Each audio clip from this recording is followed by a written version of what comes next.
All right. Welcome to We Are All Philosophical Zombies number 2. The first in a long series.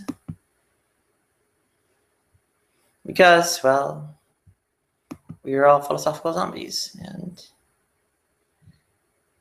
there is no subjective inner experience, no self, no free will, no consciousness. All these things are vacuous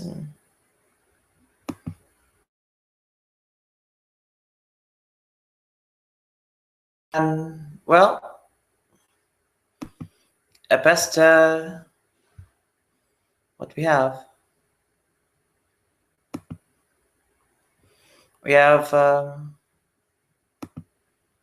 well, things do happen for a reason. Not a final cause, an intention, but a efficient cause, something that brings it about. We have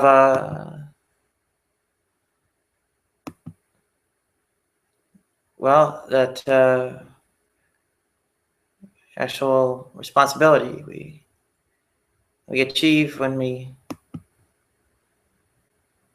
also are do right, do wrong, whatever it is. Cause and effect are in play, so we have that responsibility where without that cause, without that genuine connection, well, nothing we actually go about saying or doing has anything to do with us.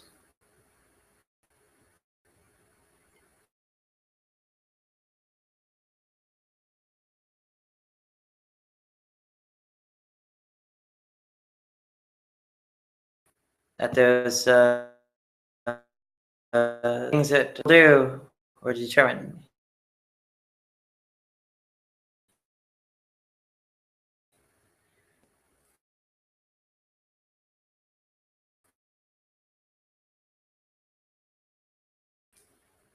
Oh dear. Well,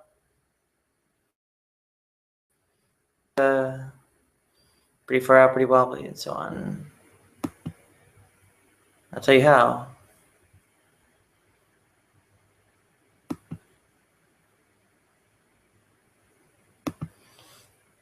All these thoughts, all these memories.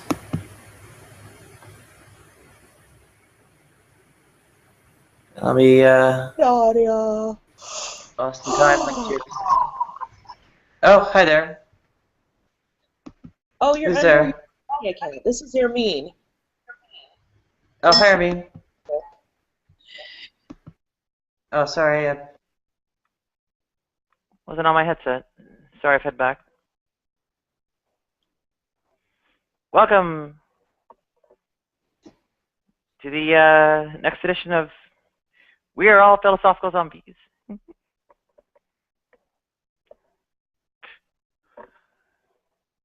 Actually, I should probably point out what that is for those who may not be familiar. I'm guessing that tab is dead, so.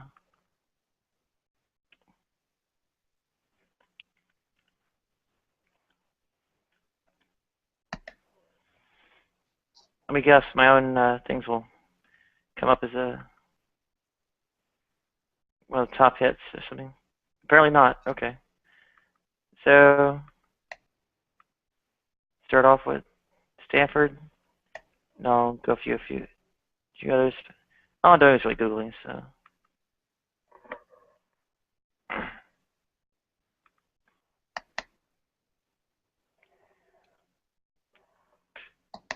Do Christians actually believe that zombies are real?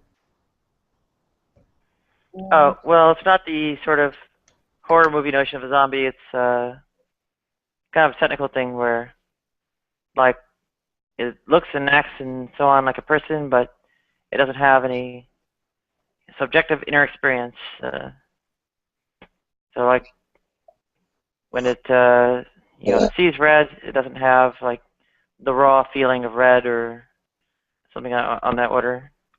So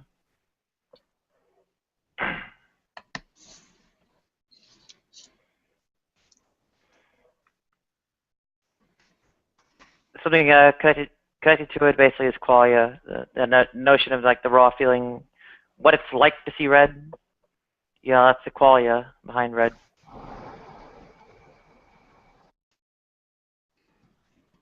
So, yeah. Oh, and I'll go to, what's her name's religious debate community.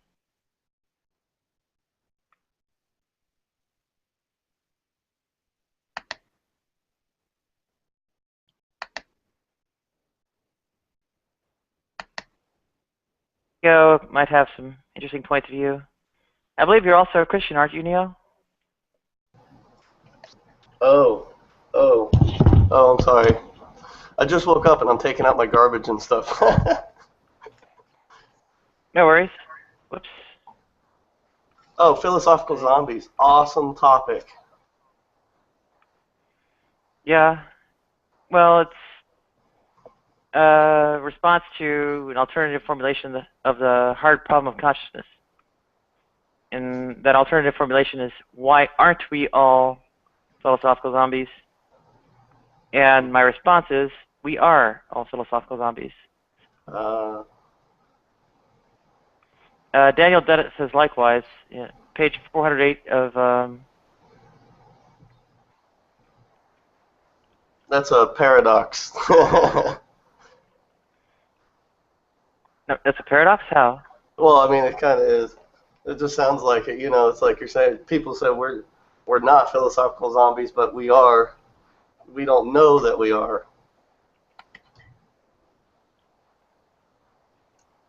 Well, some of us do. Yeah. I will be right back.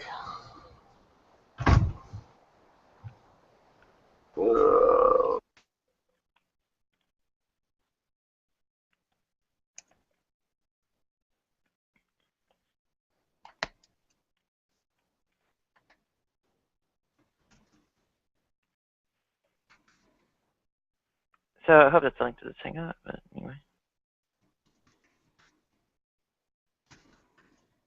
Yeah, I think it is. Okay. So, well, apparently Neo's familiar. I don't know if anyone knows the hard problem of consciousness, but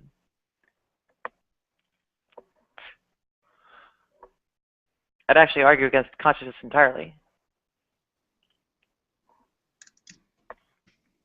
Well, okay, not entirely, but there is a sort of wobbly, wildly equivocated upon, more elaborate notion of consciousness where, people kind of, I don't know, stick a lot of, extraneous and not necessarily well-defined things into consciousness.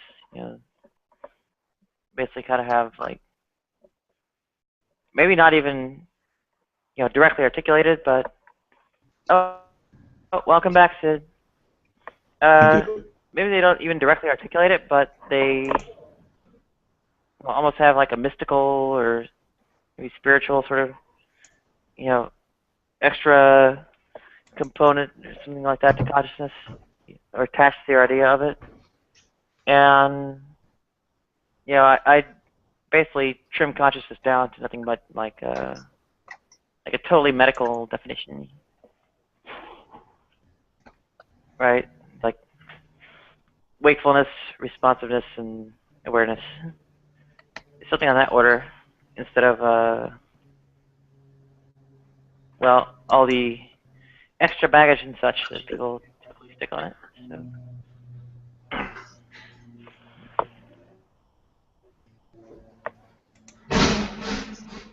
It's one of the nasty like equivocation-based things that ends up going on in all this.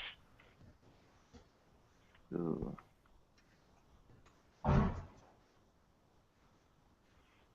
If I got the link in there. I don't know. Things are lagging.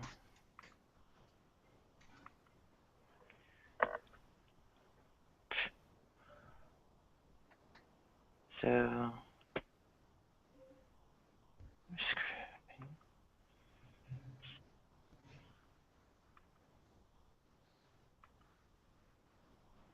comment on the event too, not just the YouTube video page or whatever. And who knows? I need to mute myself. Let's see here. I need to blow my nose. No worries.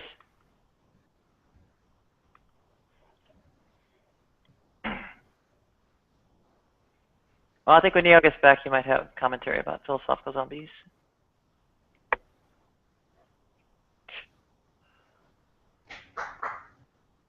I'm just going to mute myself because there's nothing I can add to this conversation. Well, it doesn't have to really go on, but okay.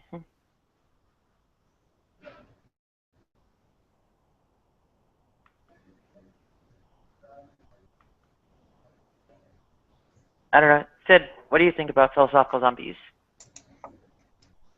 I have no idea what the hell that is. I gave a link to the Plato.stanford.edu description. Oh, you have to repost Basically, it. it's like a person, only it doesn't have subjective inner experience. What is that? It doesn't sort of like feel what it's like to be them. Go ahead. Person doesn't have subjective experience? Like no, Right. somebody without a nervous system?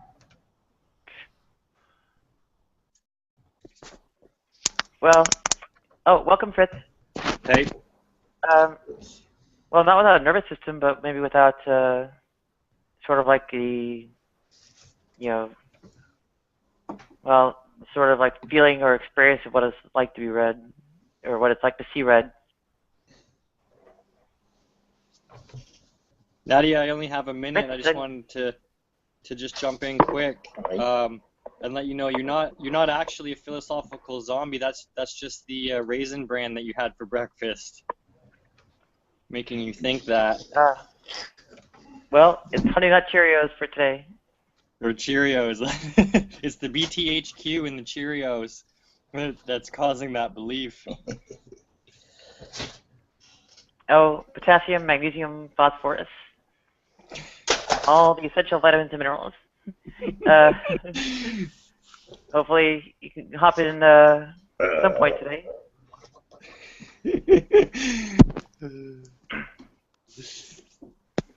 So, Yeah.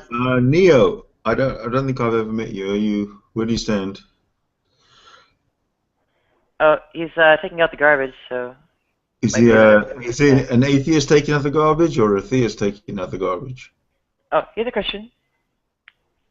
So how come he's not instructing his kids to take out the garbage? Like he should. Like a good Christian would. Ooh. That was a joke, by the way. Got, what is it? 45% of daily manganese and 90%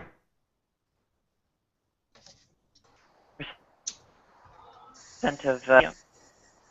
Who had thought that was all in beef ravioli?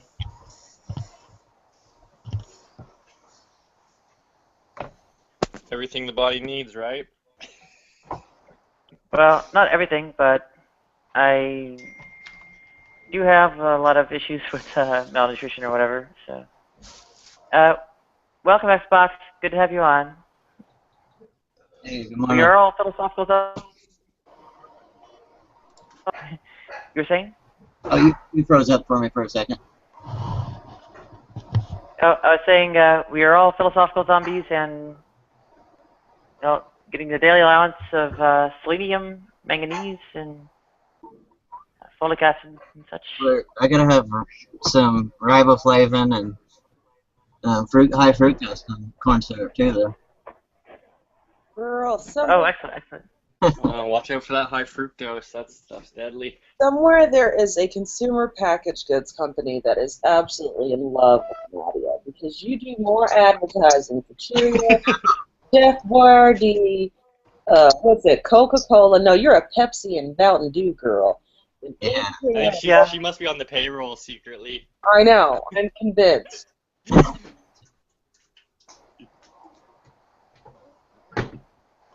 If not, they need to hit her up. Oodles and noodles Yeah, and how am I not getting paid? Oreos.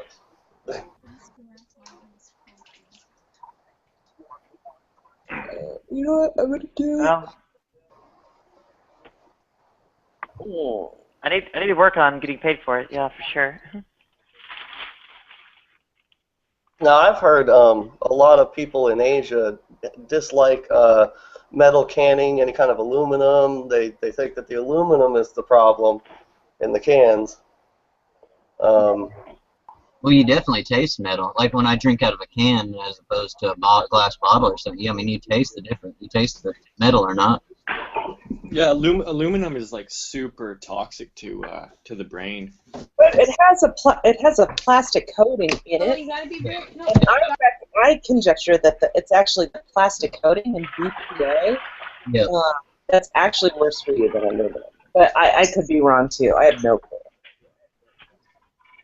Yeah, I actually read somewhere once that aluminum is like the most toxic thing to humans, like to the brain and stuff. Like it's the worst thing you can get in your body because it goes to the I would brain bet on and cyanide, but okay. does something to the it like accumulates in your brain or something like that and deteriorates it.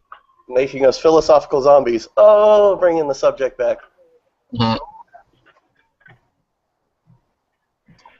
Yeah, for sure. And don't worry. I mean, Well, Well, according to the Bible, the worst thing that you could put into your body is a penis. No, I've never heard that, but okay. Actually, I think the Bible says to put the penis in there and multiply. oh dear. That's true. Depends how you interpret it. I'm sorry. But everybody be pregnant no matter how I many have times they my try, own so. interpretation of the Bible. even that is restricted as hell. Exactly. Like you can put it into a woman's ass, but you can't put it into a man's ass. Sodom and Gomorrah? No, Right. Yeah, I think that was ruled out. Sodom and Gomorrah was prostitution and immoral behaviors. Aha. Good Wasn't morning. it like Okay, lack of hospitality and trying to rape an angel? Yeah. Right. Yeah, rape and prostitution. That's what those are the two things. Yeah, they wanted to have sex with male angels. Hello. I'd want to rape an angel too. That'd be Are angels Morning, female? Jackie. Hi. Jackie. Good morning. my Welcome to think the angels are Philosophical Yeah, Cafe. They're you always don't want to mess with they're an always angel though, because being so beautiful though. there was one angel in there that wiped out like 70,000 men in one night or something like that. I don't think you want to mess around with an angel. The AIDS angel. The honor Yeah, angel. where's Adam Q when you need him? Angels are just I gotta go to the. Oh. Hang on, I'll give him the link. If Nadia, if you invite him. Or if you'll invite him, Nadia. Oh, she's not gonna have Mark now. Ha ha.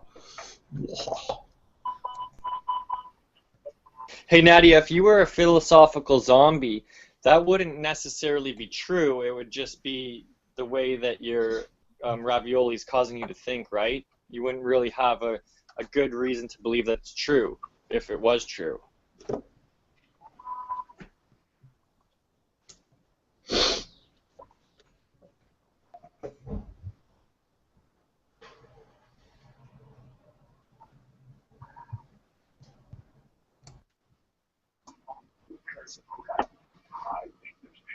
I don't know, I still contend that the angels were described as being beautiful, and if they're beautiful, I'm guy or girl, it's an angel. I'm going after it.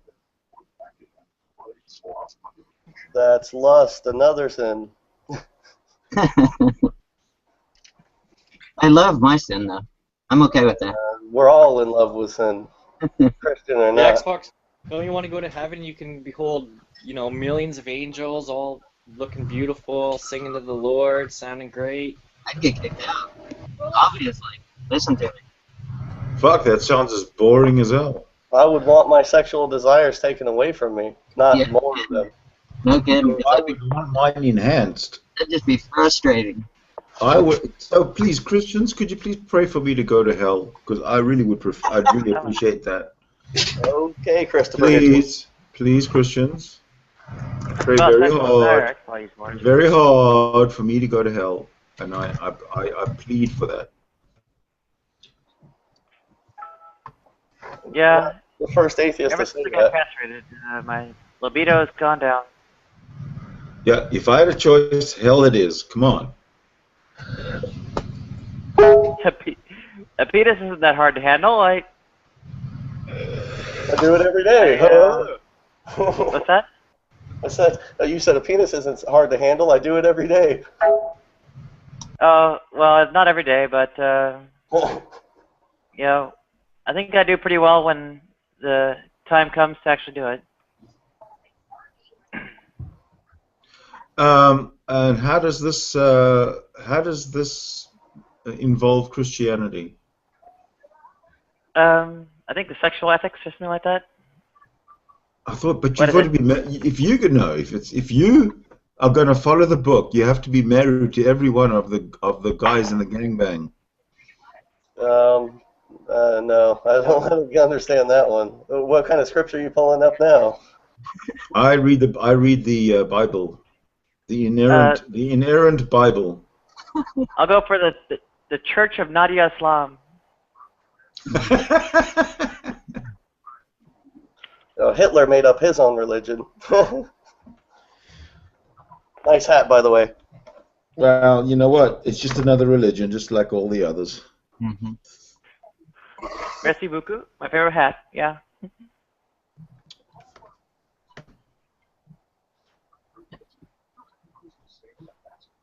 I should probably move chairs around so I can avoid too much glare. I can't show. I've got hat head. I've got hat head today. I can't show. And it's not a huge glare, Nadia. It's just bright in your background. Yeah.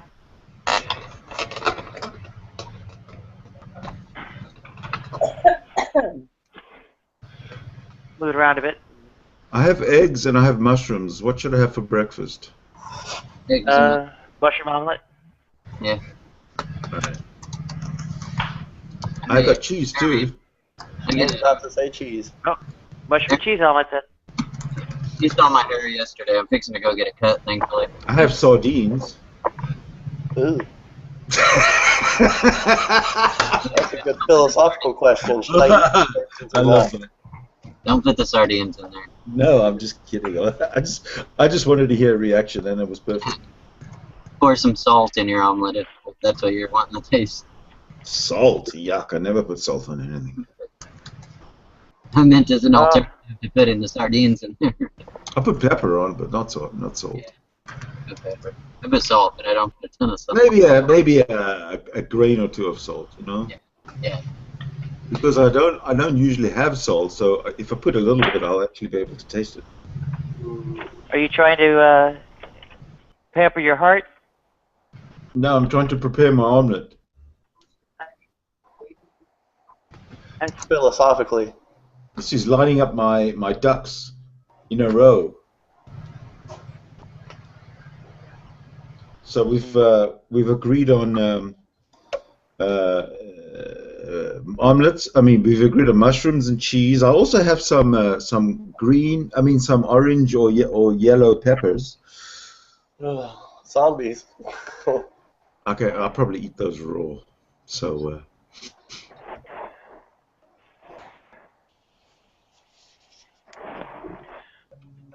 Philosophically prepare omelet. I want a zombie omelet. Right? You said that's a bunch of dead-ass zombie butt cheek. Well, what about mushrooms being zombie poop? Oh, wow. I haven't I need seen a to, zombie yet. I got white mushrooms. White mushrooms.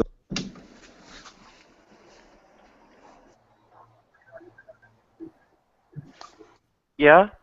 White mushrooms and what? And cheese. But the Okay. thing is, I have a lot of mushrooms, massive omelet. How many eggs should I use, by the way? 4. 4, yep. Yeah, four. Okay. So if I use 6, is that too much? No, that's good. Yeah, you'll be fine. Depends on how big your skillet is, how thick it's gonna cook it. It's got a huge skillet. I got a pretty huge Oh skillet. yeah, thick skillet. Yeah, that's good. Great. All right. Shit, I don't have any onions or anything like that. Ah, damn. Ask an atheist how to cook. Could I send one? Could I send one of you out to the grocery store for me, please?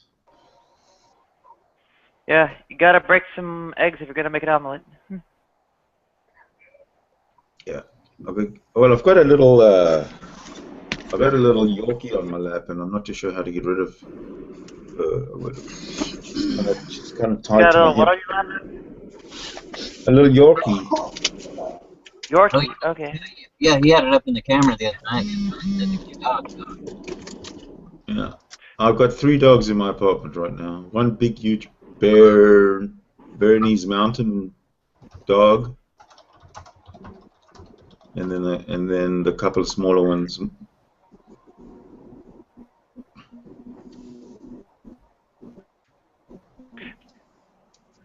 Ermine, are you driving?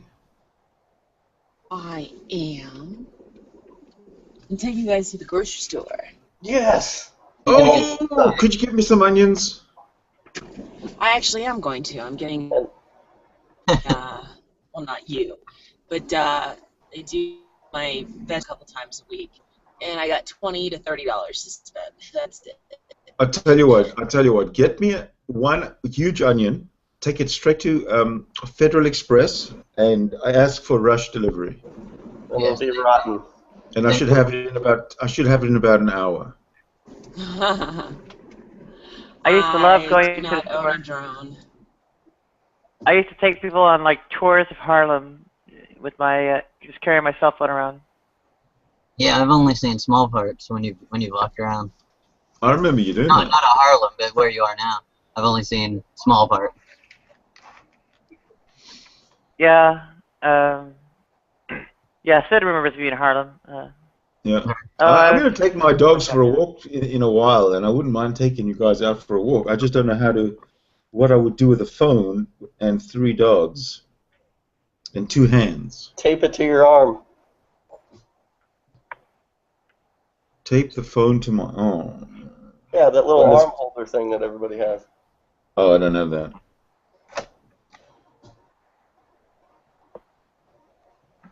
Well, I'm going to have to come up with something because it's going to be worth it. Or hang it around your neck on a necklace. I would if I had something to... oh, here we go. Oh, actually, no, I know what to do. I'll strap it to my... I have a holder. I can just put it onto my belt. You didn't fully stop at that stop sign, Hermione. You're right. Hermine. Ooh, Hermine. Sorry, I'm just Harry Potter, Hermione. It looks like it's a drab day in Colorado. It's actually quite nice. It's got to be about 55, 60 today for December. That's amazing. Yeah, well, it doesn't. I'm talking about looking at the sky. It's kind of gray. Oh yeah, parts of it. There's some blue up north. Stop looking up. Drive. So what kind of a cam do you have in the car? My iPhone. So how did you mount it so that it's not falling all over the place? Oh, I have a magnetic mount. So I have a magnet on the back of my iPhone, and I cased, and then I put it on this magnet thing. Suction cup on the window. Oh, got it. I used to have one of those. Yeah. So that's how it works. I used to have a car. Me too.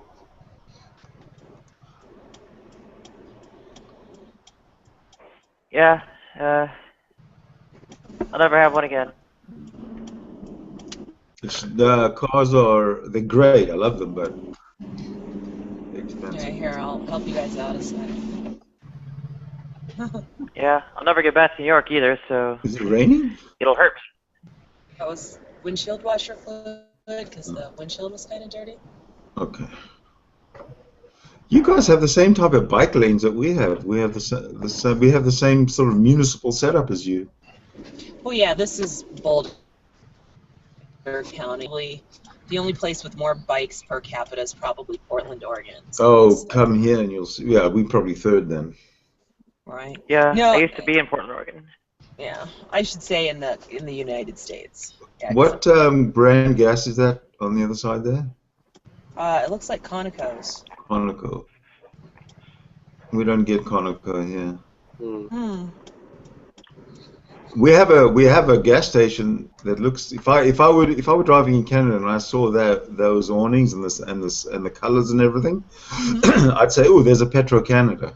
Well, that's okay, because okay. Shell owns almost all of it.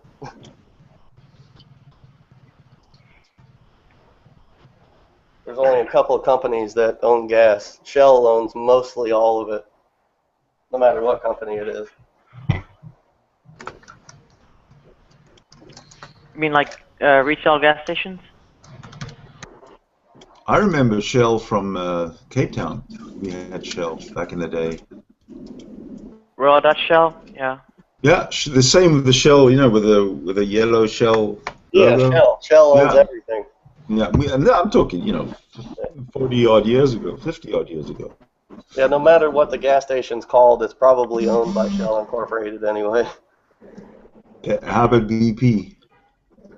Now, BP's got their own. That's the one extra company, you know what I'm saying?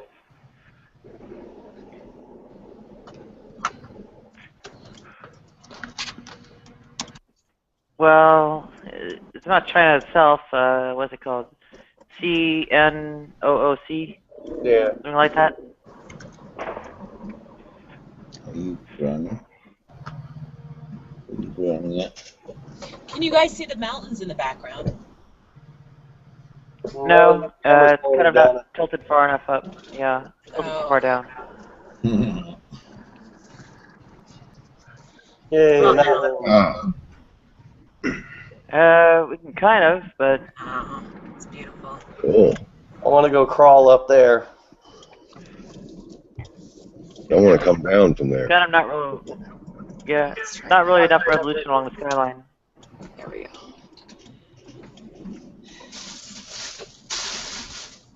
Man, for being technologically advanced, that phone does not have good anything. What do you mean? No, I mean, just like, people tout their phones as being like, I got the best phone, and it's still, the camera isn't good enough. Oh, gosh, you're Got the probably camera. 20 miles away from the mountains, though. So it's all, relative. It's not the camera. It's cell tower reception. Yeah, probably.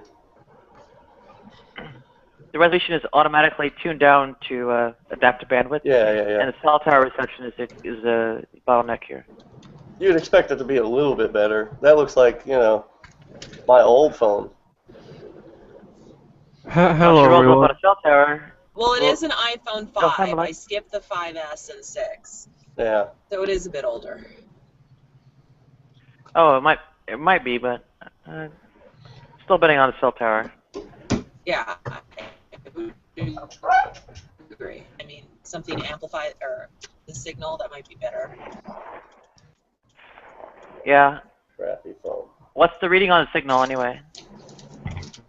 I don't know. I'd have to do like a 3 speed bars, test. 4 bars. Oh, you can't see when you're in a hangout. Actually, it's interesting. Oh, okay. Yeah. Can't.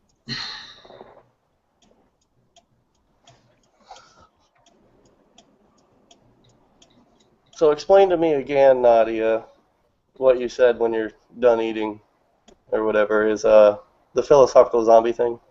I've missed it. Oh, the hard problem of consciousness has various alternative formulations. One of them is, why aren't we philosophical zombies? Uh-huh. And my response is, we are all philosophical zombies. And it kind of follows Daniel Dennett, like on page 408 of Consciousness Explained. It says, you know, we are all zombies. So, or at least there's precedent, even if I wasn't aware of it at the time I coined, or not coined. But, Did you know, philosophically arrive at that conclusion? Yeah. Did you use your reasoning to get to that conclusion, Nadia? Did you? And if you did, how do you justify your reasoning?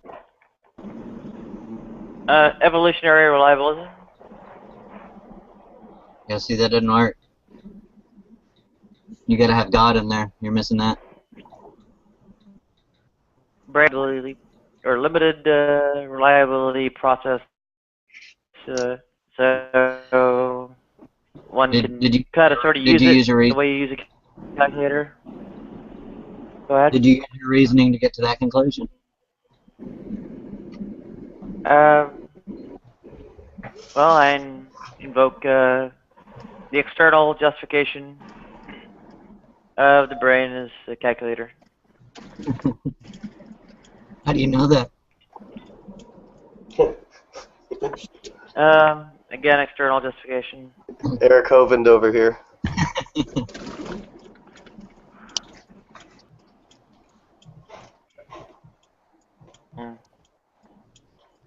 Well, that's one way. There are other things, other approaches to countering that too. Yeah, but, let's see. Hermine, you live a long way from the grocery store. No, there's just specific grocery stores. This one is really good on fruits and veggies, and it's a bit of a, what do you call it, like a little mini Whole Foods type thing. Yeah, there was one by my house. It's just ridiculously expensive for for conventional food, and right.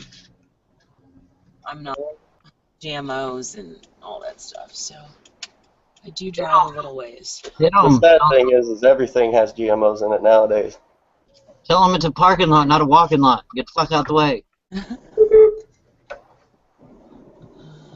Right. I wonder if she could hear you through the speakers on the phone.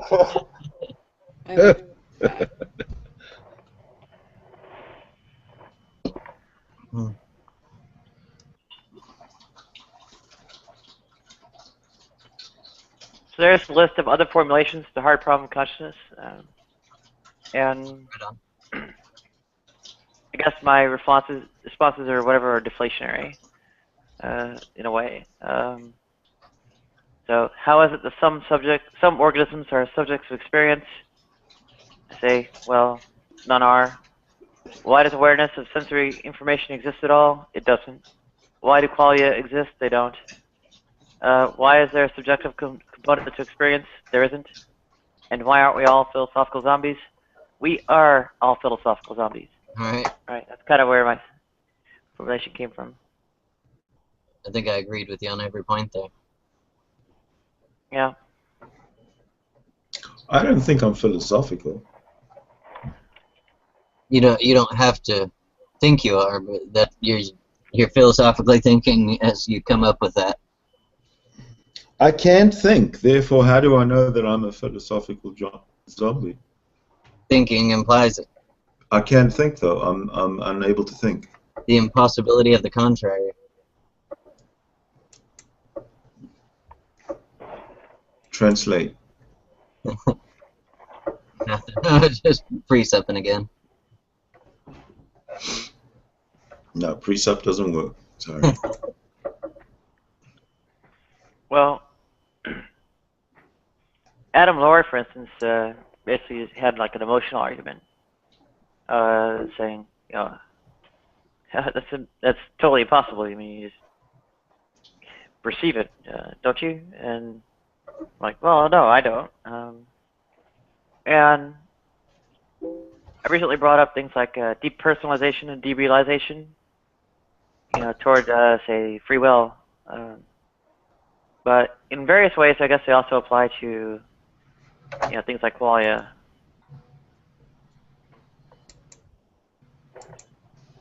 Yeah, how do you define qualia, Nadia?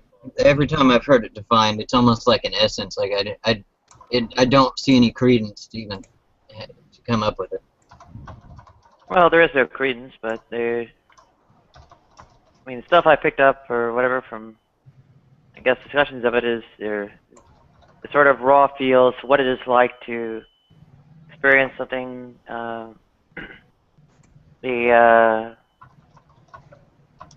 Well, I'm white. Do I experience whiteness?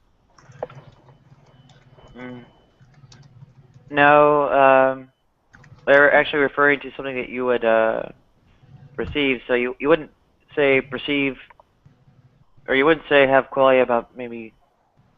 Well, you could actually. I'm not sure, but it's less about your own identity than it is Right. like what it's like to see red. Right. Like yeah. Like if I see a red apple, a red ball on the table, I'm experiencing the redness of it. Right. And that experience of redness is the qualia, or the qual, whatever. Yeah.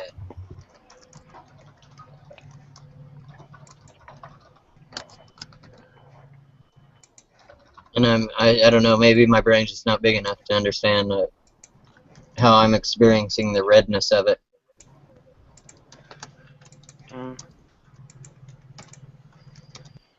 I would, well, I'd say that you're sort of perhaps also feeling like the, well, that's disconnect from maybe Adam Laura and everybody else's who gives that kind of emotional argument, Mm-hmm. you know, kind of basis in their, I don't know, perception, sensitivity, whatever, Yeah, of having that kind of subjective experience, yeah. Go ahead. I think I've heard him argue it before. I think that's first time I actually heard qualia. And is it experiencing like a sensation almost? Like, I mean, when I'm experiencing the redness of something, could that be equated to like me feeling the pain of something, or like is it a sensation that I should be feeling with color, or not just necessarily with color? What's that? I was just saying not necessarily with color, but in our situation. One kind of thing that's said about it is that it can't be related by sort of third person, you know, I guess communication or knowledge or something like that. Like they give this Mary's room experiment, where someone who only sees in black and white learns all about the color red, what the pathways in the nervous system it goes through, and all the neurology involved, all the silliness about wavelengths and physics and so on. Mm-hmm. And then when they leave the room, they finally see red. You know, are they having a new experience or not? And how do you justify it, right? Mm-hmm. And well, I simply say not. There's plenty that I suppose isn't directly perceived. Maybe I can test it out soon. Maybe I can test it out soon. I'll see if my ophthalmologist will order me one of the colorblind contacts, like blood red contacts. Since Ermine was in with us yesterday on the colorblindness and saw there was a filter you can put on your Chrome where you can see what I see, and we did the colorblind test, and the numbers that I can't see in the colorblind dots, whenever that filter was on, the person looking at the filter can't see the numbers either. They take the filter off and they see them, but I still can't see them even if they take the filter off. So maybe if I put that filter on, and I'll experience a new color. We'll find out. I doubt it, but well, that'd be kind of more of a direct presentation of this, of the thing experience or something like that. It'd be like this, you know, reading like the science books all about the color red and stuff. Right. enough to learn everything about it, so to speak, without directly seeing it yourself. Well, and from what someone was explaining is I actually am experiencing the colors and I'm seeing them. That my brain misinterprets what I'm seeing and tells me I'm seeing a different color, or filters out other ones. I'm not sure how far down that rabbit hole I can go.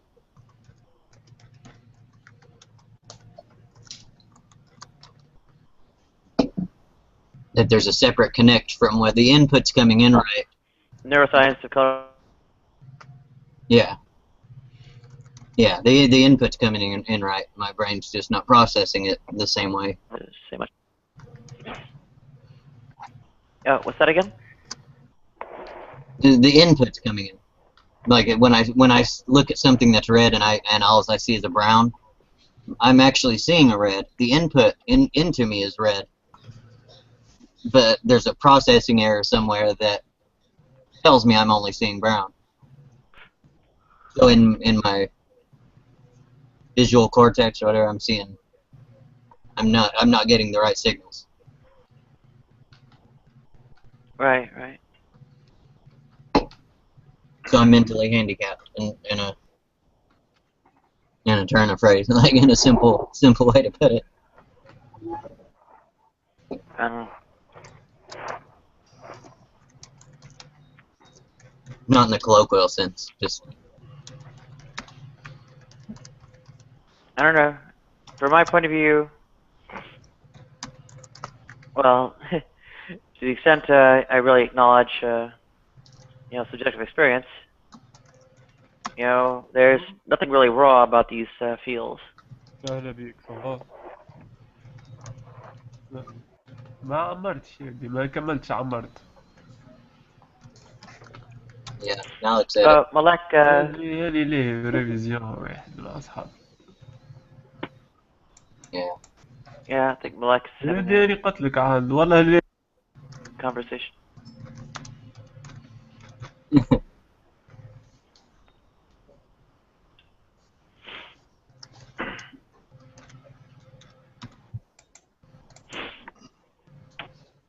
Yeah, and I don't know. I think a third-person description or whatever I've seen it as sufficient to realize things, and people can't possibly quote-unquote experience for themselves. Right. Your mic just changed. Yeah, my headset flapped again.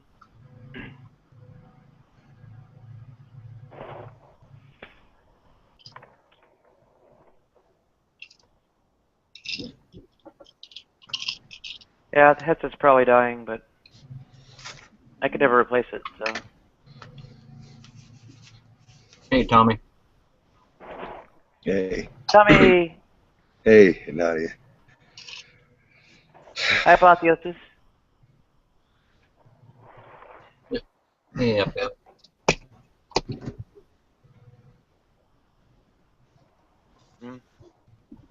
He was enjoying the exchange with Arcane last night. Oh, that was painful, bro.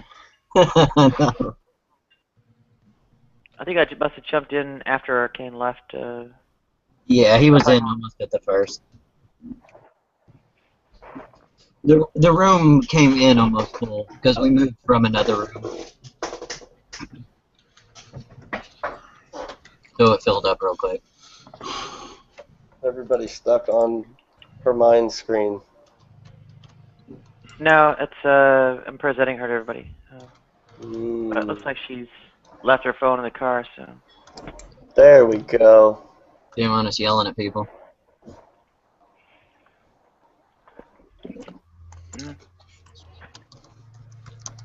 I used to carry people into the stores or bodegas or whatever in Harlem and just like show them the other side of the store, what I was buying and all that.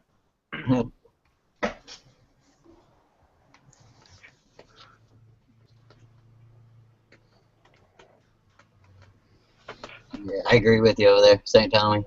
Yes. I walk with a cane. I've had to take trips down, like when my wife has the car. I've taken off to walk down the road in the rain to get home. I've been thinking about walking with a cane, just as a credibility prop, just as a type of leather or armor. Oh, right. Yeah, to move people out of my way, and also that I might be allowed more privilege. Oh, no, they don't. They trample me all the time. Do they really? Get a stun gun on the end of that bitch, Right? you know, and put them down. I got one. They must be nicer in New York, because they didn't trample me. Well, most people don't, but there are people that just don't care or just don't pay attention. And I mean, I have to walk with one in Busch Gardens where I live because little kids will slam into me and I'll fall down because I have a pretty weak knee. And I have to, hey, we're Kane brothers. We're Kane brothers. We're Kane brothers. I had another one somewhere right there. I have one that you can change the handles of them. Yeah, but I have to wear one. I mean, I have to wear a brace and everything. I've had kids run right into me and just take me down, and I'm like, damn, how do kids run that fast? First of all. And then, like, you know, why aren't their parents telling them to slow the hell down? Yeah, when my knee injury was still fresh, I had used one in 2011. It was not my idea of fun. I got rid of it as minute I first could.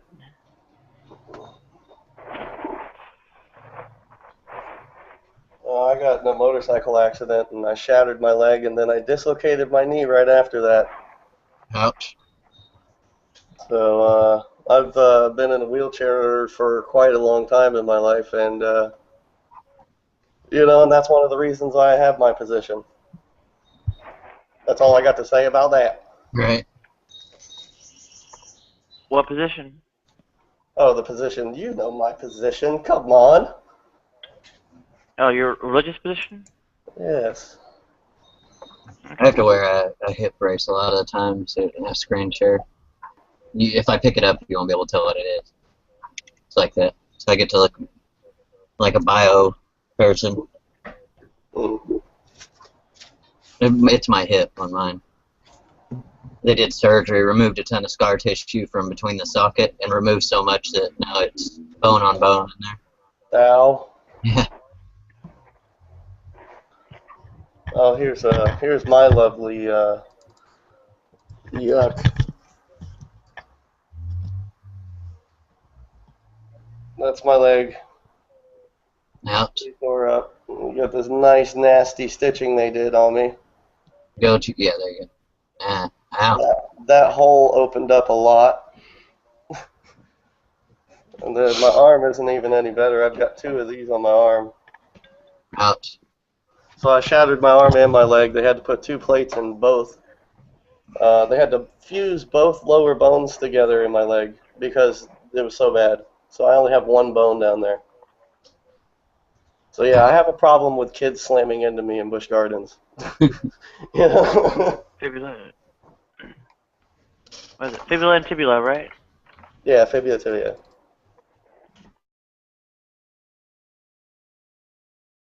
I almost said tibula one day, and my doctor was like, "What the fuck are you talking about?" Excuse my language. Oh, okay, tibia, okay. I did say tibula, so.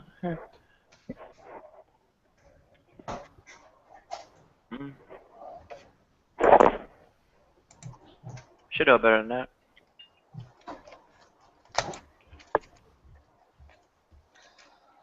Mine was a meniscal tear, so it was pretty light dealing comparison. Still painful. You know, and I used to sit in my Yeah, hospital. that's the reason why I took. God for it. Go ahead, Nadia. Sorry. Yeah, painfulness or whatever was kind of why I ended up needing to favor it so much and so on. But I guess I don't know what happened, but you know, some physical therapy and strengthening it up. Eventually, after the MRI, they showed it was a tear. You know,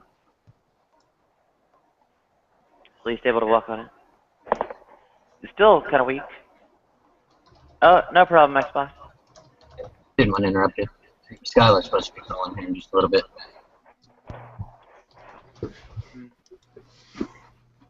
I've got to make it some point today. Go get my hair. Hi. Welcome back, Jackie. Hi. How's your day going? Good. I'm on Vicodin. Yay. Awesome. I'm waiting for okay. Yeah, I'm waiting for Kevin to get his breakfast, and then I'm probably gonna go talk to him again. Cool. Hey, when did you say your surgery was coming up? Huh? When did you say your surgery was coming up? Oh, it already happened. It happened on Thursday, and that's why I'm on Vicodin now. Oh, right on. So did that go good? Yeah, it went well, but my cheeks are swollen, so that's why it's kind of hard for me to talk right now. Yeah, you don't sound too terrible. That's why I was surprised. Yeah. I know what it's like right after something like that. Yeah, here, I'll show you guys real quick. Excuse me, I look like a mess, but my cheeks are like, whew. Okay, yeah. Yeah. Well, it's a big difference from usual. But if we didn't know you, we wouldn't know there was swollenness there. Yeah, for sure.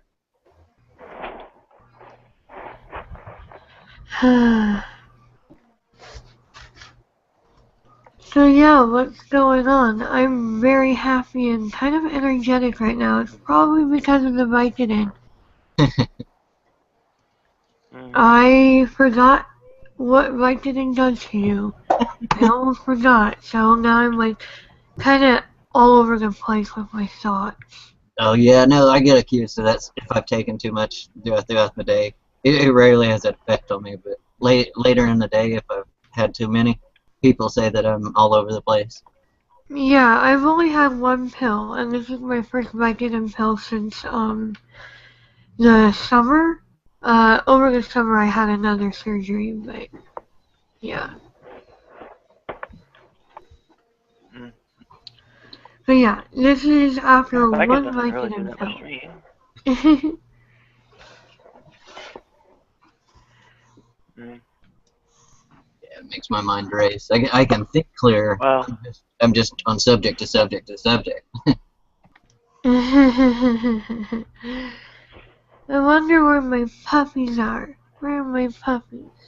I should probably go find my puppies. Also, I see that Apotheosis is in here. Yep. I just came in just 10-15 minutes ago. Yes, I am. East Coast scum. Dude, the East Coast is better than the West Coast. I'm sorry, but that's just how it is. No, you're wrong. And that's an objective fact. It's absolute. The West Coast is the best coast. That's a big negative. Yeah. I'm sorry. No, it's not true. East Coast, West North, West Coast. New York is above all. Exactly what I'm saying. I mean, I don't mind the West. I mean, the heat I can deal with. The gangs that run around everywhere, I can deal with that. I can deal with everything being expensive as all hell, but at 3 o'clock in the morning, when I'm hungry, I don't want some guy offering me fried crickets, okay? I want... That's never happened to me here. What the fuck are you talking about? It happened in LA. It was one of those ridiculously... I don't know where you go around at 3 a.m., but sure as hell isn't what most of the West Coast is. Puppy, come here! Hold on, I need to get my puppy. Puppy! Puppy! Yeah. I don't know. What makes a difference for me is, well, a subway. Round the clock. Underground. And no license required. Or car, for that matter. Which I don't own anymore anyway. Yeah, that's the weird thing about the West Coast, or LA. If you walk up to somebody on the street and try to talk to them, they're all weirded out and they're about to call the cops. But in New Oh, York, you mean in LA? Yeah, yeah, because everyone's minding their own business. dude, in New York, in Philly, Jersey, you can talk to anybody. That would creep me out. Nah, that's the way it's supposed to be. I don't like people coming up to me and talking to me out of nowhere. It's just weird. It must be a cultural thing. I really think that there is definitely some cultural differences between the East and West Coast. There's cultural differences between a lot of parts of the U.S. The U.S. is huge.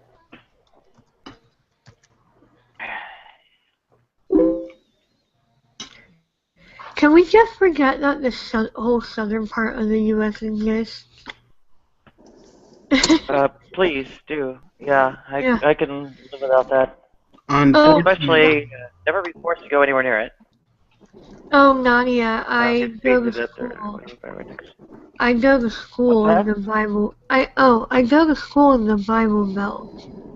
It's actually not that bad. It's not terrible. you go to college in the Wow. Bible Belt? I'm surprised they haven't burned it down.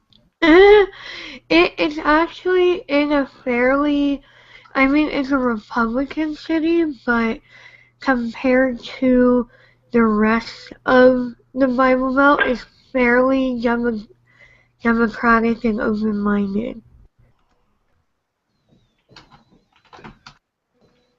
It's fairly alright. Like I've been going there for, this is my last year, and even in the last 3 years, I've seen a lot of change happen in the city that my school is in. I live across the street from an LGBT safe house. So. I wonder how that didn't get burned down. Well, it's Savannah, Georgia. Savannah's actually not that bad. I think you would actually like it, Nadia. I think if there's any city that you go to in the South, you should go see Savannah. Nadia, did you ever read Midnight in the Garden of Good and Evil? Do I what? Yeah. Did you ever read Midnight in the Garden of Good and Evil? It's about Savannah, Georgia. And I agree with the assessment that if there's any city you should visit in the South, you should go to Savannah. I still think they're a lot crazier than any city in the North. I'll be back. Savannah is amazing. It's like, it's so pretty. And like when I first moved to Savannah for college, back in 2011, it was kind of, the people there weren't too friendly towards the SCAD students. But I've seen it change in the past like 3 years. It's awesome. We have gay pride parades and stuff, and we have like the safe houses, and my school actually has the largest, we hold the largest gatherings of LGBTQ people in the South outside of Florida. And a lot of people in Savannah are a lot more accepting of the SCAD students now. It's an international school, and it's an art school, so you can imagine that there's a lot of open-mindedness in the area now. Like my school has affected the city in a lot of positive ways, economically and socially.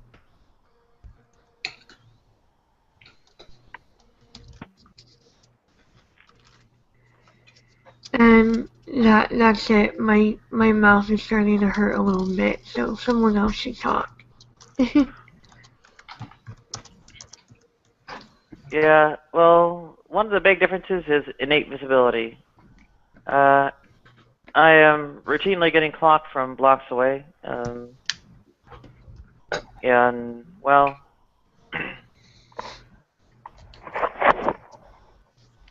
basically, that kind of visibility, you're dead in the cell. So, well, I won't even layovers. I won't even take layovers. you would be surprised. The major layover to Savannah is Atlanta, and honestly, no one in Atlanta cares. And then in Savannah, I personally know like 10 or more transgender people. We even have like, you know, oh, my sound? No, Or it's everyone else's sound? my end. Oh, okay. In Savannah, we have, we have actually a lot of like, quote, gay bars. We have this place called Club One where there's like drag shows. We had our school had a gender bender ball.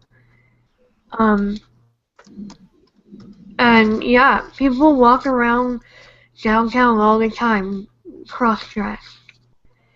I would compare it. It's almost like it's like the South's little mini version of San Francisco. If there's anywhere in the South that you want to go to, it's Savannah. I promise. Well, there was Walton Manors. I ended up there for a couple of years, I guess. Mm. Either way. How's the weather up there? We had a pretty big storm over the past couple of days. Are you alright, Nadia? In Oakland? Yeah. Well, was yeah, it raining? It's been raining pretty hard. Yeah. Yeah. Did you hear? It's been hard relative to Oakland. Yeah. Did you hear about the tornado in LA? No. Yeah, we got a pretty big tornado in the city, and it ripped off some of the residential housing roofs.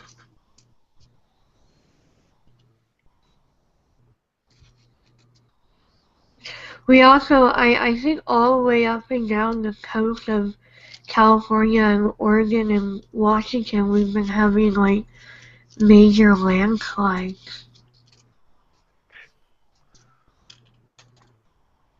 Yeah, I used to hear more about those when I was in Portland. Yeah. Then again, back then I could actually afford to have like, actual mass media or whatever. Mm.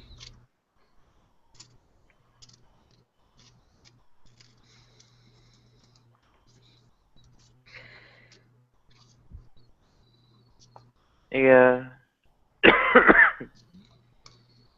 Well, I haven't seen so much news from around here as I've heard helicopters going around. Guess there's still maybe echoes of Ferguson. Yeah. For Oakland, I had some of them. PCH has some major roadblocks. PCH? What? Oh, Pacific Coast Highway? Okay. There's some major roadblocks from, like, the cliff sides. You know, landslides and stuff. Oh yeah, the rocks fell down the road. Yeah.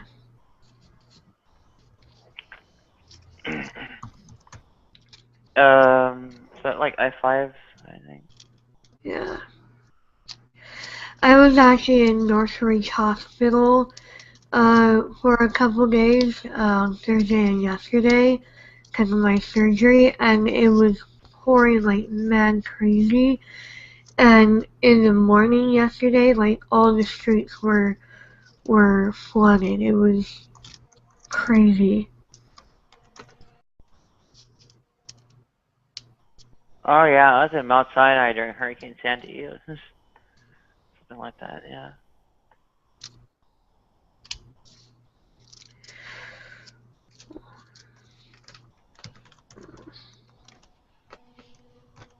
We should say something really controversial so that people come in here and I don't know.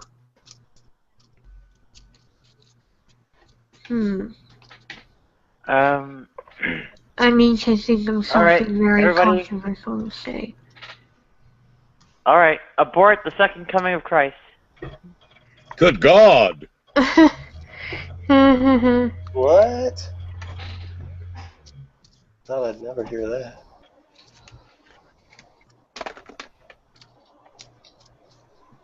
As if that could be done. What about euthanizing those who are physically or mentally handicapped? Oh God! Wow. Okay. Like Hitler and 300, the Spartans.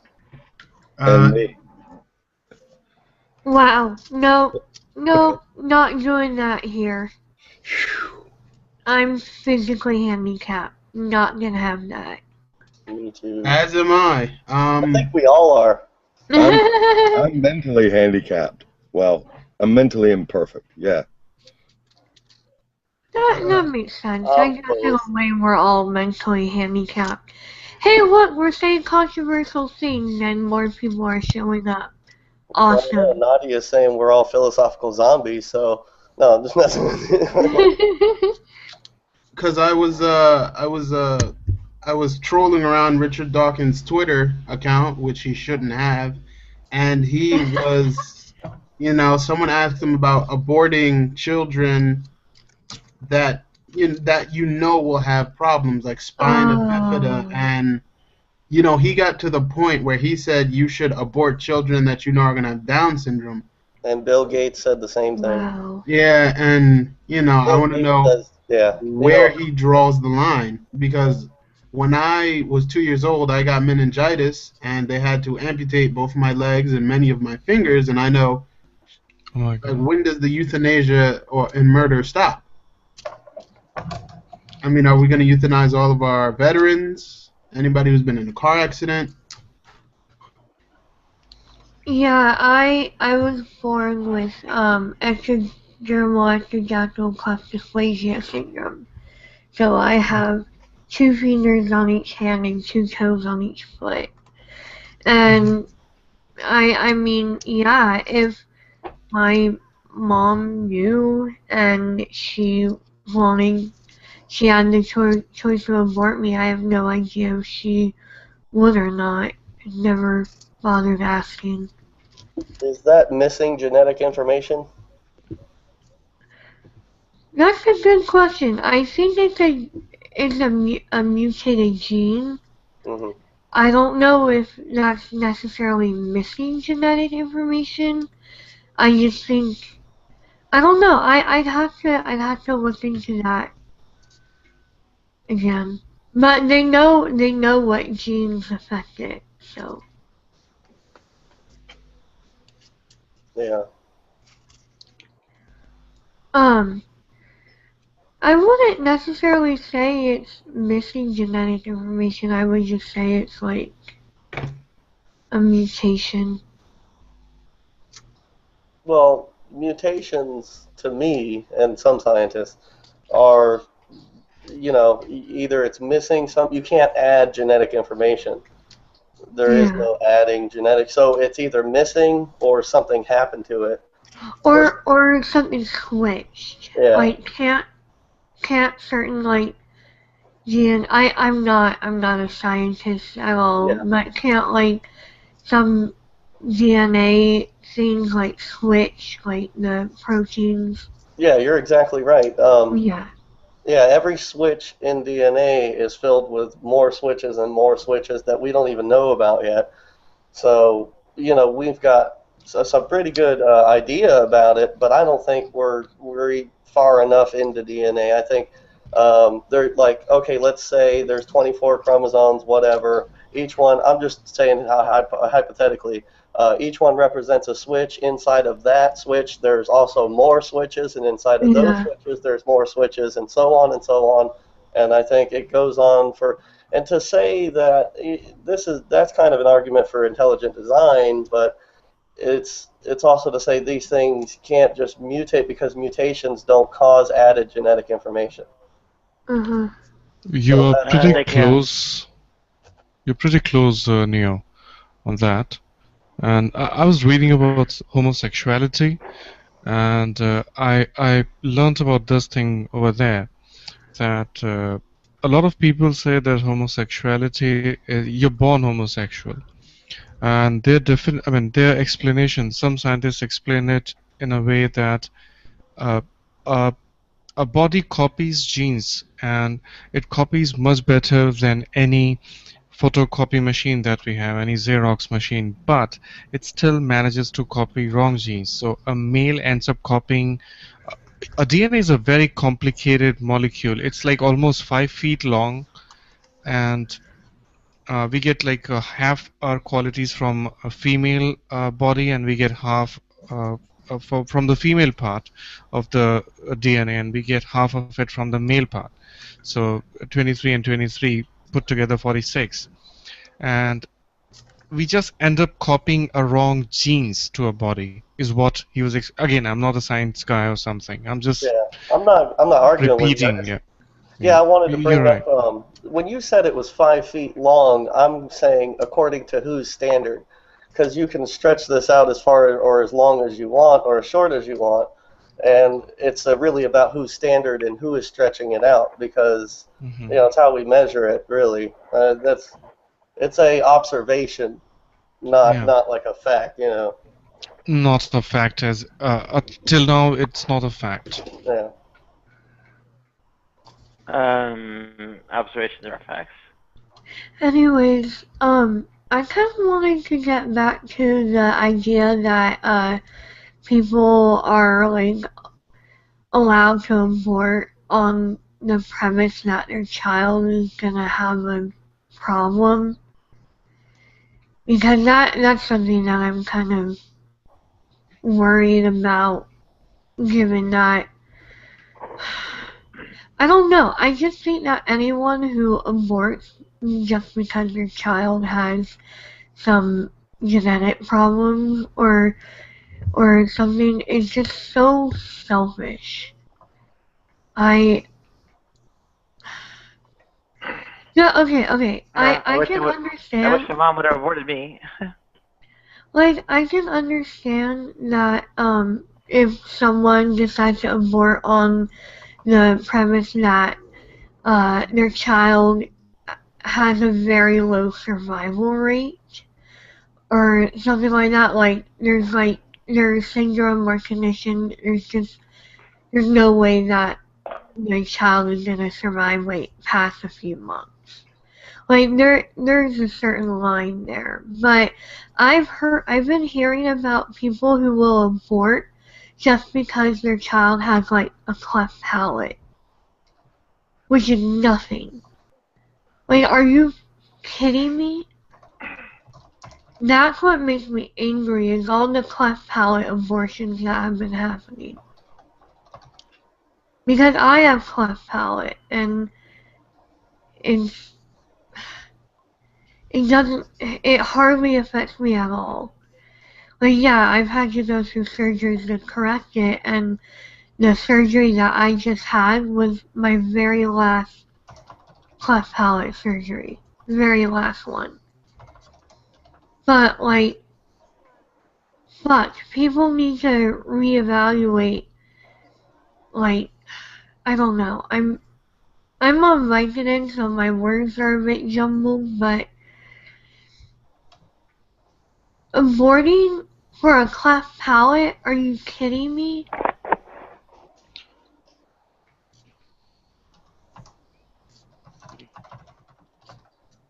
Alright, tell me one thing. I believe that, and I'm being very honest about it, but I believe that if within first 3 months of conceiving, if you abort the child, before the entire body is formed, because it takes around 3 months for the entire body to be formed, I think that it's okay for whatever reason.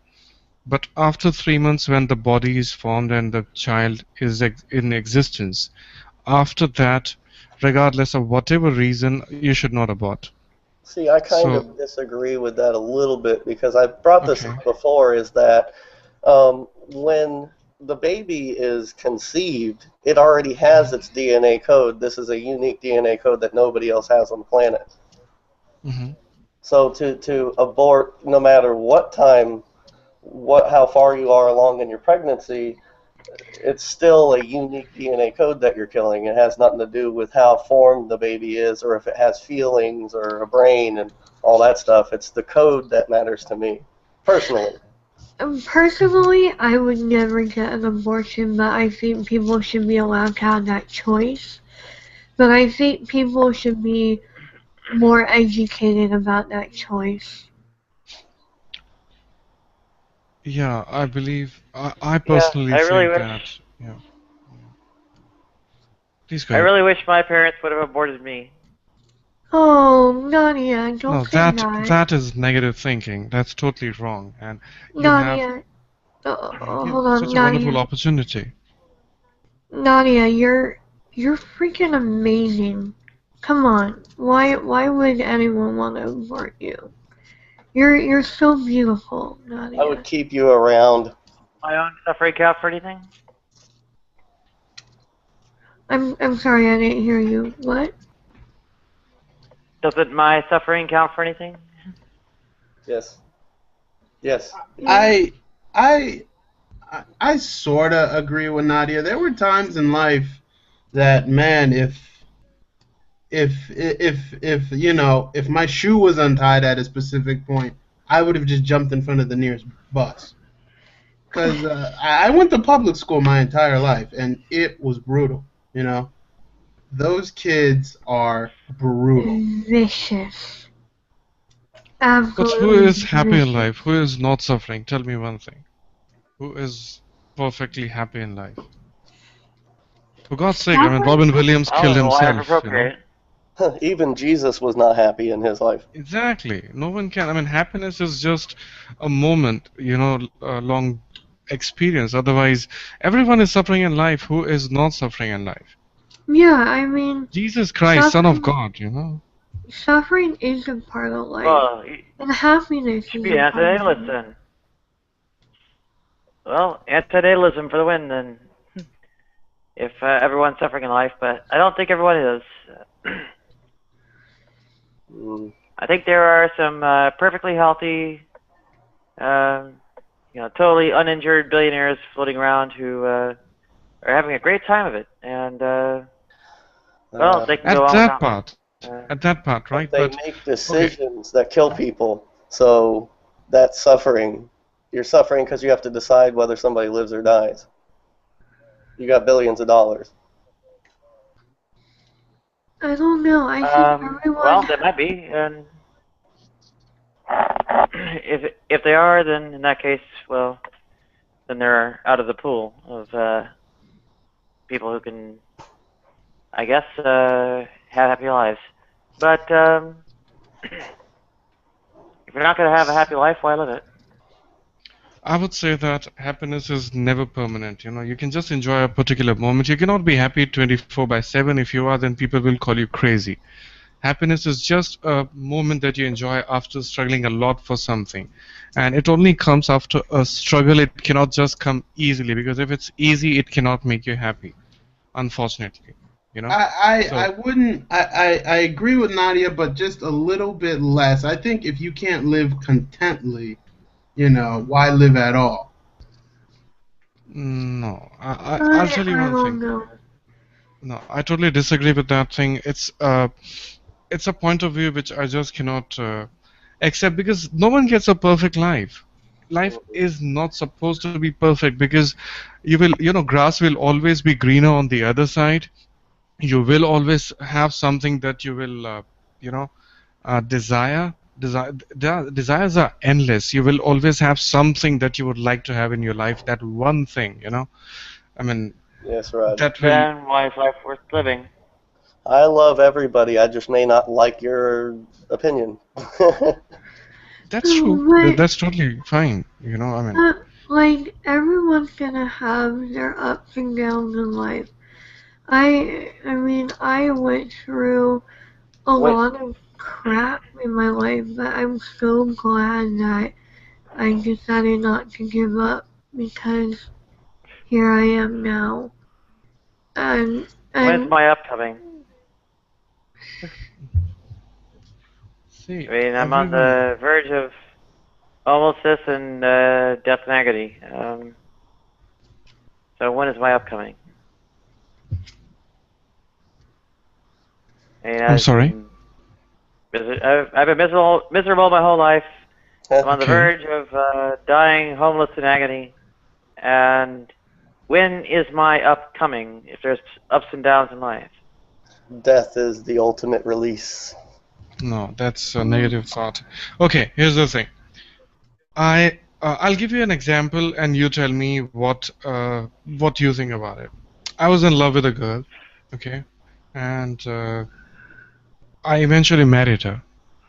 And she ended up cheating me with my best friend, and she got pregnant with somebody's kid, and screwed up my life. I was extremely successful professional in my professional life, and I lost my job for 5 years. I was like jobless. I still am jobless, but I've started, I've gotten back in my life at least. And soon I would start earning again, but for 5 years I'm broke. I'm literally broke, and I know I'm very talented. I just lost my confidence. I just lost my everything, just tell me one thing. Sorry? What does confidence have to do with anything? Yes, you take it personally. When someone rejects you, and you will take it personally. It will affect your confidence as well. It will be like, what am I missing? What was my fault? And after spending like so many years and giving everything you could, if someone does this to you, you will feel bad about it. Okay. And again, I'm not trying to make it a sob story. Trust me, this was it was a really important lesson which I had to learn in my life, and it was. I believe that it was something I was missing in my life. It was something I was very gullible. I was very vulnerable, and I was very weak at that point, and I had to learn that lesson the hard way. But I'm trying to. Sorry? I said her mind's moving. Oh yeah, I can see that. So Hermine, sorry, I don't know what to. Okay. Go ahead, Rod. Sorry, man. Your story's interesting. Yeah. All I'm saying is that I did not do anything wrong in that story, right? And trust me, I was really honest. And I'm telling you, I've been I've been bad on occasions, but this particular occasion, I was 100% honest, and I'm not trying to justify anything. I've done a lot of bad things in my life. This was not one of them. Okay. The question is that suffering comes to you from one place or the other. You cannot avoid suffering, or struggle, whatever you want to call it. You can call it struggle, you can call it suffering, you can call it learning, you can call it bad experiences, whatever you want to, you can give it a fancy name, whatever you want, but nothing in the life is worth dying for. that's true, then why is it worth living? Because we need to utilize it to enable our next generations to have an easier life. You know. Okay. You know what is your age? Well, I'm 38. No, you're not 38. You're 4.2 billion years old. People are struggling to keep you alive for the last 4.2 billion years. That's why you are here. You know what? I mean, there were like millions and millions and millions of options available in each generation. And you're the one who fought for 4.2 billion years to stay alive at this point. You're not someone, who is a fluke. Your genes stayed alive after 4.2 billion years. I was born sterile and surgically castrated. So, your idea of,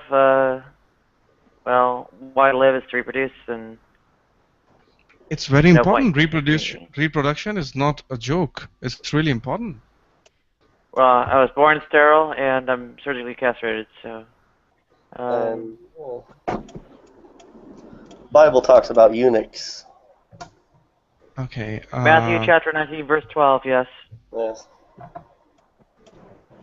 And their suffering will not go unrewarded. Let's see, Isaiah. Okay, I come from. 5, something like that. I'm Hindu by religion, right. And our religion talks in detail about that. And. Bahucharamata, right? I'm sorry? Bahucharamata? Yeah. And. Right. Yeah, we have like a great deal of respect, in the books if you talk about that. So. Yeah, everyone has their own I guess I'm purpose. a Hijra. I'm a Hijra. Yeah, that's the word for it. And that's not a very respectful word. It's like difference between pussy and cunt. So what you're saying is cunt, not pussy. Ugh. Oh, what's the respectful word then? The respectful word would be kinner. Kinner? Vajayjay. How do you spell that? Kinner. Kinner, okay.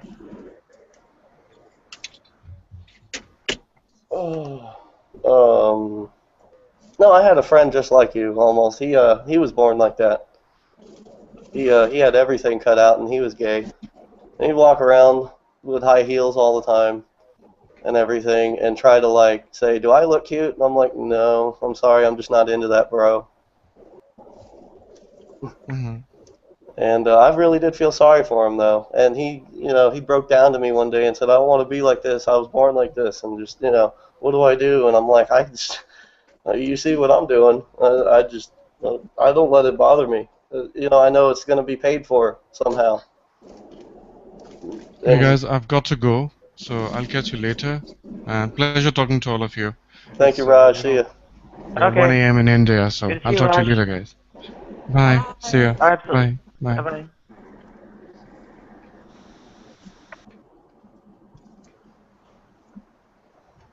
Well, his real problem is that he was an actor.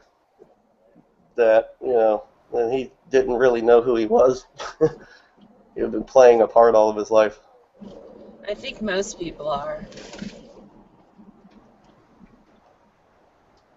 Yeah, I guess I'm trying to be Andrew out of the Bible. Well, most people don't know who they are is because they can't be who they want to be. The real world has so many limitations, and our imaginations are just too powerful for the real world. People have to find some escape or something. It's negative for my position. It's negative for anybody's position. When you go out there and try to tell the world your position, there's somebody in the crowd that's going to disagree with you. Most people are afraid of being seen as different or other, that they conform to society, and they'd rather be accepted than, be themselves. To the point where they will, hurt themselves. Look at Ted Haggard. Probably the best example of that. You can see You can see the unhappiness in the man's eyes. Yeah. I was an atheist all of my life until about 5 years ago, and I couldn't do it anymore. I was like, you know, I was doing it to exactly what you said. I was doing it to be accepted because all of my friends were atheists. Anybody spoke about God, you were made fun of immediately on the spot.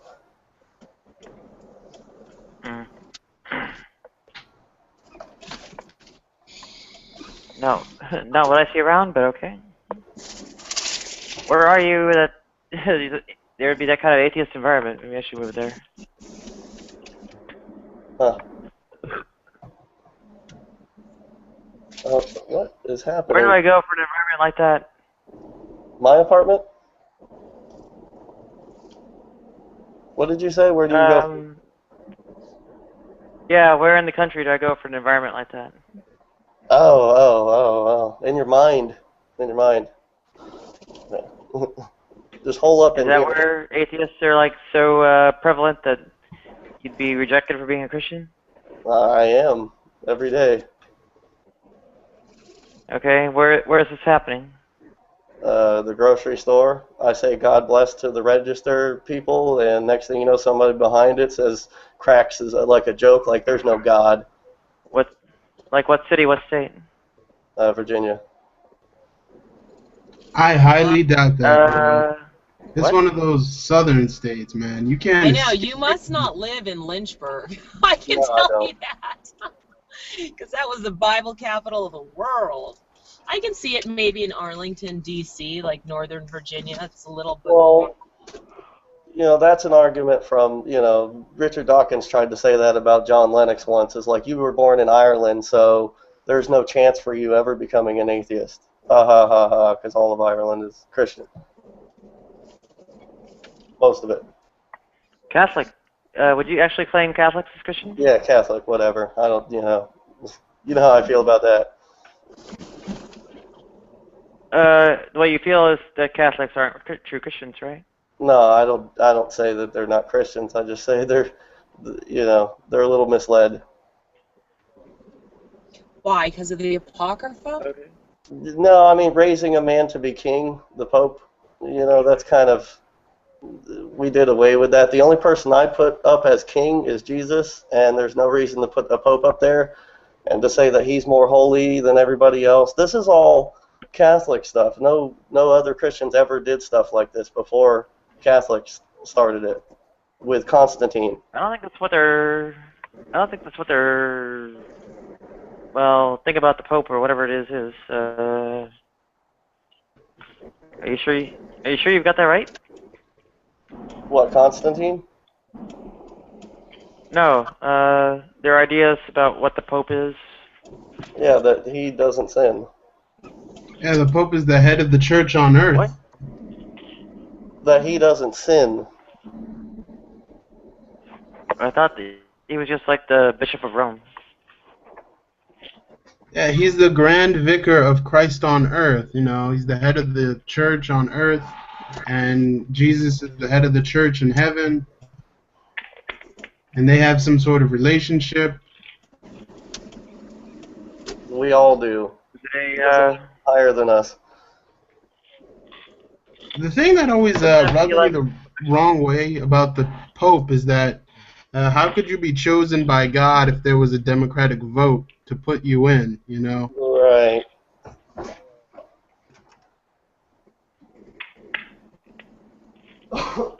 I'm not sure that anyone here. Other men. I'm not sure that anybody here can really speak to Catholicism at the level of accuracy that Catholic could. I know. My mother's a Roman Catholic. It just Great for your mother. We don't discuss it much because you know we end up at one of those I'm not moving either points, and you know we get nowhere. My mother is a sin all you want, confess on Sunday Catholic who hasn't been to confession in probably 40 years at this point. She needs to go to confession? It's just I can't agree with a lot of their rituals. That's all I'm saying. Rituals. It's rituals to me. These are rituals. When you praise Mary, I mean, nowhere in the Bible does it say to make an image of Mary and do all this other stuff. So it's not that I don't think they're. I'm not saying that they're not Christians. I'm just saying they do a lot of extra stuff that's not required.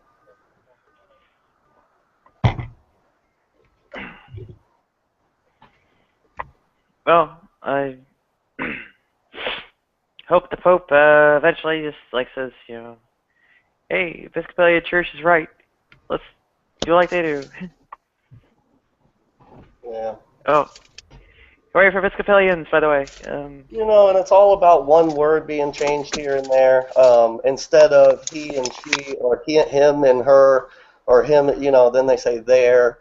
They just replace some words here and there. A lot of people say, oh, the Bible's been changed and changed and changed, which I agree with, but it's little words here and there that they're just switching around, and that's when, you got these groups like the Mormons who think the men should be, because the Bible talks about he, his, never does it say her. So there's there's a whole problem that underlines,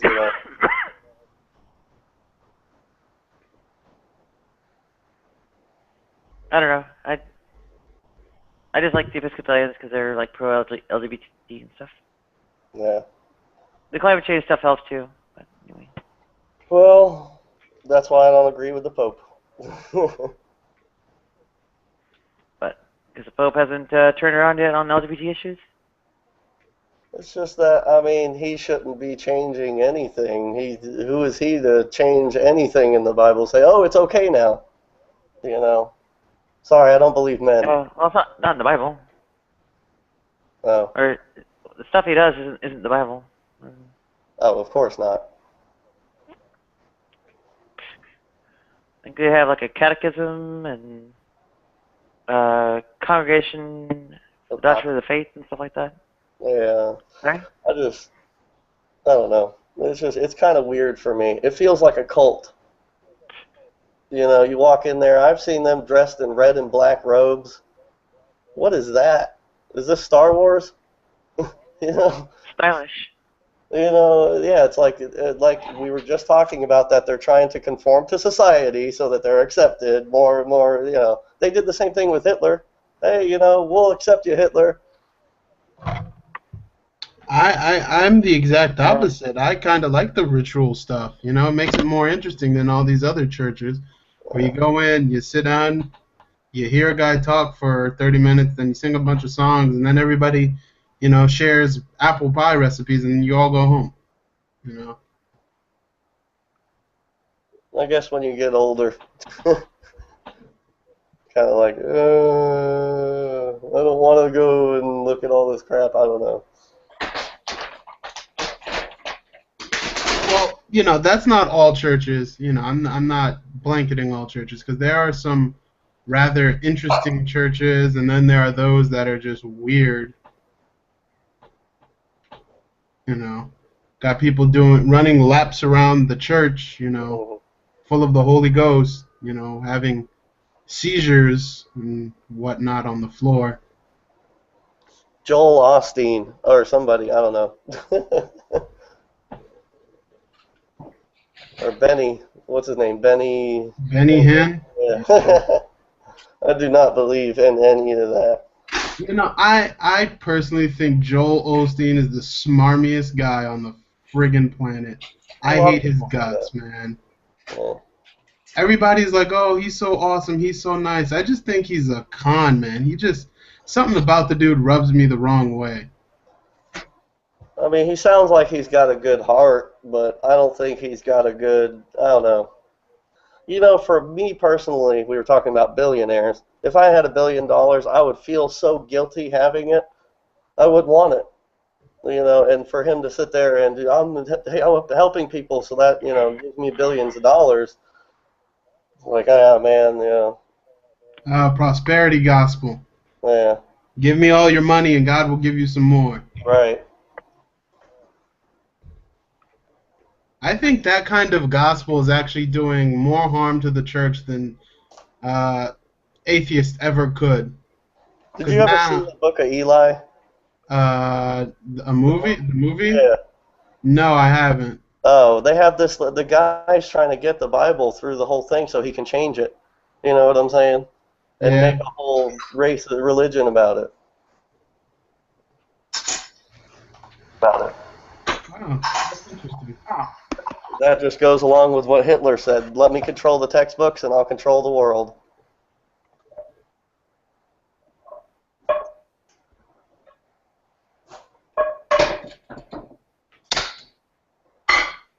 Hitler said a lot of things, but I don't recall that being among them. Oh, it is. I have it everywhere. My grandfather is in the World War II Finiciado, whatever. Let me find it. He said worse than that. He said about Christianity. He said he wanted to get rid of it. He wanted to root it out of Germany. Sure. Well, there's a lot of evidence that point to Hitler being a Catholic, but I also know that he suppressed the Catholic Church in Germany. I think that since he was a public figure, we may never know what he really believed. But as far as his public life goes, he was a Catholic. So I think that's that's how we should grade him.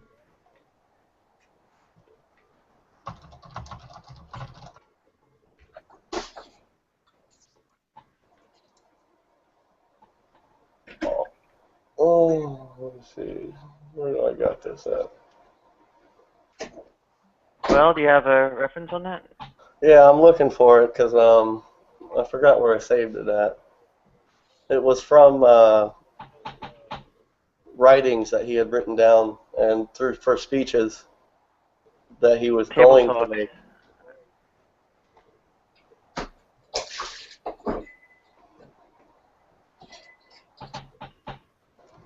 Yeah, I think that's table talk. Well, I've heard it so much. Not really his writings,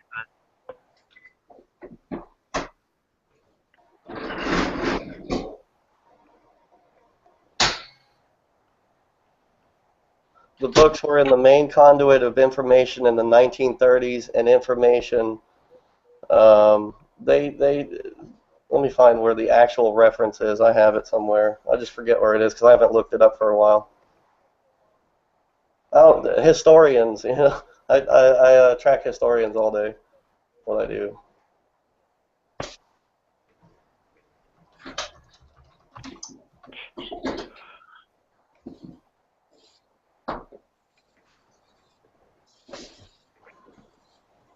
Well, I wish I had a bridge that big, but anyway.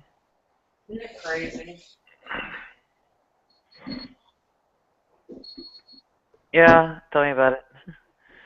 The tiny fridge I have doesn't have a freezer, so I can't freeze my ice packs for my medicine. It's a mini fridge. Still looking. It's kind of worthless.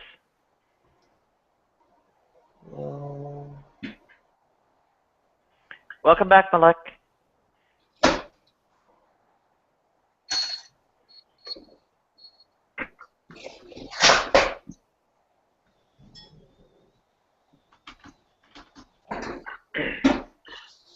Yeah, the part that bothers me isn't, la-di-da, there's Jesus out there somewhere. The part that gets me is when they go on about, oh, well, you're really a man, and you're just a fag, and you're so disgusting and evil because of that nobody should hire you, and we gotta shout tranny and she-male at you when you try and go down the street and so on. Hello, Nadia. Yep, hi Malak. How are you? Not too bad. Just starting it up on a Saturday morning. Good.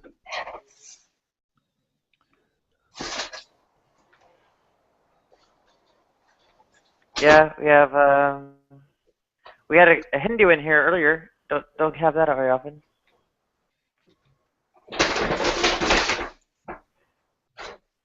Who believes in evolution?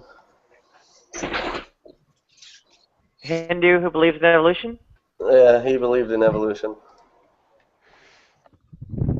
Why wouldn't a Hindu believe in evolution? Well, I don't know. Some Hindus I know go against that.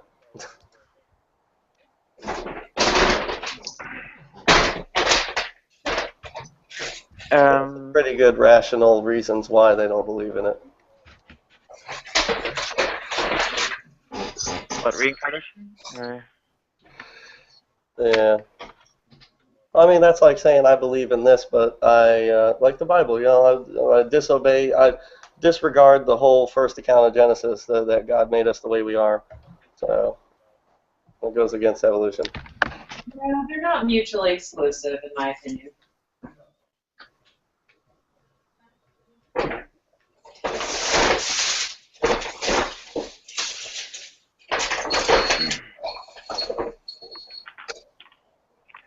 Yeah, I think theistic evolutionism is probably a good idea.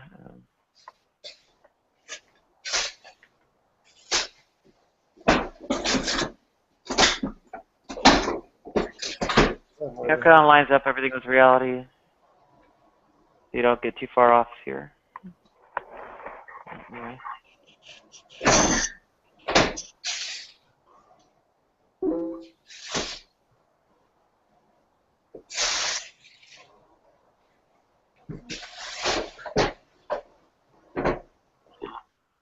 Not really worry too much either way. Okay, here we go. I have it.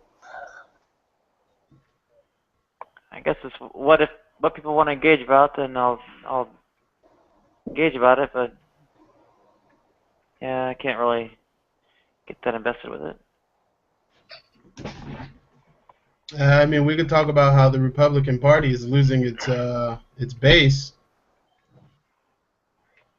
Towards what? Well, its base is better though. I mean, What is it losing its base towards? Like, what's replacing it? No, it's not being replaced. They are, you know, they're going off the rails because, you know, the Republicans their economic that's the word. Their economic policies are not popular at all. Nobody really likes their policies. So what they do is they have this base on social issues, immigration, homosexual marriage, abortion. They have this base, and it's all these radical right-wing Christians, and that's their main base. But they won't ever touch those issues. They know well that they're going to lose on those. What issue? On abortion, on gay marriage, on immigration. They know those are losing battles, but that's their base. But their base is starting to transform into the Tea Party, and they're getting crazy. Yeah, but you're talking about radical right-wing Christians, right? You're not talking about all Christians. No, I'm talking about radical right-wing Christians. Yeah, they're starting to, because the Republican Party, their guys are Romney, Jeb Bush, Chris Christie, but Santorum, Bachmann, these guys are crazy Tea Partiers, and every election cycle they just keep getting more and more popular. And the Republicans are losing their base to the Tea Party, and it's actually quite interesting. I've got to search through 1,000 pieces. Well, you realize that the Tea Party is a AstroTurf movement from FreedomWorks. Yeah, I know it's a drummed up thing, but it's starting to take a life of its own.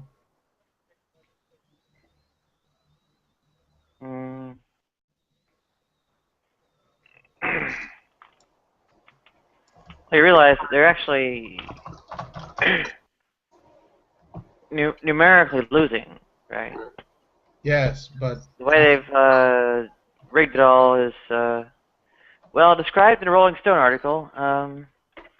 They have a combination of vote suppression with yeah, all these voter ID and other things have Nadia, you're cutting out. yeah, and the vote suppression. Yeah, I know. What was the last thing you heard? The Republican Party's rigging it all through vote suppression with all like voter IDs, screwing with elections, like starving districts they know Gerrymandering. will vote against them for voting machines, and gerrymandering. Yeah. The things involved here go on, and you know, I guess the reality is, you know, rigging outright, like having the corruption in the counters, doesn't seem like much of a stretch. So, there's a Rolling Stone article on the topic. Doesn't cover the potentially illegal things, but well, most of the legal ones it runs through. So.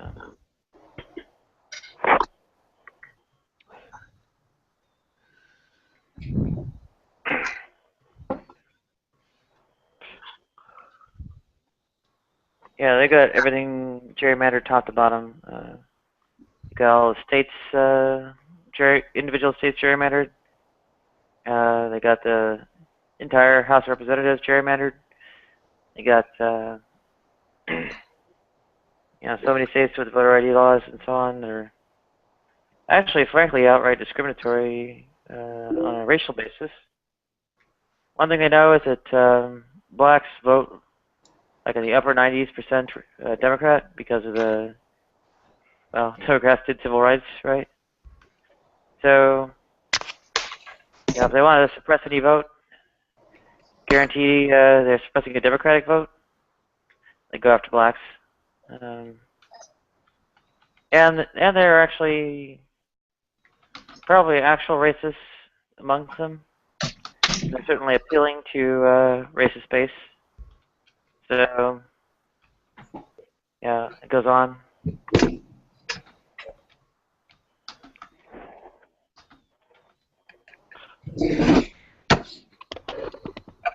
Oh, they got the caging schemes too. Yeah.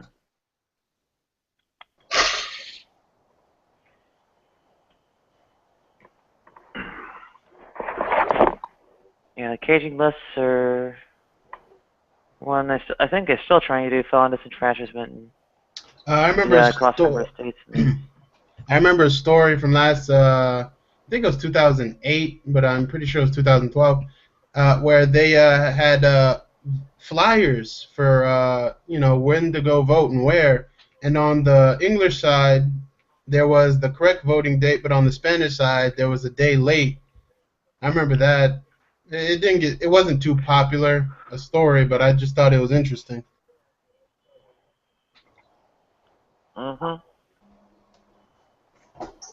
Yeah, Latinos swing Democratic everywhere outside of South Florida. Yeah. The sort of Cuban thing in South Florida is kind of hardcore anti-communist Republican, whatever. I used to live in South Florida before I moved here. Democratic. Yeah. Where were you? I was well, born in Little Havana. I lived on the west coast. Dade or Broward? Oh, okay. Like Tampa or something? Clearwater, whatever. Clearwater? I don't know what the hell's around there. Starts with C, I think. Well, when you guys are talking about left, right, this, that, I mean, to me, I don't personally, I can't be on any side. It's like they're both working with each other anyway, so it's an illusion of choice to me that doesn't really exist because they already know who's going to be president. They already know all of this stuff. It's already planned before we even touched anything about it. The left does not exist within the actual political system. Yeah. Only amongst the populace. Only in the populace, the people.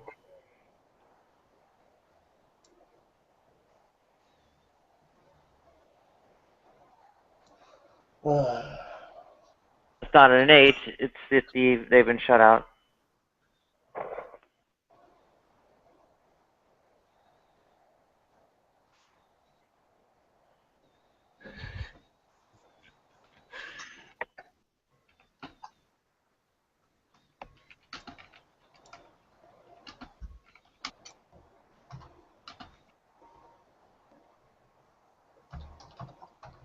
I mean, you believe that the rich, right, are running the government and all that? Well,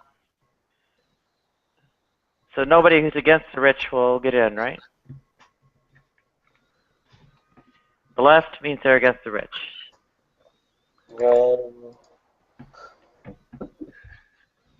I guess being caught up in all that takes me away from what's really important. It's like football and Kim Kardashian and whatever. They want you to watch that instead of the real issues.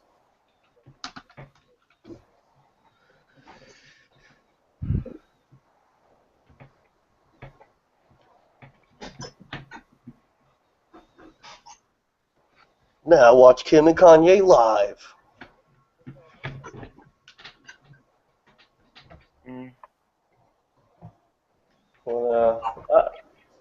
I watch it sometimes. I haven't had an easy life to, what?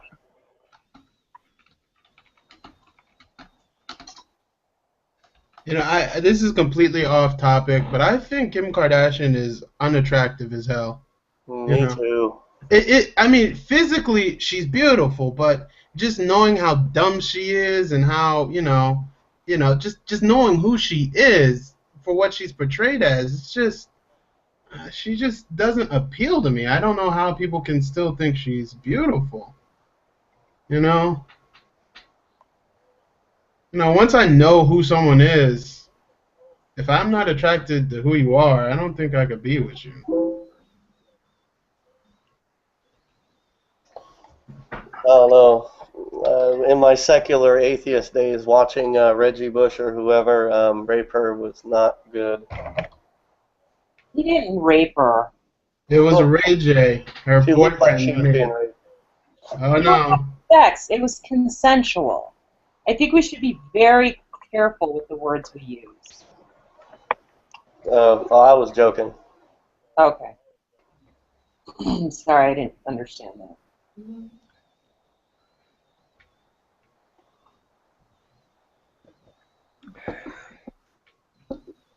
Well, you know how obsessed everybody was with that? Yeah, but the reason I'm so just taken back by the joke is two reasons. One, for everyone that's ever been raped, it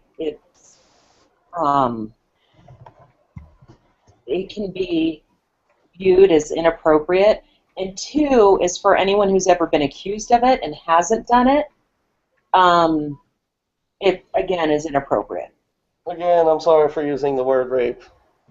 Okay, I accept your apology.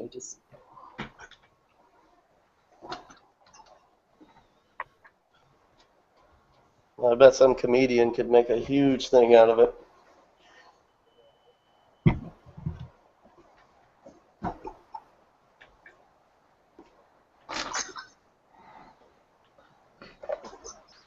Oh. Okay. I don't know if what are you guys talking about, because I'm not American, but I do know Kim Kardashian though. Oh, you know her personally? Yeah, we just had a coffee 2 hours earlier. Nobody knows her personally, man. I don't think that her husband knows her personally either. Oh. It's hard to know her personally.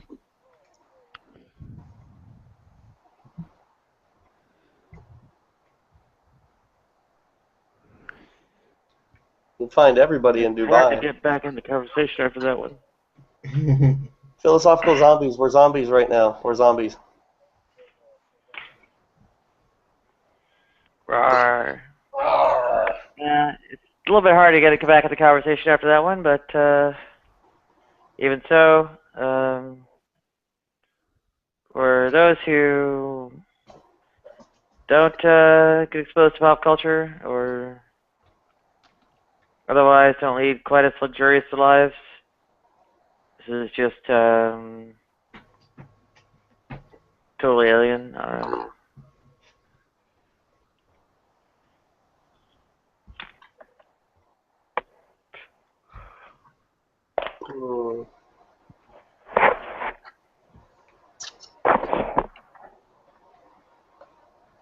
Like, all the celebrities' names have changed and stuff. I mean, I don't know, like Victoria Principal and Larry Hagman and all that shit. That's what I remember. I don't remember anything. I got a good question. Who the hell did you say? I said, I got a good question. Why are all of them dying? That's what happens, man. All of who? Celebrities.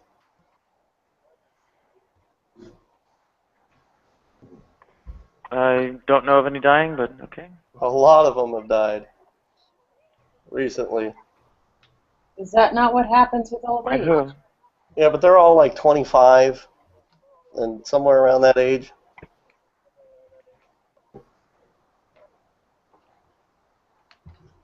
I mean, that's just how life is. It ends, you know. Sometimes it's unfortunate that people die young, but, you know, that happens. Like, it's usually some pill overdose or something with Heath Ledger and, what was that girl's name? Amy Winehouse. And the girl from Girl Interrupted, Brittany Murphy. Yeah. Yeah. The list goes on. I could go. I have the list somewhere.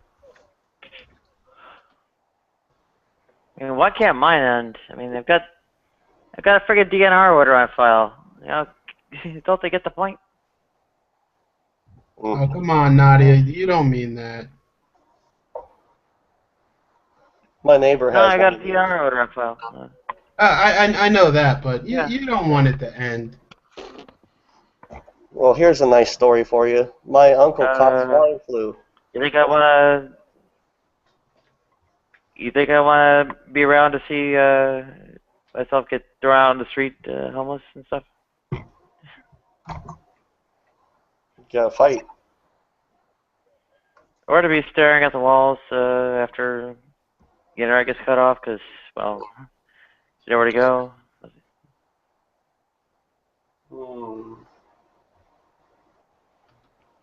That's horrible. And of course, you know, no internet, there's no way to get a job. Let's see. Do you tattoo?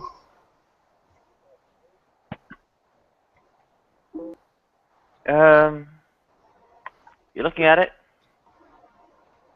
I didn't see it. You're looking at it. Oh. Permanent eyeliner. Oh, okay. And lipstick. Well, that would be a good job for you. What's that? A tattoo artist or an undertaker.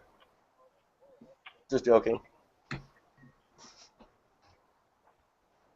I was watching my girl I've the actually other tried day. funeral parlors, partly because they have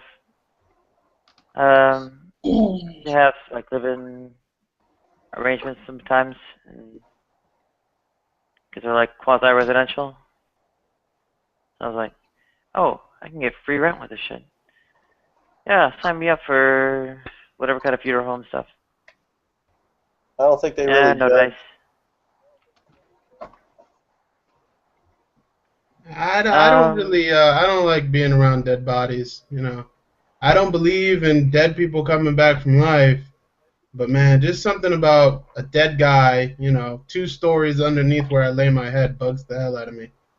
And if he Creeps me didn't out. wake up. Well, I'd get over it if it got me, you know, basically free rent or whatever. You know, those after-death quivers, that would make me crap my pants if I seen a dead dude move on the table.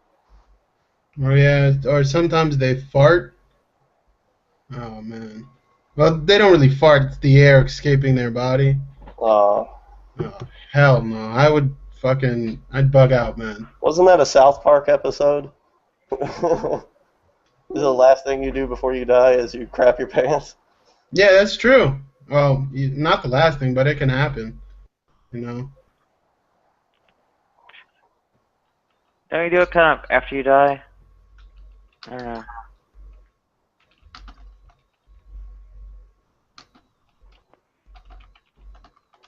I can't imagine bladder control is good either.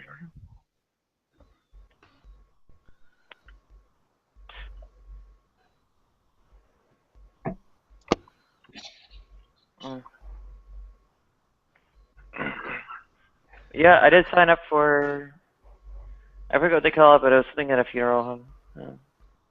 And basically just like no answer. They didn't see or hear me, so they had no, they couldn't have had any idea of anything about me, but there was just no answer.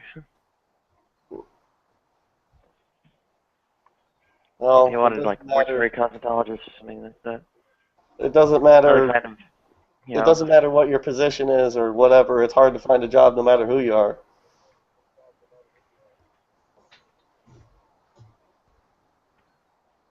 Yeah, but it should have happened by now, right? Year and a half. Yeah, you're right. Nadia's always right.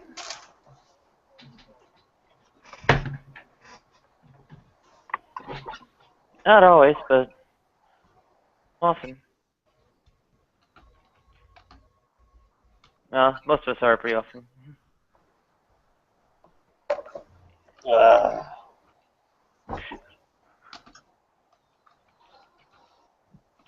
Evolutionary reliabilism, it's a relatively reliable process. So this cognition and everything else.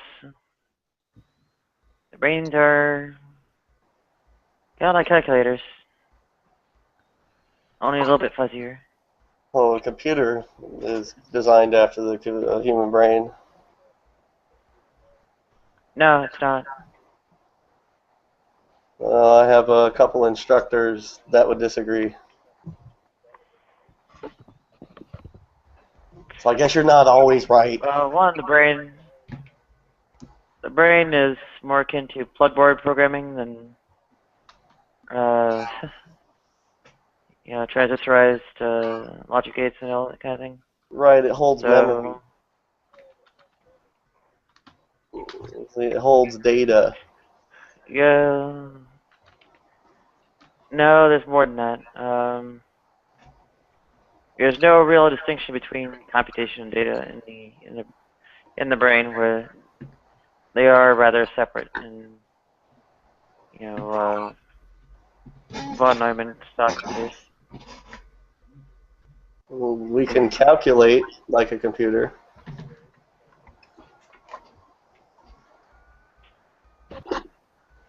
When we calculate, we don't typically do it very much like computers do. Yeah, but we designed the computer to calculate that way.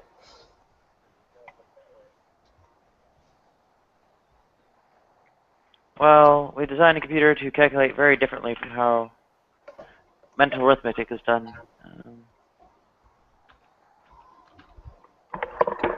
As someone who can actually do mental arithmetic, at the very least, decimal is atypical for computers, but even so... Right. What I'm saying is not a Christian thing or my belief. It's what my instructors who are secular say. Some of these, they're naturalists and whatever. I don't really know any computer. Well, I'm going through networking right now, but I don't really know too many that have a belief in God. But they, there's a networking book. But when they're saying that when they designed the first microprocessor, they looked at the circuits in the brain, and tried to do it that way. That's why computers are so huge. Is that they couldn't understand it yet. Here's my Linux book. My understanding of early computing is that it came about from very different considerations from anything like imitation of the brain. Yeah, I'm just telling you what my instructor said. Well, before computers were able to execute, say, complex control flow instructions, like,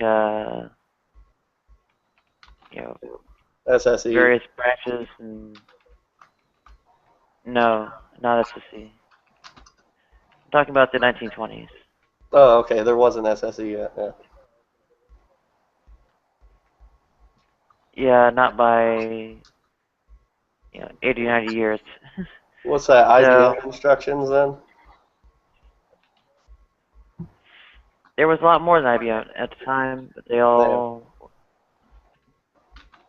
did almost straight line calculations, right? Well, I think the first microprocessor was the beginning of the computer. A lot of people say that vacuum tubes and mechanical computers constitute a computer, but to me, microprocessors made computers. A vacuum tube computer will never compare to a microprocessor computer. So, I mean, any kind of ancient, old computers that They're I've still never brought computers. up. Yeah. Still computers. And before computers were machines, they were, well, it was a job description. Mm-hmm. You didn't give the instructions to a machine, you gave it to a person. Yeah, machines and computers, yeah. Anyway. Yeah, now, when electronic calculators and so on were invented in the 20s, it was straight line code, it was still code. Right? So they had something at the start of oh, hi Pyongyang. How's Kim Jong-un?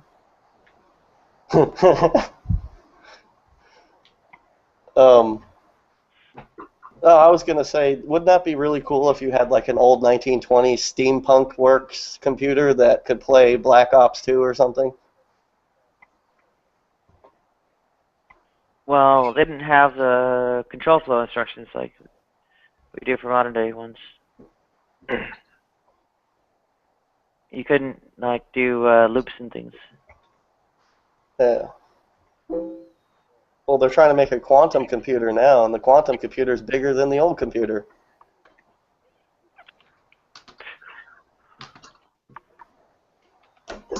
Well, miniaturization is, it's sort of a task in and of itself. But when it came around in the 30s and such was that control flow was basically devised, right?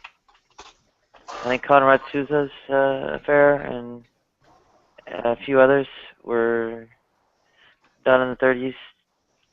You know what else I found out that you would find? What Turing actually worked on. What? Is that I had an atheist bring this up to me one day. He said, you should just stop using your computer if you don't like homosexuals because homosexuals came up with the first computer or microprocessor, whatever. And I mean, I'm trying to find where this evidence is that he's talking about. And he brought it up, and it's kind of true. It's just like, to me, that's not going to change whether I use a computer or not. You know what I'm saying? It's not like I'm going to be like, oh, homosexuals made it, I don't want to touch it. You know? Do you use Linux? Yeah, sometimes. Do you use Android devices? Yeah. Android devices? Yeah. I know about that. This transsexual put some pretty essential code into your Android device's operating system kernel. cool. So there you are. But I mean, it doesn't take transsexuals to do it, you know, or homosexuals or anything like that.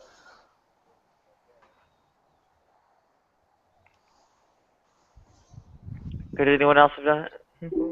Anyone else can do it. Doesn't matter what sexual preference you are. I always say I can teach a monkey how to build a computer. He gave me enough time. But did the monkey do what I did for Linux? Or what Alan Turing did for, well, computing as a whole?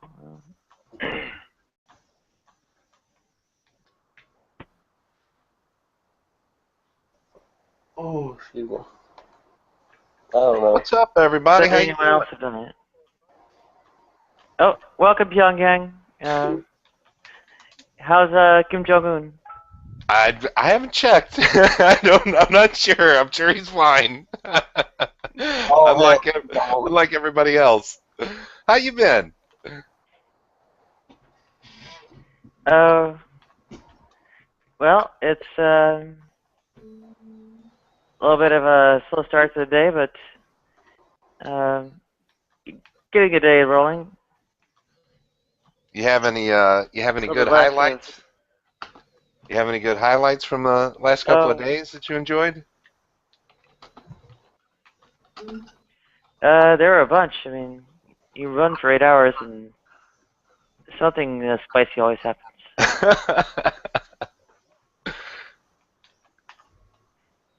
Yeah, we told her we love her. There's. Oh, that's good. That's nice. That's really good.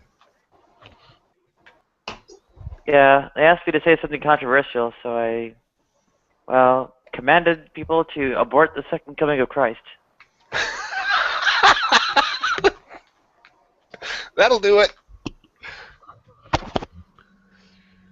I mean, I don't think he's going to be born, but okay, I'll go ahead and laugh. I tell you what, though, I love the Damien movies. You know, the Omen, Omen 2, Omen 3. I don't know why, but I love those movies. They always have to do with that kind of stuff. With Satanist shock troops, entering the war on Christmas, you know, we're gonna have an Antichrist nativity scene, you know, sometime somewhere in the USA. Hey, did you see the satanic coloring book? I'm sure you did. Did you? I have. No. And the atheists helped him make it. Well, I think that was kind of the point, wasn't it? Yeah, those particular Satanists are just trolling, you know, they're trolling. Right. Oh, but it was quite, it was quite clever. Yeah, it had like Family Guy Fat Chris in it or something. I don't know. It took me a long time to do some of the connect the dots, though. Occupied my time for a while.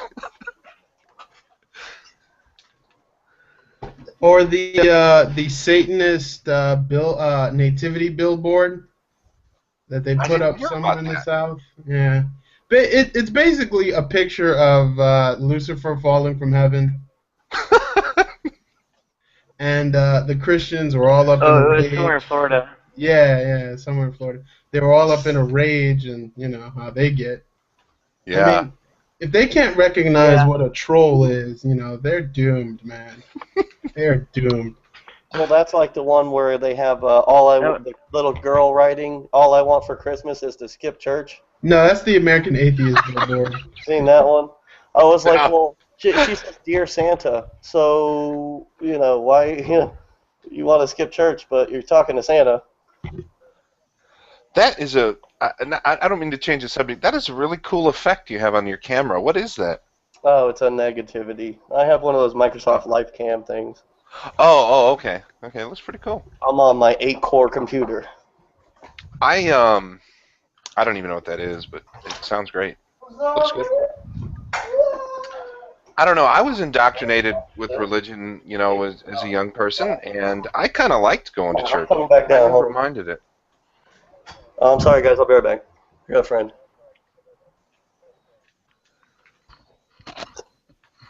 I wasn't indoctrinated, so I never sang can. Oh yeah. When did you? So were your parents? We talked a little bit about it, but you mentioned something that they weren't like Yeah. dyed in the wool, but Yeah, they were so not dyed in the wool that they kind of left out the entire indoctrination of it. oh, okay. Oh. Pretty much, yeah. Mother was a sin all you want, confess on Sunday Catholic, who hadn't been in confession in, well, then 20 years, now, 40 plus. Dad was so vaguely Protestant, he couldn't even be arsed to pay attention to what denomination church he was showing up to for weddings and funerals. So. That's great. Yeah, I was indoctrinated as a Catholic. I went to Catholic school went to a Lutheran preschool, but then I went to a Catholic school from kindergarten all the way through high school, and didn't mind it a bit, actually. It was boring, to sit through church and stuff like that, but it was also like a wonderful time to kind of meditate.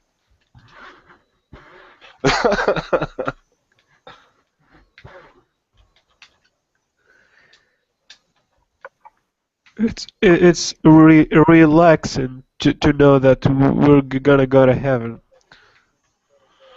Yeah, I mean, I don't know. I don't know that to be honest with you, I never really evaluated the veracity of the claims.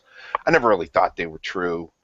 I know a lot of folks who are like that, but the value to me of religion is not necessarily coupled to the veracity or the truthfulness of what they claim.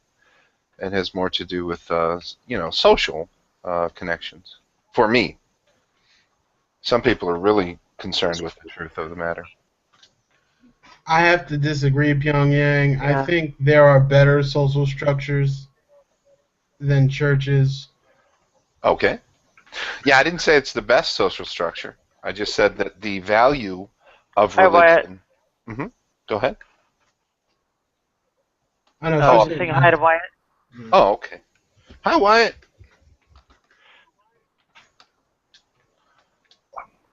And Apotheosis, there's a news story for you. What social structure is better than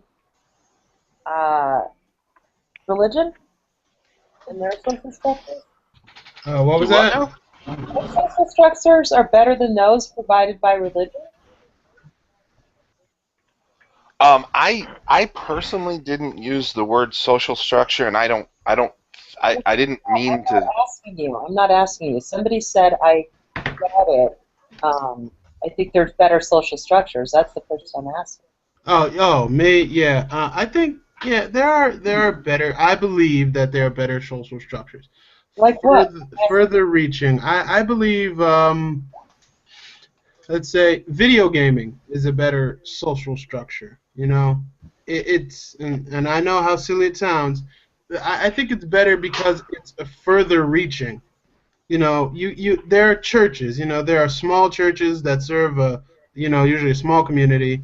Then there are just regular churches that serve a wider variety, and only mega churches really get a gigantic group of people from everywhere else. Other than that, I think churches are relatively isolated from one another. Okay. And moreover, I think that I'm sorry I jumped in, but moreover, I think that schools and universities and all these kind of stuff present a very interesting social structure, since the people who are in there share a lot of things in common, so they can interact, between each other, and it may build a very good structure to build friendships and relationships, etc. Yeah, I agree with that.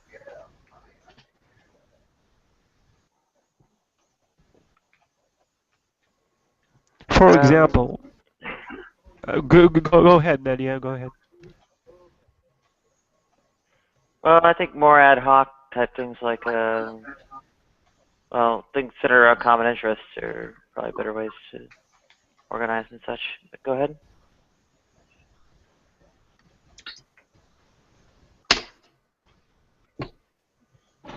Well,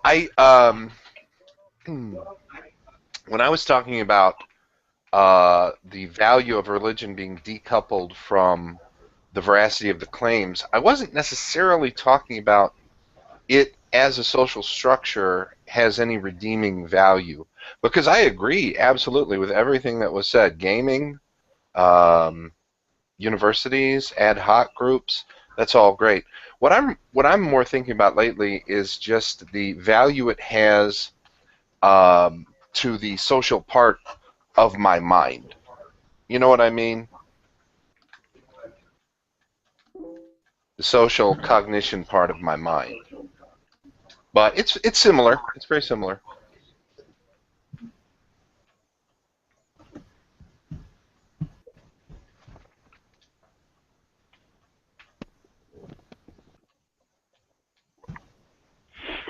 We were going on about religion as sort of like social organization structures, whatever. Like, and well, we had more philosophical things, kind of like as kind of the original preface, but kind of moved on to kind of tangential, great debate type stuff.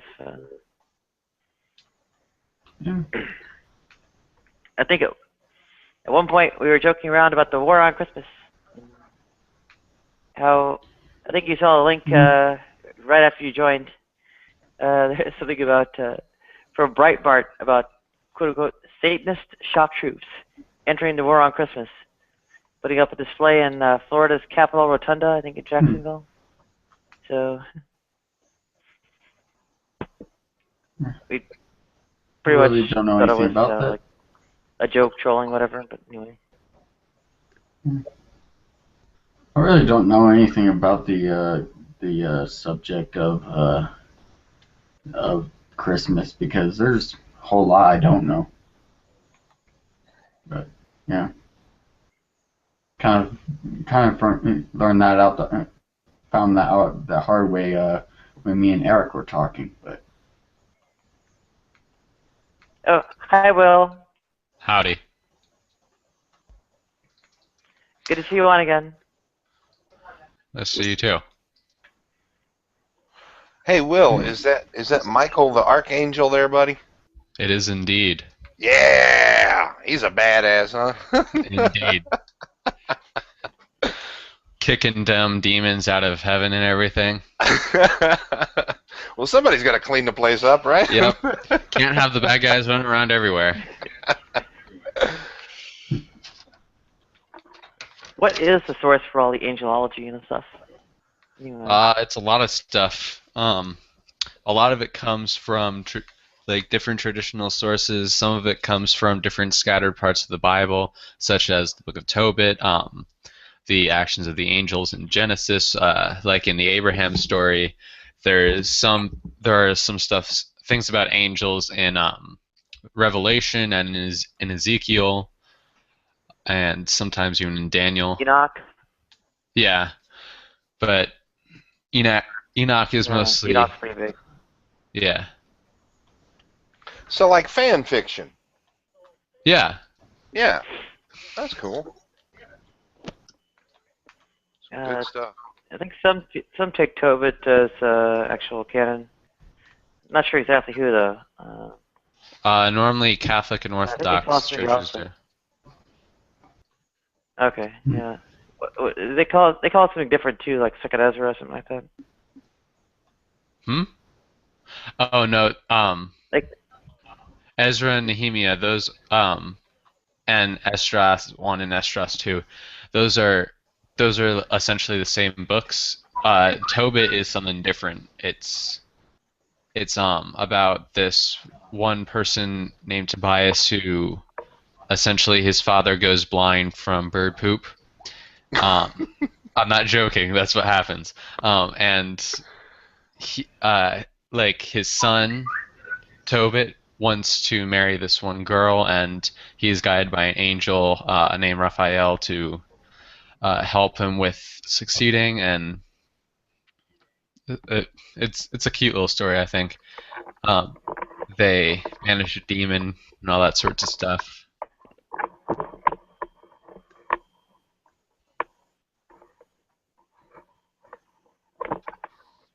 Yeah, I think there are some, what is it, Ethiopian and Eritrean Orthodox, and maybe a few others that take Enoch as canon too. Yeah, I know Yeah, that certain different Orthodox groups have a much larger canon than we do. Who's we? Will I'm go ahead. I'm a Roman Catholic. Oh, okay. Alrighty. Oh, good. You should have been here earlier. I missed I missed the invite. There were questions about the papacy. I'd be happy to answer them if Sure, anyone what kind wants of to ask questions? them again. Did you hear the Pope said dogs are going to heaven? I just posted something on Facebook literally just before I came on this hangout, which absolutely debunks that stupid bullcrap. No! Oh, you mean that the Pope never said it, or that the Pope is full of it? No, that the idea that the Pope ever said it. Oh, okay. Okay, first off, there's one huge problem with the story. It says that Pope Francis was quoting from the Apostle Paul when he said that. Well, I've read all of Paul's epistles, and I just did a search. The only time dog ever comes up is in Philippians, and Paul is using it to describe how why humans do bad behavior. Okay. So you're really into this stuff. Where was the source where the story came from? Was it from a newspaper? It was essentially just from I'm wondering who's translating the Pope's papers, because they keep coming up with a bunch of bad translations, and I know it just sounds weird for me to say, oh, it's just because of a bad translation, but no, I can translate better, and I don't even know Italian. Oh no, Broham, you can say whatever you want, man. I'm totally down with that. But you don't even think it was a statement. You think that there was error in it. Pope Francis never even hinted at it. Okay. The idea that animals get to heaven. Yeah, and you don't like that idea. Well, I don't believe that the soul of animals has the ability to survive the death of the body. Oh, okay, but animals have souls? Yes. Oh, all right. But they just die when I'm not even going to get into how you know that, but okay. I'm cool with that. The reason why Catholic theology says that is because animals don't have the properties of soul, like animal souls don't have immaterial properties. Yeah. Okay. I dig it, brother. Hey, let me ask you a question. Did you like Benedict better than... Go ahead. Oh, go ahead. I just have a personal inquiry. Did you like Benedict better than Will, or do you not have a preference? I'm sorry, Will. Do you like Benedict better than Francis? I'm sorry. That's what I thought you meant. I was hoping to read one of Benedict's encyclicals, because I've heard that they are amazing and that he is an excellent theologian. Mm-hmm. And since I'm more of a theology person than a pastoral person, right. I would definitely like Benedict better. Yeah, okay. Yeah, that's interesting. I heard the same criticisms about Benedict, that he wasn't pastoral. So, all right, that's interesting. Thank you for answering that. That could be true. He seemed to be more of like a theological sort of doctrinal kind of guy. Mm-hmm. And a lot of people in today's world don't find that very appealing. But for me, it's the other way around. I don't really. I mean, I think that the pastoral aspect is important, and I like the fact that we're seeing that in Francis. But the thing that I don't like about Francis is that he like ends up getting into too much trouble because he goes under the assumption that like people know what he's talking about when just based on what we've seen for the past couple of years, no one knows what he's talking about because people continually misinterpret what he says. Oh, okay. I don't know the issue where people misinterpret what he says. Well, here's a great example of people. Like a great example would be a while ago when the Pope talked about evolution and stuff and like the creation thing.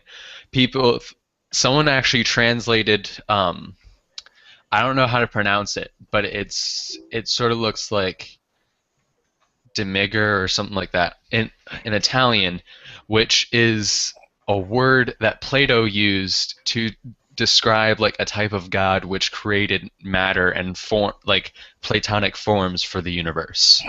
In other words, Demiurge. Yeah, that's it. And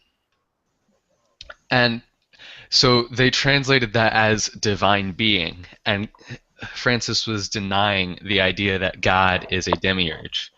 He wasn't saying that God is not a divine being. He was saying that God is not a demiurge. And so like people read the English translation where Pope Francis says God is not some sort of divine being. And well, people thought that he was denying God's deity, which would be a contradiction. Yeah, that's a pretty big one. Basically, just God is just like Germanic for deity, and divine being is deity. So yeah. Someone made the comment that if God is not a divine being, then he needs to find a new job.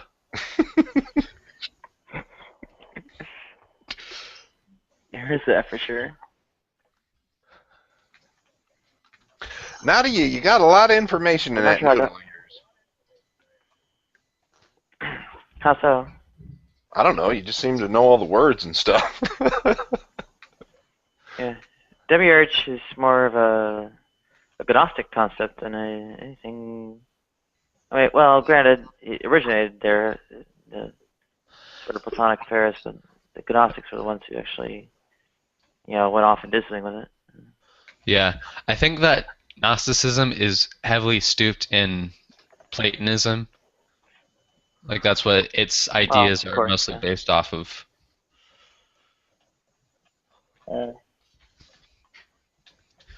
Well, Hellenistic thought informed the entire sort of early Christian affair. So. By the way, if anyone would like to ask the questions about the papacy earlier, I'd be happy to oblige answering. Was something about the Pope being like the king of the world or something like that. It's like I said, the role is like Bishop of Rome. What's your view on the Pope? So on and so forth. What is his role here on Earth? That was kind of. He is a symbol of unification. He is the highest shepherd of the entire universal church, and under specific conditions, he has the ability to dogmatically define people to a doctrine held and have it to be held by the entire church. So he's not God here on Earth. No.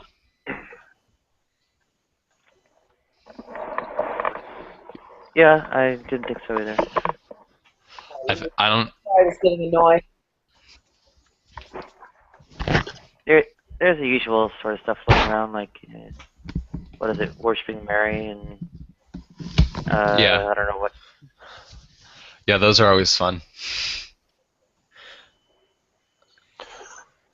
Like, I'm not remotely Catholic myself, even though I guess my mother was kind of like nominally such. It's like I never set foot in a Catholic church, right? So apart from my baptism, I guess. So And I know this stuff, and not from any direct teaching, just well, I don't know, being informed, general knowledge, something like that. So it's bizarre how these kind of Catholic conspiracy theories go around. Yeah, those are always fun to read. Hey, Will, clear me up on something the Pope said about the atheist. I'm sorry, did I interrupt you, Nadia? Yeah, just roll with it, go with it. You mean how the atheist can get to heaven? Is that what he said recently or something? Where don't monkey with them because they're doing good works or something? You know what I'm talking about. You like that? Yeah. I think that came from like last year, sometime around like I don't know, April to June or sometime around there. I looked into it. I found what it was referring to. The sentence, or even like anything related to this. Atheists can get to heaven as atheists is not found anywhere in what the Pope said.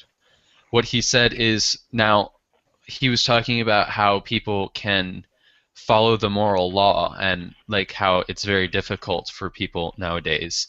And then he addressed unbelievers, and he said that in order for them to follow the moral law, they would have to follow their conscience. And what's funny is that that's not saying that they can get to heaven, because we don't believe that you can simply work your way into heaven. Right. VIP stuff. Got to be part of the club. I got you. Sort of, I guess.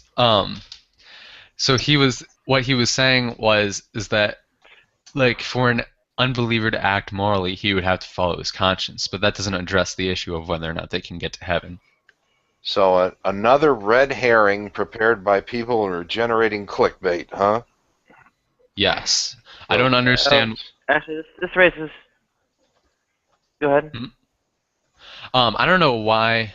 Like, what's funny is that a lot of the time, Pope Benedict said very similar things to Pope Francis, like such that we must respect gays and treat them as people who have full human rights. But for some reason, people say Pope Francis is breaking from Pope Benedict whenever this sort of thing happens. Benedict, whatever his name was, looked like the devil. I mean, the guy just looks evil. What does the devil look like? Like Pope Benedict. Yeah. I don't mean that literally. I just mean that the guy, I mean, his eyes, his sunkenness, his ability. He looks like Darth Sidious. To not clean up the sex scandals involved with the church. He looks sinister, and quite frankly, there was a lot of us outside looking in that didn't believe he should have won, been voted in. I mean, there was a lot of things associated with him that just gave us the heebie-jeebies. And then you have the fact, when it's all said and done, that he steps down. I don't know what the reasons were. Don't necessarily care, but that's so rare. And then, let's face it, we all loved, even if we weren't, on some level, we loved Pope John Paul, right? That's who came before. Oh yeah, I loved Pope John Paul. He was amazing. So what happened was, I don't know how you follow a great, but you certainly don't follow him by looking like an embodiment of something evil. So the whole thing about him was scary. That's all. What? So are you saying he should have like hit up a plastic surgeon or something? Can you take a little off the chin? Like he can't help it. I'm saying that being the face of the church, that's a scary face. Have you ever seen half of the popes throughout history? No, I'm not Catholic. I don't get with it. I'm just Christian. But, and I don't think that supports it. If they were all scary like that, that frightened me for the church as well, for the Catholic Church. But you asked me a question. Why is it that the media is doing this? This guy is likable, this new guy. He seems more approachable.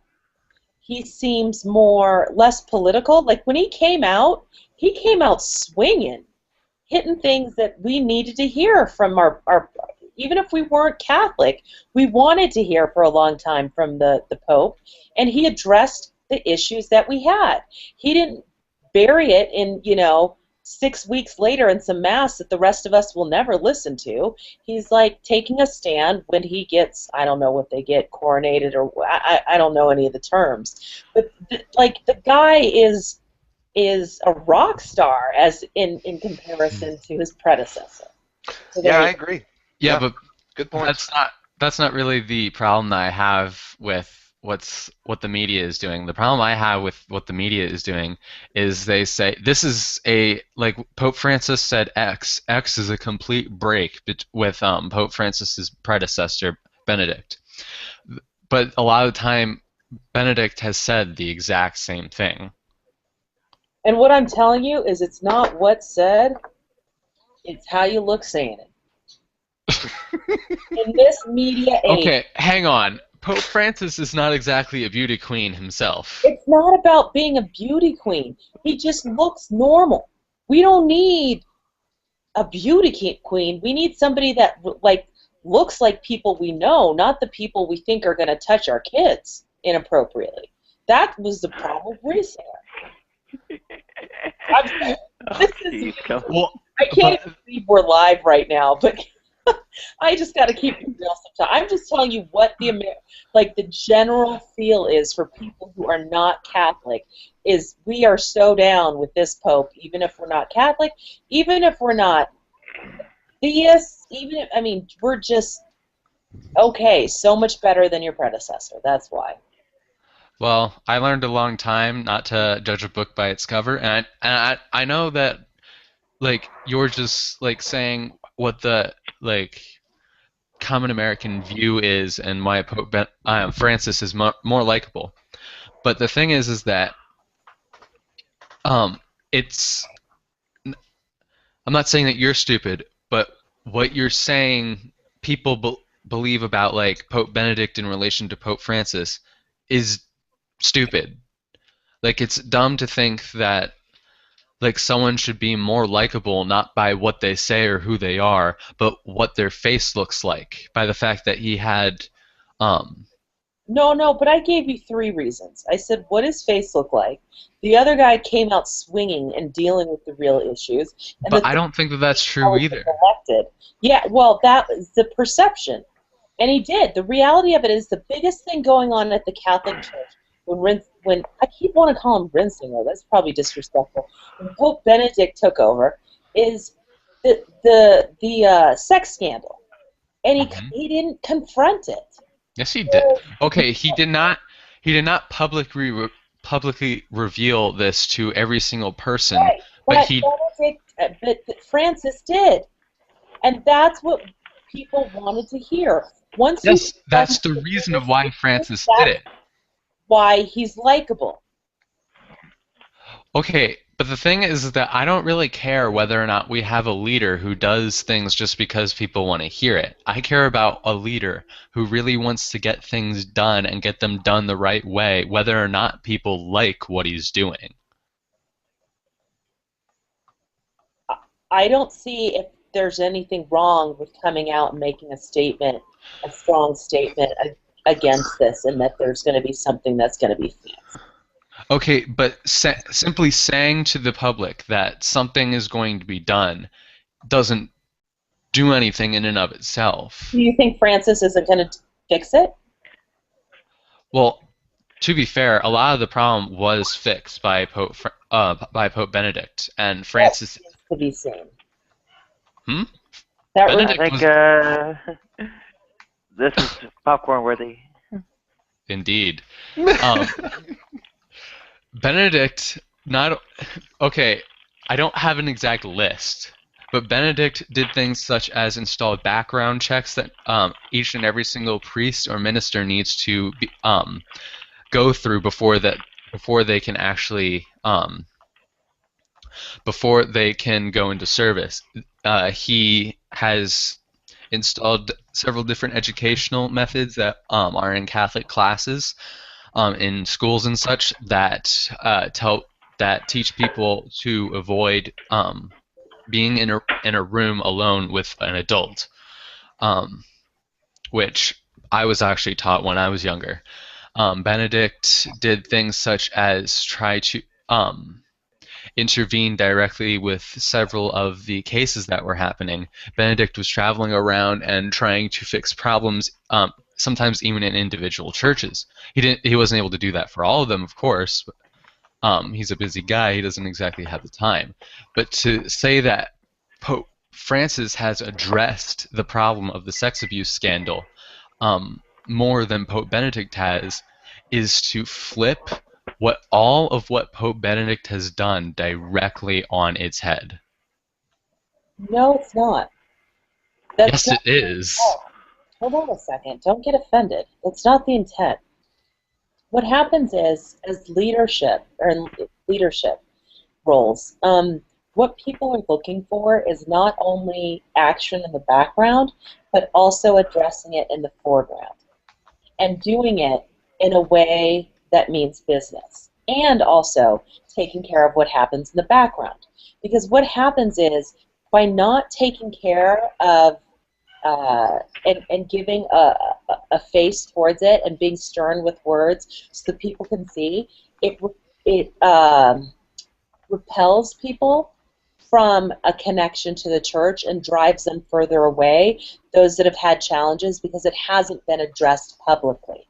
So you can say that these things are going on to fix the church, and that might be good and well, but what's happening in the meantime is people are leaving the church in droves because it hasn't been publicly addressed. They feel that they haven't been validated. More importantly, it doesn't draw new people towards it because they're not seeing the great work that's going on in the background. So you think that the inability for somebody to publicly address something that is the hot topic is, to me, as a Christian, a bigger concern, because they're pulling people who would otherwise stay with the church or go towards it and have a chance for salvation away from it. Okay, so do you think that whenever Pope Benedict installed one of the things that I just mentioned, he should have announced it to the public? No, I think he should have addressed it head on at first, and then it should have got on with his business of making those things happen. And I'm not even sure that what you just suggested could really solve some of the challenges that were going on there. So that was the second point that I had, where I was a little concerned with that. Wait, so do you, when you get your news about whatever Pope X is doing, do you get it from the media or do you get it from the Pope himself? I don't speak to the Pope. I don't know him. No. That's not what I mean. Like, I get my information about what the Pope said from the Vatican and what the Vatican records what the Pope said, or on Vatican news websites, or even on the Pope's Twitter. General media, and I would suspect that's where most Christians, or those who are leaving the church, or those who are interested in finding out more about the church get it. Okay, well, that's the problem. That's not the problem. Okay, if you're getting your information about Pope Benedict and Pope Francis from the media, then that is a very serious problem. Okay, what I'm trying to say is that's where most people who are in limbo, I don't know a better word for it, as it relates to the church, go for their information. And so what happens is the church, the media covers newsworthy events, and what's a newsworthy event is when somebody has been newly, what is the word for it, when they've been sworn, what is the word for it when a pope comes in? Inaugurated? So yeah, that's the word I'm looking for presidency, but I don't know if that's right for... I would say anointed? I don't know. What do you think, Will? I don't know what the question is, sorry. What do you call it when they crown a new pope? I think it's inaugurated. Okay, fine. All right, thank you. So when a new pope gets inaugurated, that's something that is monumental. It's something that we all cheer for, we look at, or at least we look at. And so that is the juncture, that is the time where you have the most eyes on you. It's like the Super Bowl of if you could call it that, of all eyes on you, okay? That's when the media picks up. If you bury it, like I said, in week 6 or 63 of your leadership reign, people aren't going to pay attention to that. So there is, Sorry. but like I said, the people who are in limbo, those who are thinking of leaving the church or those who are thinking of going towards it. Okay, so Pope Francis has been around for almost 2 years, I think. And people are still paying attention to what he says. So you're telling me that 6 weeks after Pope Benedict is inaugurated, suddenly no one is going to pay attention to what he says anymore?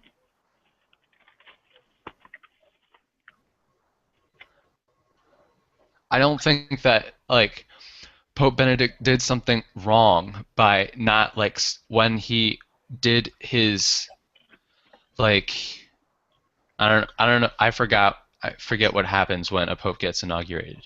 But when he stepped up on the podium after the white smoke came out, he didn't say, "I'm going to address the scandal in the church." It definitely wasn't an appropriate time to do it, and especially if he wasn't doing anything the very, very second he was already, the very, very second that he was, the very first thing that he was going to do when he was pope. Because I do agree that the sex abuse scandal was indeed something that was a very, very big problem in the church, but the worst of it had already passed, and most of it had already gone away by the end of Pope John Paul's reign as pope.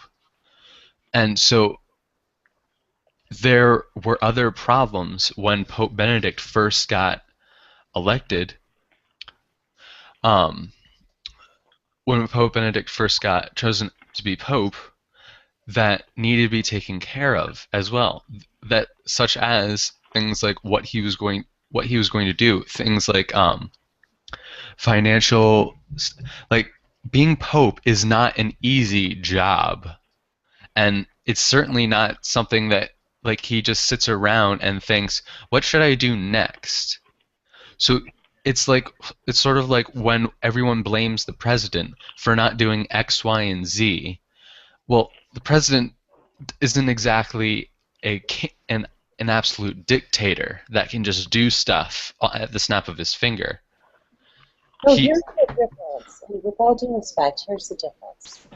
The biggest hot topic, I remember when Obama was first president, I got to go president by president, but I won't drag it out, was the economy, right? Mm-hmm. And what happened in his presidential, when he was inaugurated? What did he spend most of the time addressing? The economy. Okay, yes, but politics is different from the hierarchical structure of the church. Again, the Pope isn't a king. You were the one who opened the door by bringing the political example into the fray. So I just aligned it where it could have been aligned.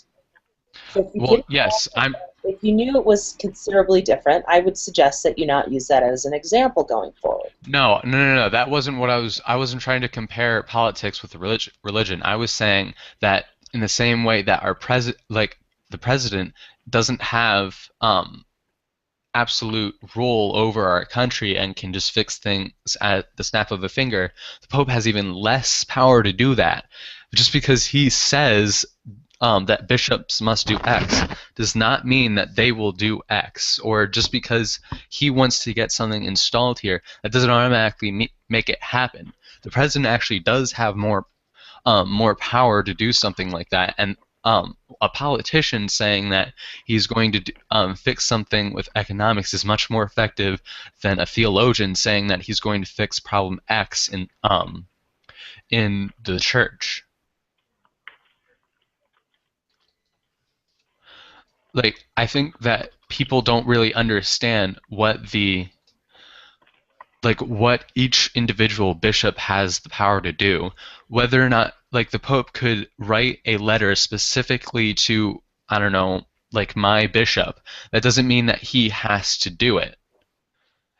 he's very much obliged to do it, but he has direct control over his diocese, and he doesn't have to do anything that the Pope tells him to do when it comes to how to run his diocese, unless it's talking about some doctrine that the diocese must now accept because he's defined it to the whole universal church.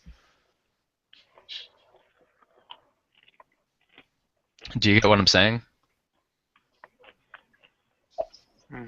You couldn't explain yourself, but I'm just telling you what's effective versus ineffective.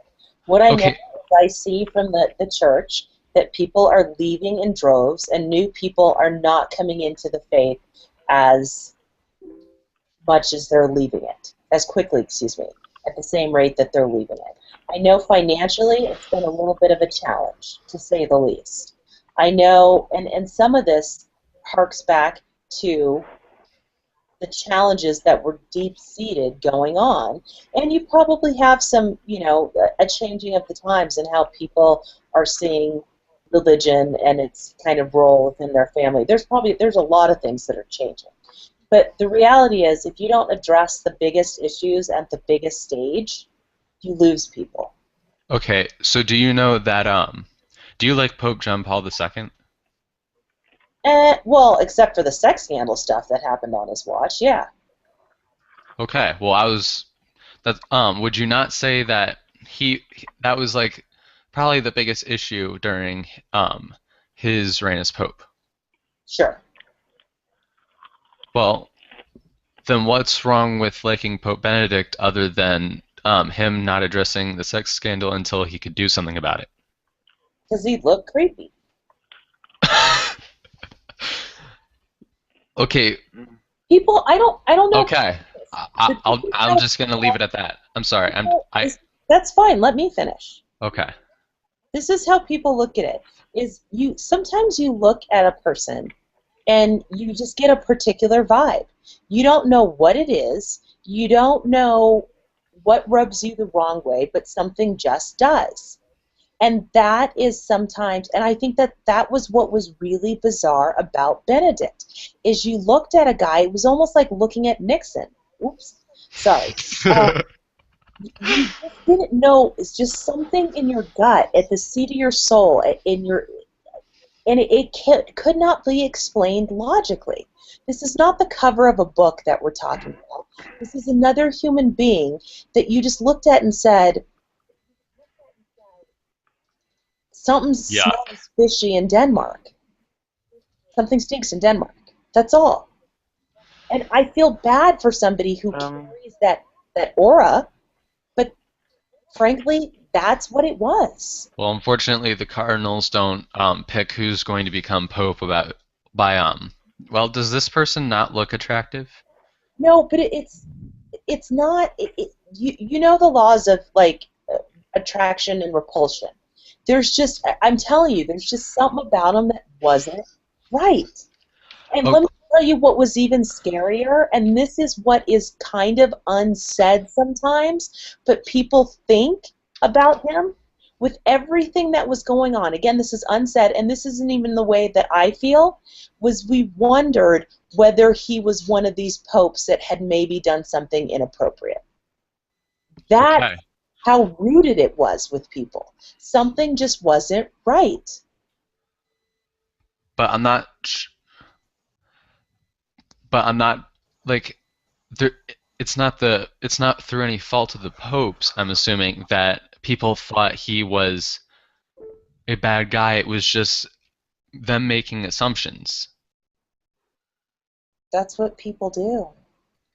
Okay, well, so that can't be helped. No, here's what happens. If people have this feeling about you when they look at you that they just go, something's not right, and then you don't address an issue where they know that something's not right, they start linking you to that issue. And I think, psychologically, that was what was going on with Benedict. And it's unfortunate if he was the best pope that ever, I don't know how long he was there, maybe 10 years? How long was Benedict there?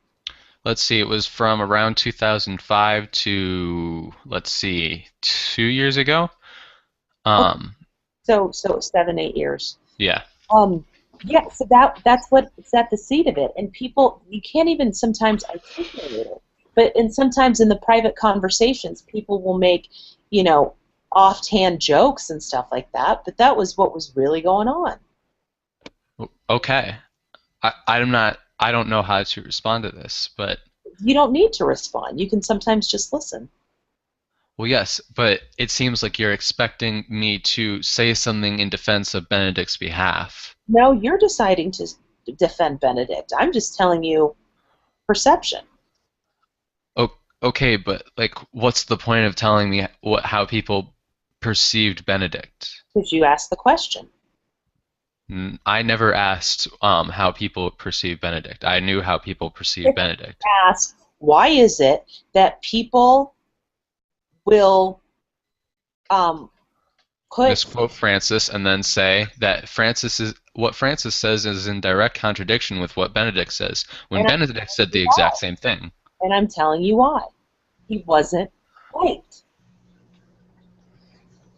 Okay, but that doesn't give a person the right to lie about what about what two people said. Hi, Seth.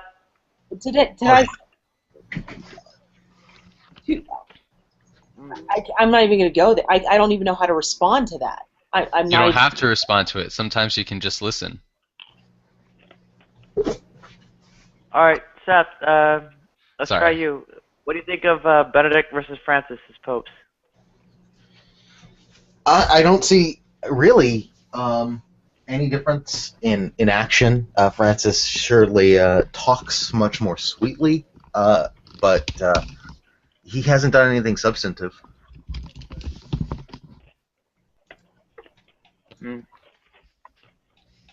People like Francis much more. They do. And I'm sorry, I can't pronounce your name. Mine? Yeah. Oh, it's not Hermine. You should be the last person correcting it. It's Hermine. Okay. She was explaining to me why people like Francis more than Benedict. Well, I pasted a link to an article in the text chat about why millennials are leaving religion, and it seems to be over LGBT issues.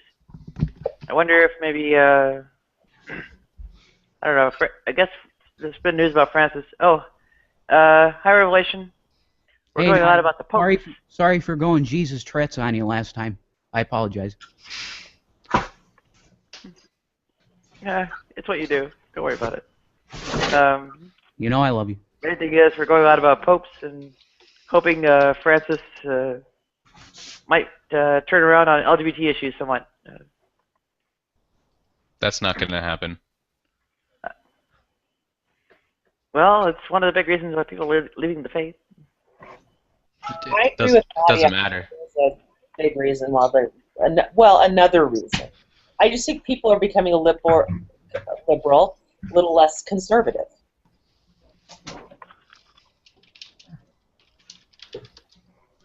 I want to make a prediction here, and that is, see, I believe it's on a feedback loop, and society changes, and the church modifies its positions to facilitate that, because otherwise they'd be out of money and they'd be out of business. No offense, Will, but so I think that it's definitely going to happen. I think that they'll definitely be more accepting of everybody. Never once in the 2,000-year history of the Catholic Church has it changed doctrine. Has it changed core doctrine in order to make the faith easier? Nonsense. Divorce. What about people still are not allowed to divorce? No, that's not true, bro. It is most definitely true. Indulgences. They absolutely changed their position on divorce. What about indulgences? You are never allowed. You are not allowed to divorce today in the Catholic Church. What about the? But you can take communion, Broham. No, you What can't. about indulgences? Indulgences? What about indulgences? Did that make it easier on people? if by indulgences you mean Johann Tetzel making them a sale thing, then that's not an official change in church doctrine. That's a guy trying to make a profit.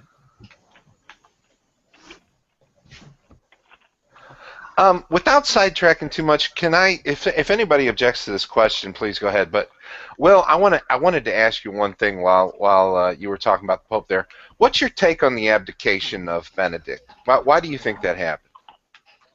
I think it happened because he said, because why he said it happened, he didn't think that he was strong enough physically or mentally in order to lead the entire church. Okay, so he just got old and tired.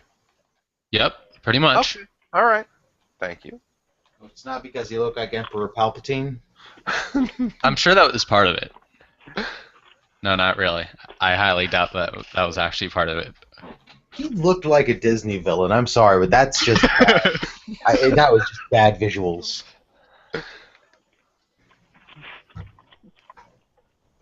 Well, that's what the young lady was saying. Hermine? Ermine.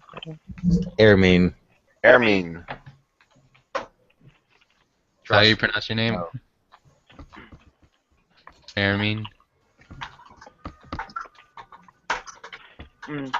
But well, why can't the church turn around on any doctrine? Because the doctrines aren't the church's to change. Yeah, but the fact is they do, bro. They do change doctrines. No. Okay, I can name. Okay, you brought up divorce. Divorce. Meet on Friday. I mean, that's changed. Okay, meet on Friday. You mean like fasting? No. Go ahead. That's not a doctrine. That's just like a that's a piece of canon law. Okay, whatever. I mean, however you want to call their policy. What is let's stick with the. Go ahead. What is a doctrine? Just explain that, because that could simplify some things. What are the doctrines of the Catholic Church? The doctrine is a belief or a practice which must be held by all the Christian faithful in order to be considered a part of the Catholic Church. Okay, but when I look at like some of these creeds, like the Nicene and Apostles, is that a doctrine? You mean, is the prayer a doctrine? Well, I guess the Nicene Creed is, in a sense, a doctrine, since what is contained in it is a doctrine. Well, I'm lost, because it says, I believe in God. God created the world. Jesus is my son. Jesus was born to Virgin Mary and conceived by the Holy Spirit. Put to death by Pilate on the cross. He was buried but rose again on the third day. He ascended to heaven. He'll come again one day. The Holy Spirit exists. The church are God's people. God forgives our sins. We'll be resurrected one day and have eternal life. Yes, everything in the Nicene Creed is considered a doctrine in the Catholic Church. Okay, but I didn't hear anything about homosexuality. I didn't hear anything about divorce. I didn't hear anything. That's why I'm like, where are the doctrines just listed? That'd just be easier for me. Well, yeah, but the creed. Okay, you want to have a book that just lists all the doctrines of the church? Yeah, that'd be great. Okay, I'll send you a link. Oh, that'd be great. Catechism? Yes, go get the Catechism of the Catholic Church. I don't even know how to spell catechism. I can't spell. Is anti-LGBT stuff core doctrine? Oh, sorry. Go ahead. Before, when they're talking about what doctrines change, I wanted to. What about the view of the Jewish people as all being convicted or guilty of deicide, the killing of Jesus? Yeah, that was right after World War II, right? They came out with that. Well, it was before World War II. No, look who just the hello, Hello, Apparently, now we have two Catholics in this hangout. I saw my boy. I saw my main boy Will here, and I thought I might as well drop by. Nice to see you, Effie. Yeah. So You as well. what about that? What about the view of all Jewish people being guilty of deicide? I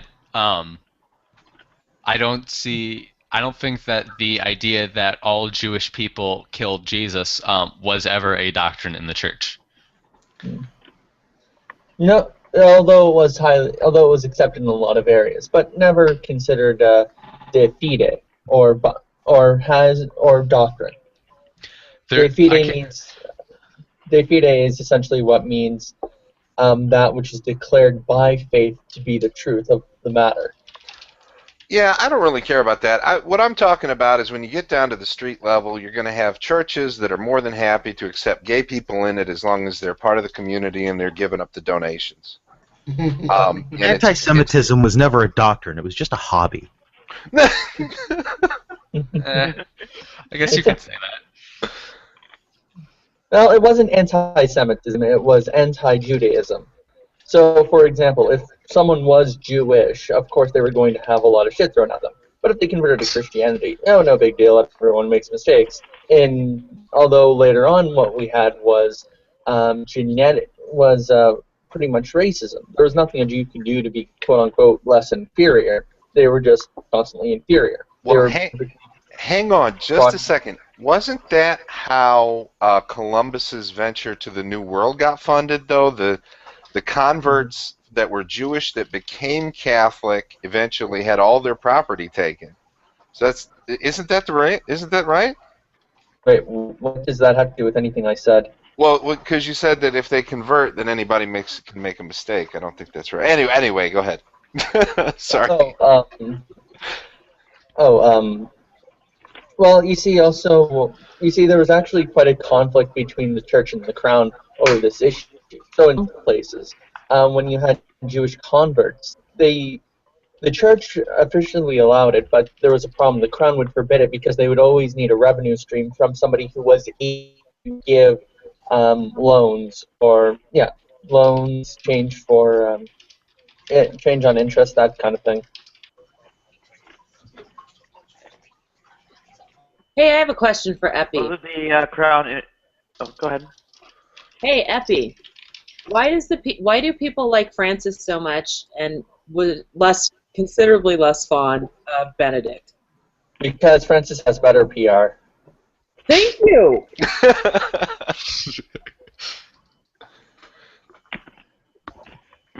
You said it was politically correct. Okay. I hate political correctness. There's quite a bit of conflict between the church and the crown surrounding the Inquisition. I don't think so. You mean the English crown? No, actually various. Spanish in particular, but it was broader, if I remember right.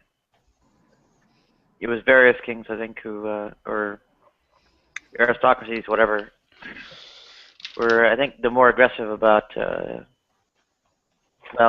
disposing of the people than the church itself was. Yeah, that's the biggest problem I have with the Catholic stuff. You know, I think the people are awesome. I love Catholic people, especially Epi. Brilliant. The only problem, and you too, Will. You too. You're brilliant. Good. But the Inquisition, that's a big lump in my throat. Well, no. Well, the Catholic Church has since apologized for that. Not saying it makes everything better automatically at the bat. Just saying there's no modern Catholic that's willing to be like, hey, that Inquisition thing was awesome. Yeah, I hear you. Okay, I think that the Inquisition is sometimes over. Like, I do think that, yeah, it definitely wasn't a high point in church history. But I think that some people like point to it as being like the reason of why Catholics in history have been bad, or like the church hierarchical structure has been bad. Okay. Did you want me to explain why I thought that? No. No, not really. Okay. Just seem to be awkward silence. About Catholicism. You guys, your Bible, does it have the Apocrypha in it? We The call it the seven. Deuterocanonical. We call it the Deuterocanonical texts, and apocryphon just means any book that's not considered in Scripture but is trying to be attributed as such. So for us, what you call the Apocrypha, we call the Deuterocanonical, and we call the Deuterocanonical that because we believe it is in itself a form of canon. So it's not apocryphal, but there are books we do consider apocryphal. Like Enoch, The book, yeah. The Assumption of Moses, 3 and 4 Esdras, 3 and 4 Maccabees, and a whole array of New Testament books. Like Clement, Barnabas, and so on. Yeah. I don't think that those are really apocryphal. The Shepherd of Hermes. Yeah. Oh, well, yeah. Like Nag Hammadi stuff, yeah. Hey, I have a question, Epi. I want to do a read the Bible in a year study group on Google+. You down? Yeah, sure. We just have to be very meticulous in scheduling, but yeah, just keep inviting me. But by Bible, do you mean our Bible or your Bible? That's exactly it. That's the fundamental problem I'm having right now, because step one is finding 3 Bibles that we can look from. So we have St. James, New International Version. Is that it? I would suggest the Revised Standard Version. My own favorite is the New American Standard Bible. So the problem is I just wanted to get like a group of 5-6 people and figure out which were the 3 we were going to use, be able to align those, and then first. How about we just, if you like, we could stick to the New Testament first and then negotiate the Old Testament. No, I'd actually like to start with the Old Testament first, and go, because I'd like to actually bring some Jewish people in too in that discussion, then go towards the New Testament, because I think it's important to understand where we've been before we can understand where we're going.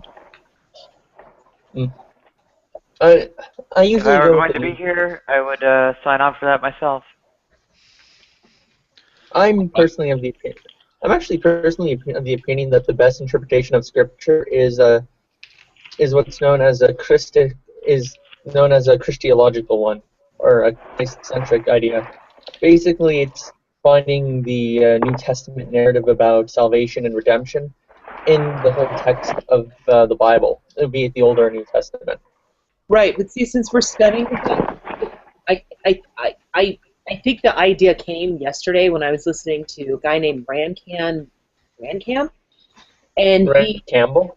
Yes. The legend! Hold on a sec. The challenge I had with him is one statement that he said where I just shut down. Because he evangelizes an awful lot, but he said that he's never read the Bible. He's never read the Bible. I would advise staying away from Rancam. Yeah, no, I'm not. My point was that I'm really afraid when anybody's evangelizing and has never read the Bible.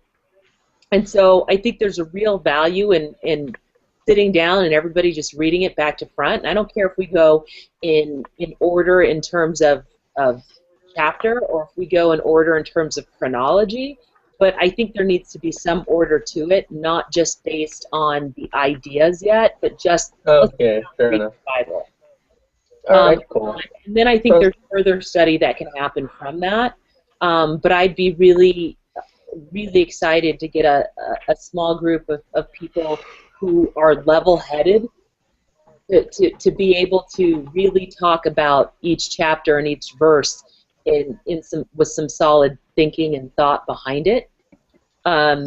So I'll send you the run of show is what I'm calling it, and the name of the show, quote unquote, it's called Rev, because it's all leading up to the book of Revelation, and there's obviously numerous entendres throughout it. But it's just really for us to sit down and just study. That's it. And I know there's so many different interpretations of each verse that it'll just be nice to have so many different Christians in the room and their perspective on what was read, and people can then draw from it their own conclusions. That actually sounds pretty cool, but only on one condition. We get to skip the Book of Numbers because Numbers is. Oh no, and Chronicles 1. No, yes, those books are to the Bible what what something sucks is to something that was awesome. Kryptonite to Superman. Okay. Exactly. Well, I don't think we should skip anything. Those might just be a shorter show. Actually, I kind of like Numbers. But yeah, I don't think we should skip anything. But it may be harder to decipher some things. It may be whatever the situation is. But I'd love to have the conversation. So I'd love to have you as a part of that. And so then my question is, does it make sense to do a show on Saturday or on Sunday afternoon? Yeah, I'd be down with that. I think it could be. I think Sunday evening would be the best time. Yeah, I do too. The problem is Sunday evening here means Sunday middle of the night elsewhere means Monday morning elsewhere. Do you know what I mean? That's been the I see. How about Sunday afternoon should be fun then? What time zone are you? Eastern Standard. Okay, I'll keep that in mind. Thank you. I'm done talking.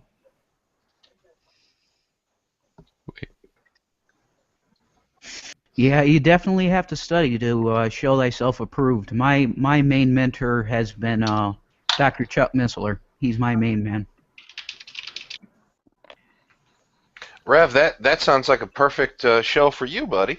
Yeah, that's what I was going to say. Rev, you're on the list, but I was just going to go person by person that I meet. Let me see. I just want to make sure. There's a couple. You know what? I'm not going to say who's not on the list, but there are people who I've absolutely said I don't think it's the wisest thing at the start, but I don't want to include them. Okay, people who I'm thinking of not inviting or suggesting you don't invite. Would you type it? No. Type it. Please don't say it, because we're live.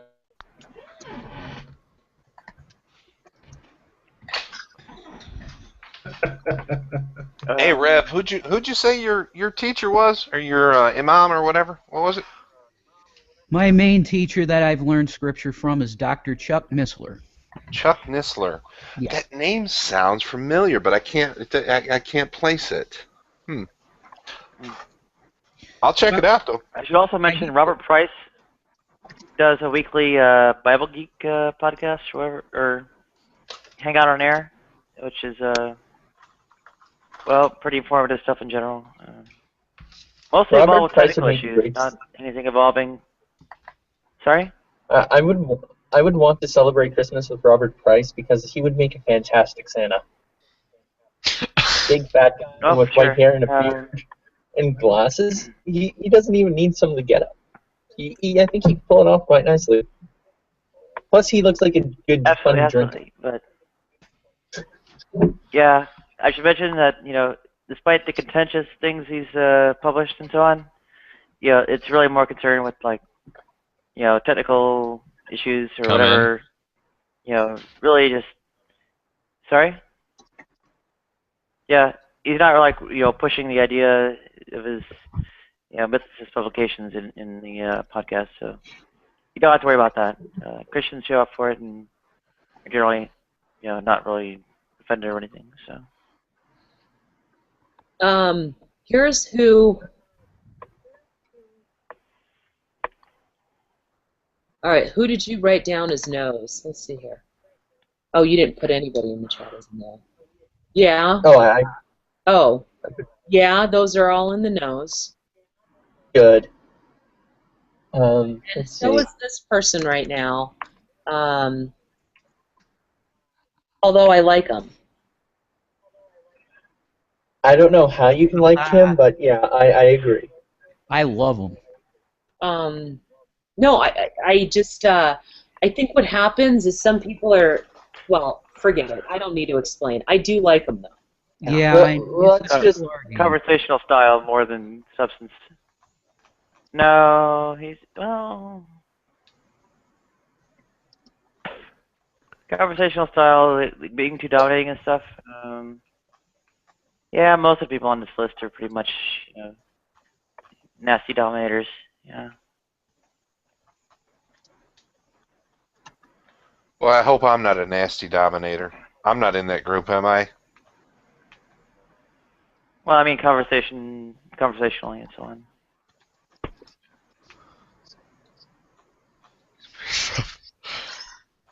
That automatically gets you disqualified. You guys are gonna have to explain what some of these terms mean to me, but nonetheless, I get to be the Christian that gets to ask all you smart people the questions.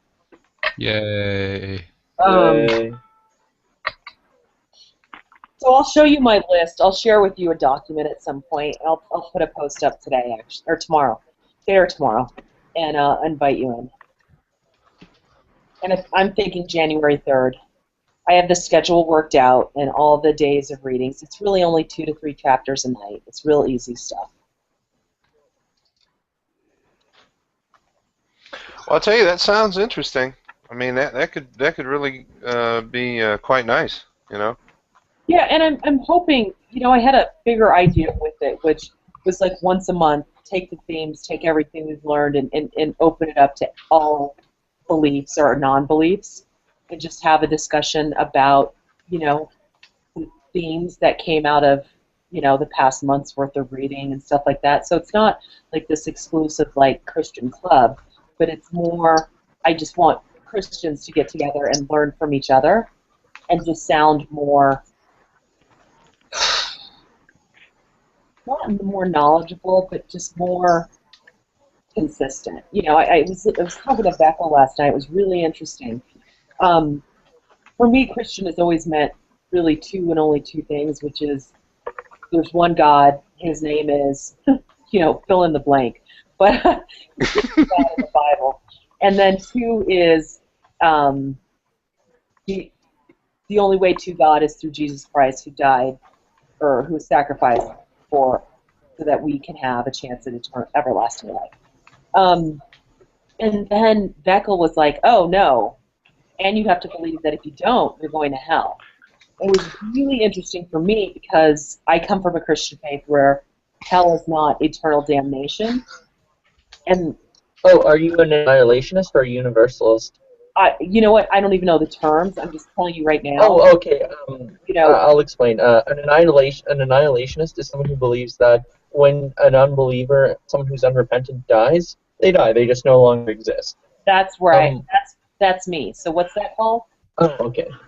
Annihilationist. Annihilationist, then. That's me. Yep. And then there's the other group who are the universalists who think that hell is kind of like a purgatory, where sinners go for a time where until they finally repent of their sins and are cleansed through the fire. Wow. That's like the Dahmer ticket, right? That's the Adolf. Well, actually, Dahmer could be in heaven anyway, but that's the Adolf Hitler ticket, right? Where he could be chilling in hell for a little while. No, Some essentially the whole. annihilationists say that you spend time in hell based on how much you've sinned, and then eventually your soul disappears. By the way, how's my ugly mug look?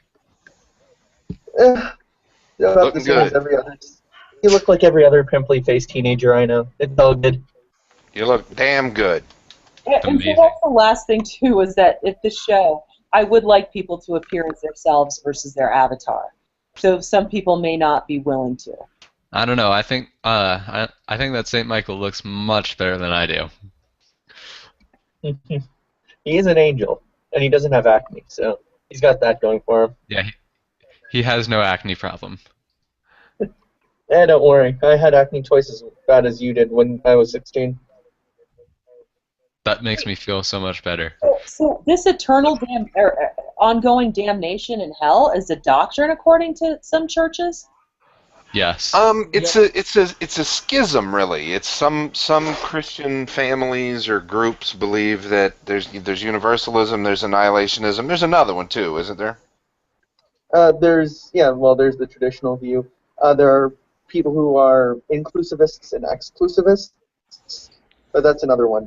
That goes to who can be saved. So an inclusivist, an exclusivist is someone who says, people of my own particular religious faith who believe in these essential things, while the inclusivist is all like, well, no, it just because you're not a Christian doesn't mean you can't be saved some other way. And they just say, God's grace can save you through other means. You can't really preclude God from doing that. So those are the inclusivists. I'm an inclusivist, by the way, by background. So those are those two views, and there's actually another interesting position in the Catholic Church where it's called hopeful universalism, where you can pray for, where you can pray and hope that God is capable of saving everybody. You know, an empty hell doctrine, which was held by, I'm trying to remember his name. He did a lot of stuff with Karl Barth. Hans Urs von Balthasar. Famous Catholic theologian who preached that particular interpretation. That's usually the one I go with.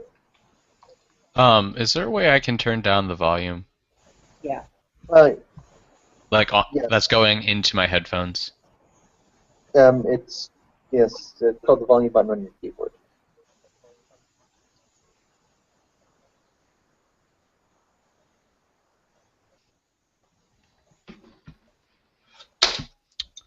Well, that's unfortunate.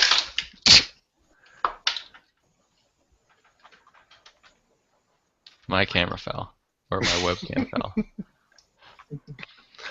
Yeah, but anyway, a lot of Baptists, there's a schism among Baptists where they get really nasty with each other, and some of them and that it's just that one tenet is the difference between them, and they'll do the no true Scotsman thing, like Beckel and G-Man always do. Oh, that's not, you ain't real, because you believe in. That's not cool. Yeah. Right, but I mean, you know, if you don't exclude people, how are you going to define your group? You know, but I agree with you. It's not cool. I don't care what your beliefs are and like what your sect of Christianity, but for me, all I care is about those two things. And then the discussion, like you want to be as inclusive of this group as possible, because you're getting as many different views on Christianity, but I will not be made to feel marginalized. Yeah, see, I'm sorry if I interrupted you, but that's what was appealing to me. Not necessarily the particular subject matter. I'm not really interested in, but the fact that you can get together with a lot of people who are believers, and you can determine what the common ground is, and to define terms and to define things that you can kind of move forward with. I think that would be great. Yeah, I think it can be cool. But, you know, it was really hard because I've had this idea for a while, but then after being in a few hangouts, I was a little bit feeling like maybe it couldn't be done. Oh, yeah? Yeah, because I was just so disheartened. That's the word I'm looking for. You gonna have Nadia in it? You better. That's a good idea. No, I don't think we can. I think it really does have to. All Christians, I think, is what the aim is for. Yeah. Well, no, I mean, and true Christians, none of you Jehovah's Witnesses. I'm just playing. I'm gonna come off the net anyway. I'll never be able to get on again after some point here.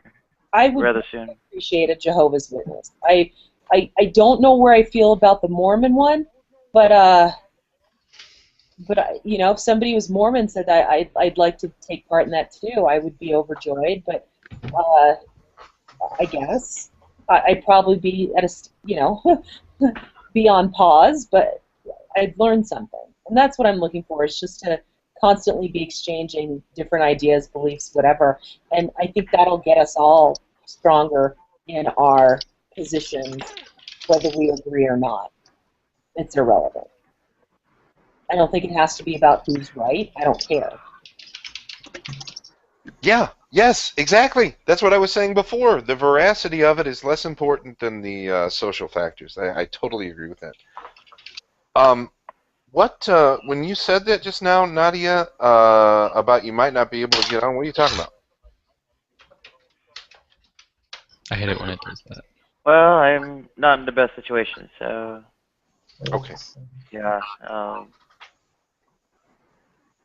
Don't worry about that for now.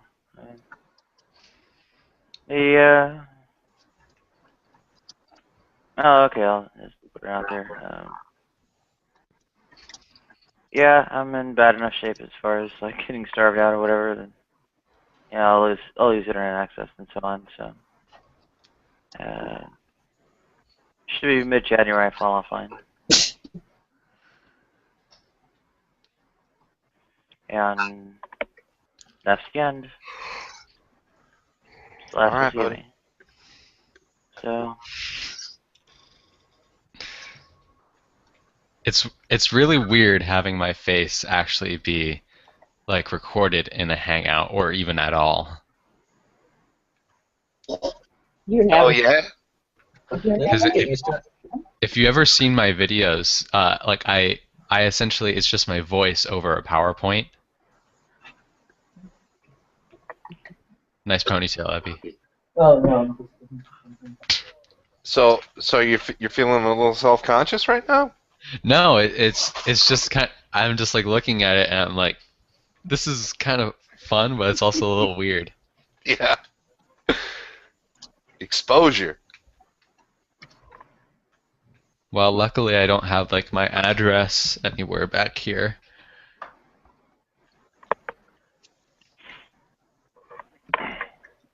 Yeah, I found out the hard way that was dangerous.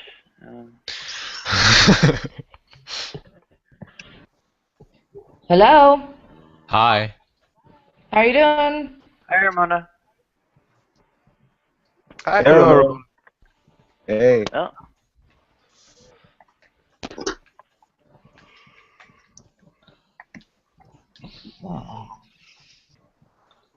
All right, thumbs up, buddy. Tommy is saying hello in his own way, you know. So what's up? Yeah, what were we talking about? We were talking about how awesome my ponytail is. Huh? Oh yeah, that's right. Wow, sexy. I tied it with a marker. Okay.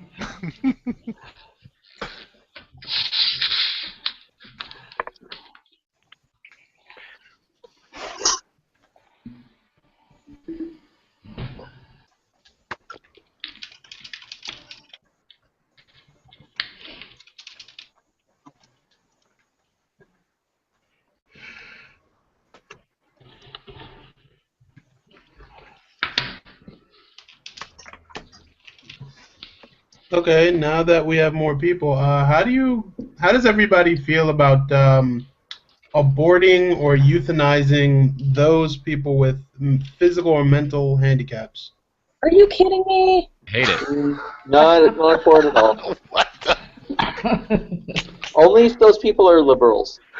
Because we had this discussion earlier, and you know. You mean if we should have or can have an abortion or what? No, well, you know, people. Let's say, you know, you go and you get a what's it called? A scan when you're pregnant. Right. Sonogram. Yeah, a sonogram. That's the word. They perform a sonogram and you find out your kid has spina bifida or will have Down syndrome. Yeah. Is it wrong, in your opinion, to abort that child to save them from a life of pain? Yes.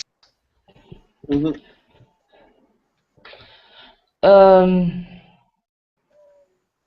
You said yes to what? I don't remember. It is wrong to abort a child so that you can Oh, not okay, have them okay, suffer through life. okay, no, okay, yeah. Well, what he said actually was to save them from a life of pain. Now, you might not agree with that formulation, but that's what he said. Now, here's an okay. So here's how I would respond to that. Oh, sorry, Mona. I didn't mean to interrupt. Go ahead. Go ahead. Okay. So I would just like to ask him. I would just reciprocate that by just asking him another question. If a woman decided to do that, like decided to not have the abortion, despite knowing the outcome, would it be moral for you to go and gut punch her, effectively aborting the child for her? Now, if he would say no, then the issue isn't really about the child. It's really about the right of the mother to have the abortion. In which case, the suffering is secondary. However, if he was to say yes, then Then, of course, we have a bit of a talk on autonomy. I actually need to go. Bye. See ya. Bye, Will. Thanks All for right. your insights. Have a good day, Will. How was he, Bye. by the way? How was he? Yeah, like, you know, in the hangout setting. He was awesome. He got mad. Okay, cool. Yeah, pretty Okay, pretty I want knowledgeable, He's, but yeah. he's not bad for a 16-year-old, I have to say that. He's 16. Yeah. All right, that explains it. That explains a lot. Shame on you. That explains it. Were any of you ladies having impure thoughts? No, he was. He took a few things a little personally there, but I was just really roasting him. I was trolling just a little bit, not too much, on the reason why we like Francis over. I'm sorry, yes, over Benedict. Benny, yeah. He kind of took it personally a little bit there, but I was trolling a little bit, so I'll own that. So Ramona, you wanted to respond to my original question? What were you going to say? okay. Yeah. Well, abortion is it's very, very difficult for the woman. But if you ask me, like, I mean, I'm not pregnant. I'm not a woman who's pregnant with a child like this. But now I would say, for the sake of the child, it depends on how many months, you know. For me personally, it shouldn't be more than 4 months or so. Must be before 4 or 3 months. So I would prefer abortion. But my opinion really is this should be a matter from the woman only. She has to decide, because the child needs her body, and you cannot force her to give her body. It's her decision, really. So that's my opinion. But I don't know how I would react, because I'm not in that position, you know. I cannot say really for sure when I would be pregnant. Maybe I would say I don't care if it's sick. I just want that child. But today I would say no.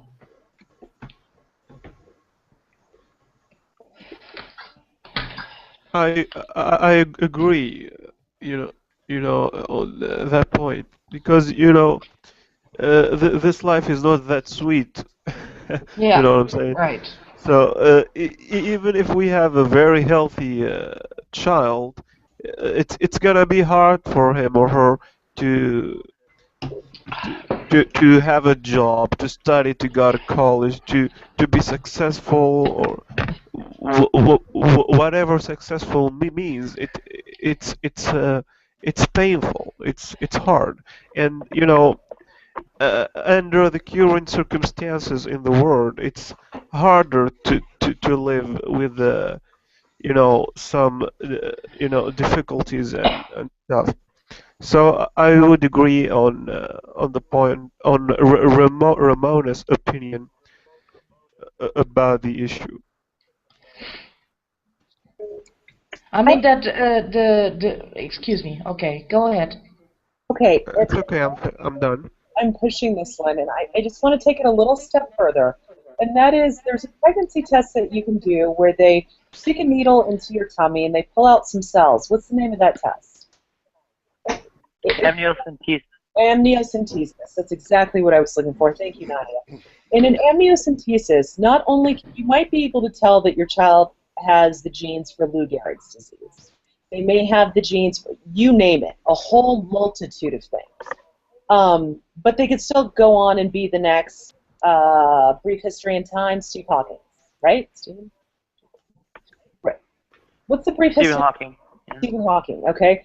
But they Stephen Hawking. They could go on to be the next Beethoven. They could go on to be all these different things, and I do appreciate that you said it's still at the end of the day the mom's choice. Maybe not for you, but you know what extent do we get so good scientifically that we realize that our child isn't going to be the perfect child that we wanted to create with our loved other, and so we go ahead and make the decision to abort.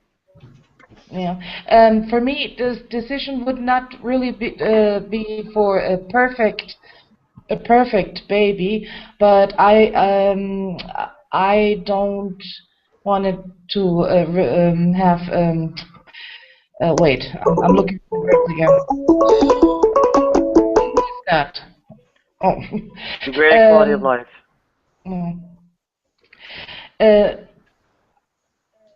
The problem is, I give birth to that child. I have the responsibility for that child, its all life.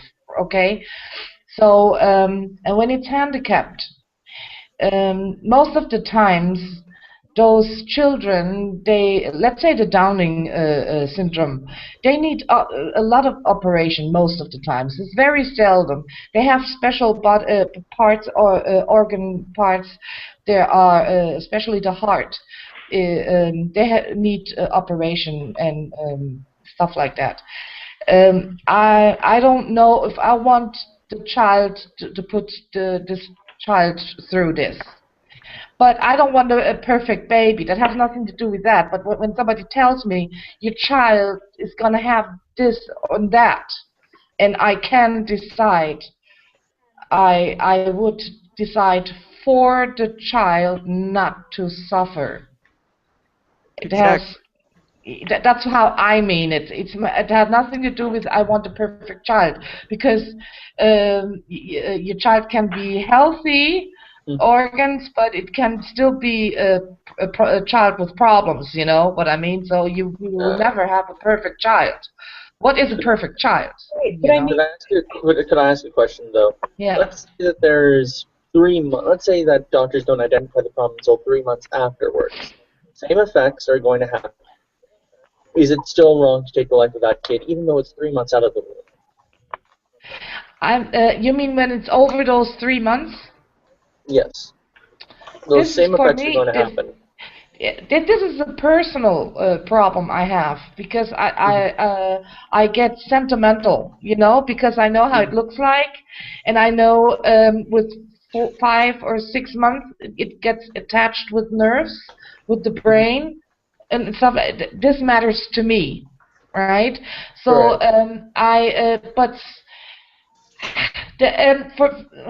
this is very, very difficult to me, and that's why I say a mother has to decide this for herself. I cannot do this for. I don't want to tell her you have to or you can't. It's her decision, really. For me personal, I don't know, but like I say, how I feel now when it's over 3, 4, 5 months, it's getting real critical, because it's critical. Okay, so the reason I brought up this question is because is just to think of the scenario. 3 months, the same effects are going to take place. Since we're since we're saying that there's a 3-month difference, the child is out of the womb, then I'm kind of trying to draw a distinction here. If we think it's wrong for the mother to take the life of the kid once it's outside of the womb, then really, because it doesn't pertain to her body, then we're really not even talking about the effects here, the suffering and the hardship. What we're talking about is whether or not abortion is right. And I think because the effects don't really matter one way or the other when it's inside or outside of the womb, then I don't think the discussion on the suffering is important. I think the main discussion should just be on whether or not abortion itself is right or wrong. Well, I also said euthanizing people with mental handicaps or physical handicaps. For example, a soldier gets wounded at war. He loses both of his legs and one of his arms. Should we then remove that person from society? No.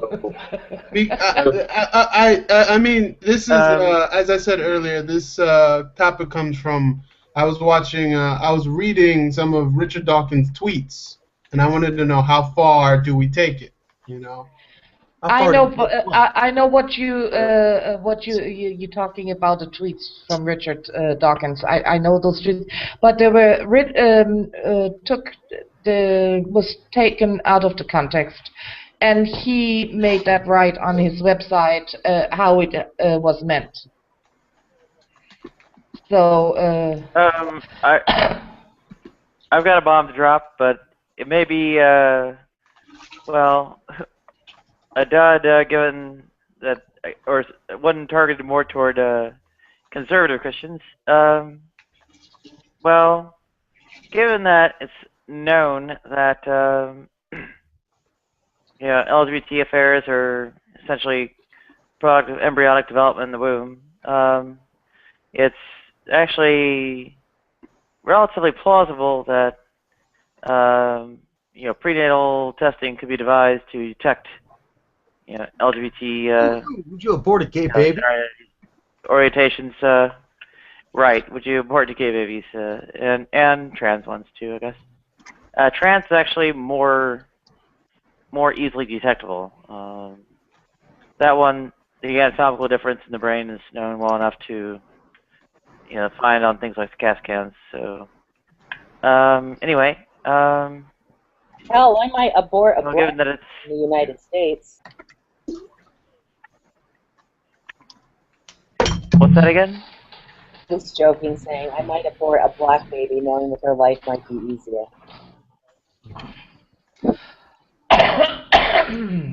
I Well, wouldn't. I think in the case of go ahead. I'm not against abortion. I'm not against it. I'm not against. Yeah, but Suffice to say, I think we're setting the wrong precedent by basing it on whether people's lives are going to be easy or hard. Exactly. I think it should. I really think the debate should just pretty much be centered on whether or not, on a balance between the right of the woman and the right of the child. Like we're kind of taking on two. I mean, everybody is pro-life and pro-choice. It's whether or not you're for abortion, and whether or not which issues are coming to fruition here. Some people put more emphasis on one, some people put it on the other, and that's where the ethical debate comes from. Well, there's, I guess, to give an idea of where this might have been more pertinent to conservative Christians, there's a Rolling Stone article about a rising number of LGBT youth are being thrown out by their religious families and so on, and given that kind of attitude toward the, I guess, already living, born whatever children, it seems plausible that it might apply to the pre-adult context as well. So. Is that about religious families when their kids become gay, or what? Yes, when they come out as gay, yeah. Yeah. This is very super, this is very, very cool. They are against abortion, right? But they throw out their kids when they're gay. They are so super. As a religious person, if I ever found out my kid was gay, I would never throw them out on the streets at all. And if they wanted, and to top that off, if they had a lover, I wouldn't mind them coming over for Thanksgiving or holidays. I see nothing wrong or contradictory with the two positions. I even know gay people who are pro-life. I wasn't talking about you. I was talking about those religious people I know. you know what I mean. So I agree with you. Super moral stuff. Well, then that's something that they're going to have to resolve between themselves and their higher spirit, because the reality of it is, if you abort a baby, if you're most Christians I know do not believe in having an abortion themselves, okay? And if you abort a baby because they're gay, like that, you gotta go back to God for that one if you abort a baby anyway. And then you have the second question: are you going to raise your own, knowing that they are gay? Yeah. I should point out that the sort of visible structural differences in the brain are actually only really visible as things now stand in the case of trans people. So. Yeah, I know. But it's still plausible, at least that that much could be detected before birth. So, and if I could drop another one, what do you tell somebody who, well, wishes they had been aborted? What? Is this? I thought this was kind of a jokey thing, but you're using it as a serious illustration. Yeah. Say they'd ever been born. Why didn't you abort me? My response is, I wanted you to make that choice yourself.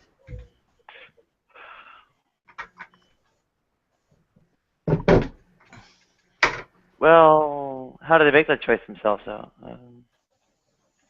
And there is technically a prohibition against that. No. Yeah. There's times where you let people make the choice themselves, but you absolutely can't let people just be like, I want to die, and let them kill themselves. So you're against physician-assisted suicide?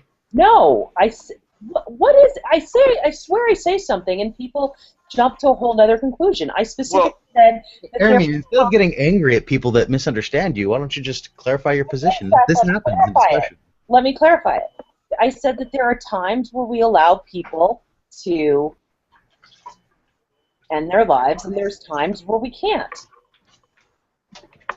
So when are those times? How miserable does someone's life have to be short? Well, say it's not a physical thing. Say, homelessness, employment, whatever. Say it's a social issue where they're discriminated against or whatever. I agree with Ermine. I think it depends on where you're going to draw the line. I mean, I think everyone in here would agree that if a 16-year-old gets dumped and wants to go in his room and commit suicide, it's not time for doctor-assisted suicide.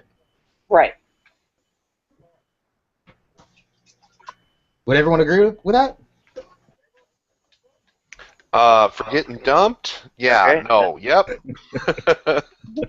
Okay, so I think Ermine's position is pretty solid, at least according to the consensus in the room. What we need to decide is where we draw the line. Where are conditions that are fine to help somebody end their life with dignity, and what are situations where it's not. Well, you could be pretty darn miserable without the sort of medical pretexts that are now considered valid. Homelessness.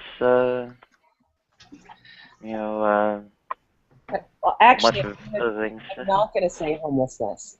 I want to draw against it in my mind. Situational stuff, where given an opportunity or given a little shake of hand or sleight of hand, the person could be in a different physical situation or financial or something like that. So I don't want to call it situational. Anything that's situational, I'm feeling depressed right now, I'm feeling like I'm going to kill myself, this, that, and the other, and it's something that, over time someone can pull through, absolutely. What I'm talking about, what I'm looking about, is where the situation, no matter how much we pray, no matter how anything goes on, it's not going to change, right? And with that, I'm looking at things where people are paralyzed from the neck down, and their brain is literally like some iron lung or something is the only thing keeping them alive, and that's the way they want to have gone out. They've expressed it before, but if they've been in this position, they wish you would take them out. They are, oh gosh, that just sounded so bad. But there has to be, it's not like a line that's, easily drawn in the sand, but it can't be something that, in my opinion, given the right circumstance, you could be out of. So there's something, that was kind of the exact kind of point I was trying to draw, but go ahead. I might want to agree with Nadia that if someone's extremely destitute with no hope of getting out of it, I think it might be dignified to possibly end your life, especially if you're just done with it and you think that it's nothing but suffering. The problem with that is, there's a huge problem with that is, it, homeless people are a sect of people in our community that are looked at as trash already. So there's going to be an incentive for very cruel people. We know there are people like that out there who are going to want to coerce the homeless to take their lives, or even take the homeless lives and claim that they wanted to end their lives. And I think that's as a principle, that would be why it might be dangerous for just to allow the homeless people to take their own lives like that. What right, were you? That's actually where I was getting. Go ahead, Greet, or I couldn't tell who's speaking. No, I was just going to ask what you were going to get at, Nadia. That's all. Well, I was basically going to, I don't know, maybe blur some lines or whatever. And welcome, Green. So, How you doing?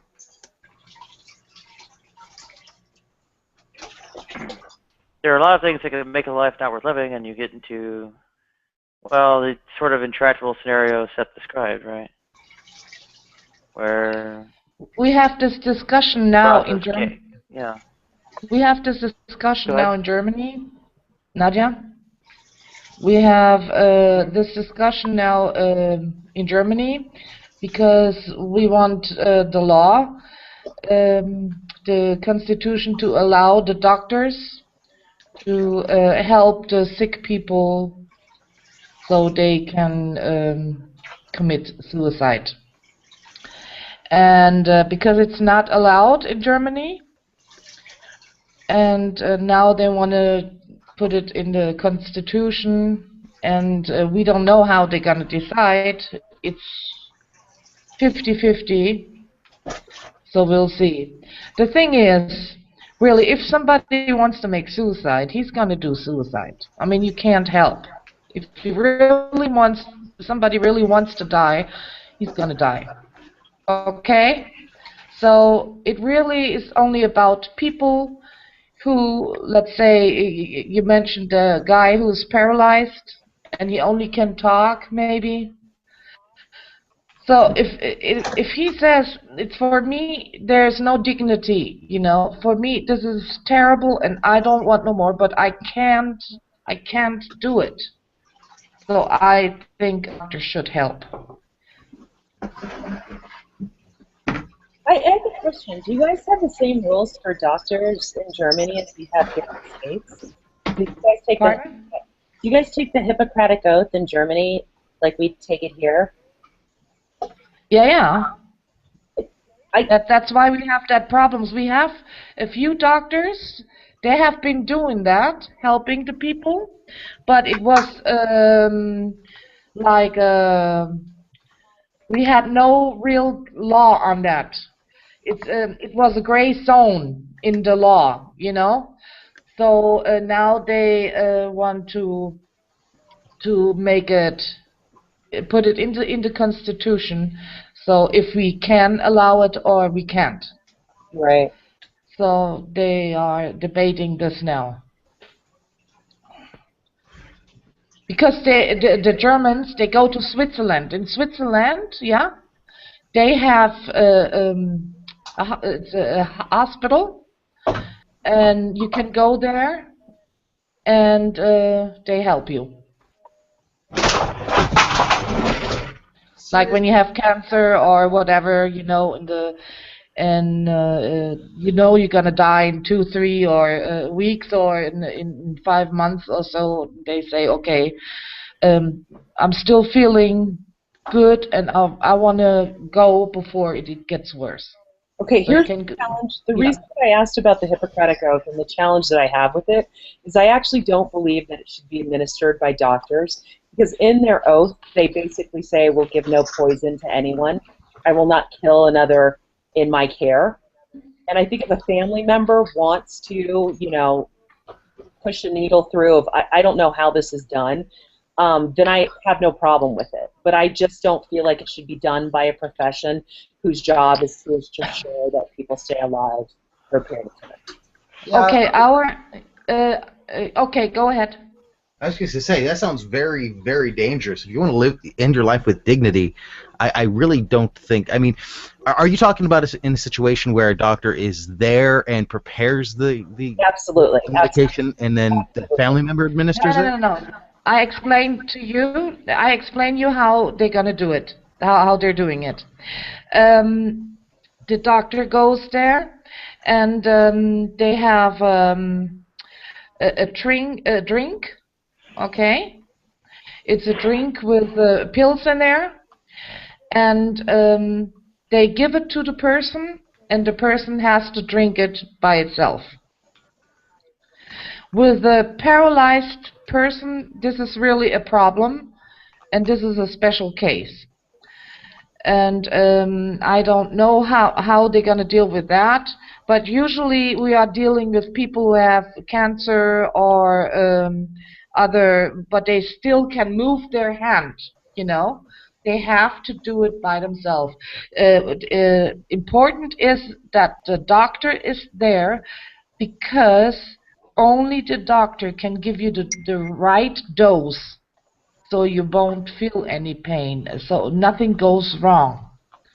It's not so easy to kill yourself with pills, you know. No, here's what I'm saying, and this is the only distinction I'm making, is I agree with euthanasia, but to the extent that doctors don't do it. If they want to... They don't do it. Yeah, oh, so you're saying that the patient ultimately doesn't. Got it. Now I see. The patient drinks it itself, okay? But the doctor is there so to see that everything is going right, you know, that they drink the right dose, and and is there to with the patient until the end. That one makes the most sense to me out of any other that I've heard yet. Good for you guys. But still we have that person who's paralyzed, who really can't. Who can talk because his brain still works, but his whole body, and there is still a problem for this person. And for that person, I think it has to be a family member. I do not think it should be a doctor. I think the doctor measure out the dose, and the family member, the next of kin, should be the one who does it. Well, the doctors in Germany, a few doctors in Germany say, we're not only here for our patients to heal them when you can heal them, but we should be there for them so that they can to help them in another way. They see it a little different. And I completely agree, but then they need to shift around the Hippocratic Oath a little bit. Well, but the Hippocratic Oath has no legal weight. I mean, it may be an assertion of their principles, but it, you know, as dictated, but it has no legal weight. Yeah. I have a couple of friends who are doctors, and they frequently describe what they do as the alleviation of suffering, as opposed to healing. So I totally agree with what you're saying. Well, they sound like monsters. They're monsters. Yeah. No, but with what you were talking about, with you know, it's not in keeping with the Hippocratic Oath. That's routinely circumvented by. I mean, the legal instrument is particular to the jurisdiction. But, for example, Nadia has mentioned a do not resuscitate order. In my state, they have what are called durable powers of attorney for healthcare, and what those specifically do are they facilitate the denial of treatment, if you will, or the absence of treatment, and they prevent any kind of prosecution or culpability on the part of the doctor. So I don't know. I just don't understand why you say if they take the Hippocratic Oath, they shouldn't be able to do stuff like that. Because part of the oath is this is how you take your job. This is what you will and will not do. And let's see here. Let me look at this one.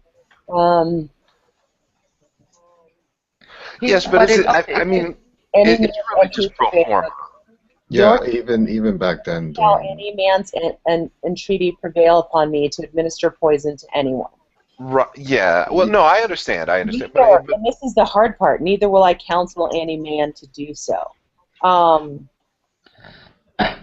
But it's really pro forma, though. You know what I mean? Yeah, if there's no relief to the dying part, then they were pretty tolerant of administering that, and it will go in the bounds of ethics. Yeah.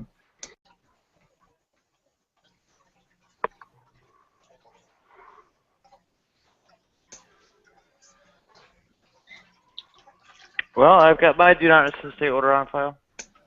So I think the main thing is not to cause harm. You know, they would try to preserve life as much as they can, but if everything else fails, then this was the next step. Yeah, I think that's reasonable. I can see that. You know, my view of it is that I value an individual's autonomy. I also recognize that our psychological states can be such that temporary adversarial situations might make us seem like all is lost, and those have to be accounted for. But I'm very much into an individual being able to, if they're able to think through their situation and make what is a reasonable conclusion that we have to respect an individual's autonomy. Right. And then we have the patient's provision. You know what I mean? Okay. The doctors are not allowed to help there. You know, when you have a patient's direction, and they're not allowed to reanimate you again, or they're not allowed. So it's usually it's against their Hippocratic oath, right? But they're not allowed because the patient said before that I don't want the patient's supervision. I don't want to be reanimated anymore. You know what I mean? Mm-hmm. Okay, Yeah, so there's the same. I've got do not resuscitate. Purple bracelet, do not resuscitate. Yeah. So there the doctor cannot say, I had an oath. I'm here to, I have to heal you, I have to reanimate the heart, or I have to do this, so you just live 2 days longer, or what? They're not allowed to do that. So there goes the oath. Yeah, and I think it's important that people have a say in what's going to happen to them. Of course. Yeah, absolutely. I'd be curious on Epi's perspective on this. Epi, are you there? Oh, darn. I wanted to get the Catholic position, if you knew it, on this. Or if anybody else does it, I'd be interested in knowing that. Well, I think that it's just biased by the fact that there's a soul attached to the existence, right? And that there is some kind of quid pro quo. God created your soul and has some objective that is secret to you, but you must not violate certain rules. So I think with those kind of contingencies, it's probably pretty much the same, don't you think? Well, I would think they'd be against it. Yeah. Oh, yeah. That's what I'm saying. Oh, that's what you're saying. Okay. Right, because of I think the justification would be for being against it is that there is some kind of soul attached, and the whatever accompanying qualifications or responsibilities.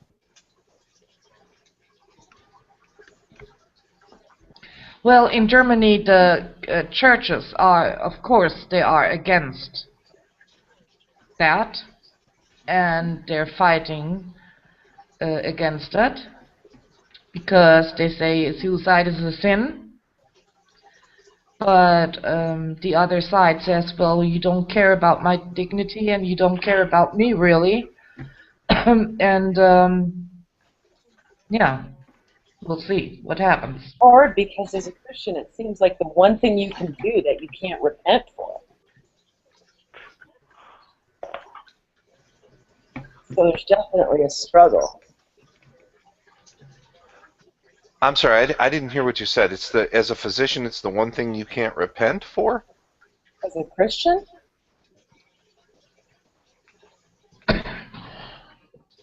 Well, what is it that makes life worth living through? I mean, and they're asking someone to go on with life. You know, is it a worthy purpose and so on? Is, you know,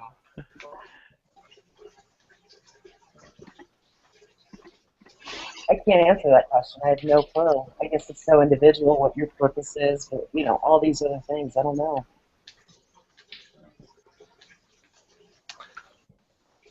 Did any? Even, oh, okay, go ahead. No, I'm sorry. Go ahead. Okay, even imagine there are because this was an argument too here in Germany when it comes to depression, right? And of course, you don't help a person who has depression to make suicide, okay? Yep. But there are depressions which are you cannot solve with pills and not with therapy. And the problem is they're gonna kill themselves anyway. You know, the problem is, do they have to kill themselves like they do? Because it's usually terrible. Because it's not so easy to kill yourself. You know, so we should think about that too. Because when you have depressions for 25 years and nobody really can't help you, and you wake up every morning and you want to die every morning, every day is kind of shit. And so this can be real bad for that person. There was actually a story by a suicide by a man who wanted to commit suicide by jumping over a bridge who survived the incident. Funny enough, he was so gung-ho about doing it, but funny enough, when he went down, he just thought of the permanence of the whole situation, and he had a regret about it as he was falling through. Usually when people are faced with that kind of thing, there's usually a bit of regret. Usually when they just have seconds where they think, I'm gonna die, there's nothing I can do about it, there's kind of a sense of regret. Now, there are other forms of suicide that don't have that. For example, euthanasia, if, let's say, you had a needle, that would just they would knock you out, then the needle would just take your life, no one would think about it. So I've always wondered, for the people who go to a point where they know they can't come back, do they regret it? I think that's Not for long. I don't know, man. I don't know how anybody could ever answer that question, really. But it's interesting to think about. I mean, it's just the same with those sick people who go to Switzerland. You know, I mean, they go there to die. You don't know what they think of the last minute. I mean, it's too late when you drink it, and then it's too late. But that person has to die anyway. I mean, if it's 1 month later or earlier, I don't know if those people are thinking about, oh, I regret it, because they're gonna die anyway. What is the, there's some kind of name, they call it some kind of society about people who are, they agree with suicide. You know what I'm talking about, Nadia? The Hemlock Society, I think it's called. Something like that. An informal. Yeah, the Hemlock Society, yeah. Yeah. I had a friend whose name was Terry Hansen, who came down with a congenitive disease that was he would have deteriorated consistently until he then would have died, and he committed suicide. And I can't pretend to know what was going through his head or if he had regrets, but for him, it was a relief. For him, he had made that decision, and I can't think of a reason that I could stand in his way and argue otherwise. So. The only thing I can hear is they could have come up with a cure. That's the only, I think, strong. Well, not the only. It's one of the stronger arguments I've heard. But then, what if they didn't in the 6 months he had left? So I don't know. Right. And that happened didn't that happen in a Star Trek movie where Bones? I don't mean to. Shit. We're getting funny now.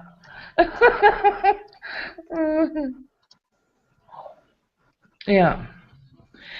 Can we change the subject? This is really depressing. I agree. I was just going to. I put a link in the group chat, Seth. It was directed for you, but Nadia, I think you'd also be interested, and anyone else. It's called the Religious Studies Project, where they interview people of various.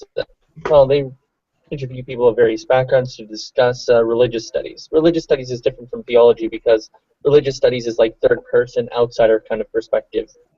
And, they study topics like science and religion, psychology and religion, that kind of thing. There's something in there for everyone. I'd suggest going if anyone's interested. Most of their stuff is podcasts.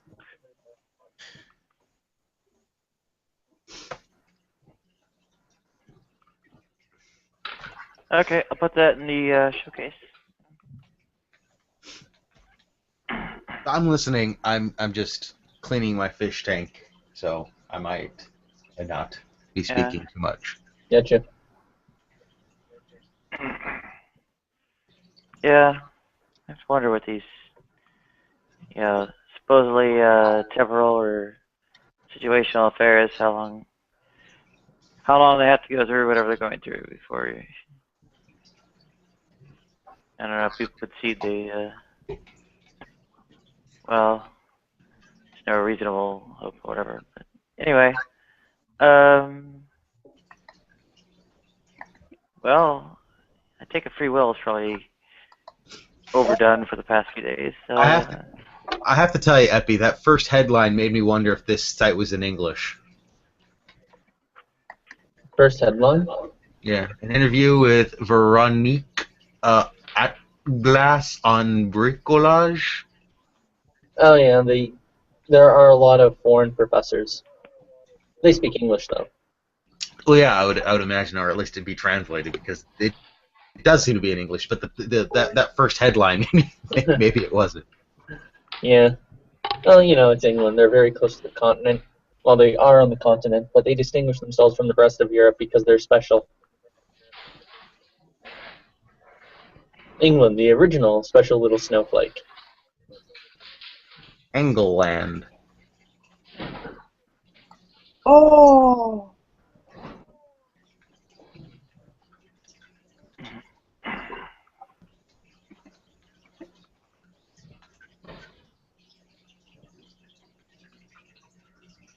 Yeah, there's Jason Burns, his thoughts on 2014. Oh, I'm willing to bet like 2/3 of that is going to be talking about the recent drama that's been going on and how a certain someone is a liar. Yon is a liar, and Galaxy is so brave for saying so.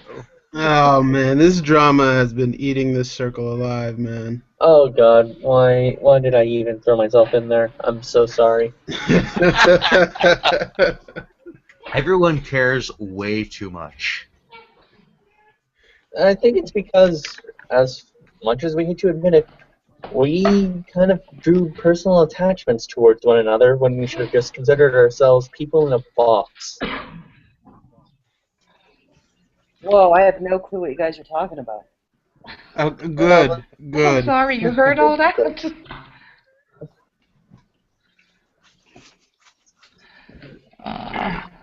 Well, I don't know. I mean, Sorry. I guess we've hung out with each other enough to actually care about each other and so on, but I'm not convinced this is the way to express it. calling so-and-so a liar and having this political drama fest. Hey, Revenant News doesn't get in on that, does he? He seems No. pretty. I like that guy. I mean, you know, from what I heard about him. He can get passionate sometimes. Yeah, but I don't know, man. It's just a nice guy, you know. Hangouts with him. You keep thinking that. Oh. What are you guys looking at? I'm not looking at it. They're I think they're talking about just drama, right? Just Christian drama stuff. Yeah. I don't think. I don't know. I don't know how to characterize it. Christian founders, good people on this. I should clarify. I don't think Rev is a bad person, but it's. I'll listen momentarily. Sometimes he really kind of completely derails the conversation. And if that's the worst thing about him, then there's not too much. But yeah, he does derail the conversation a bit.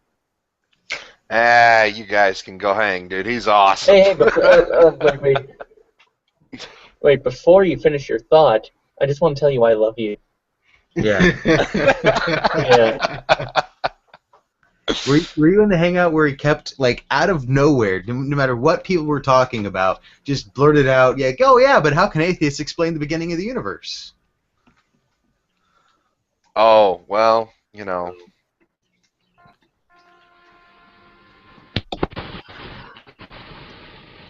I heard something real creepy today in a hangout, and Nadia was as well. It was about a lady. I think it was from about Thank God for Atheism. Nadia? She's listening to Jason Burns. Thank God for Atheism from what's his name? Beckel. Pardon? Beckel. Yeah.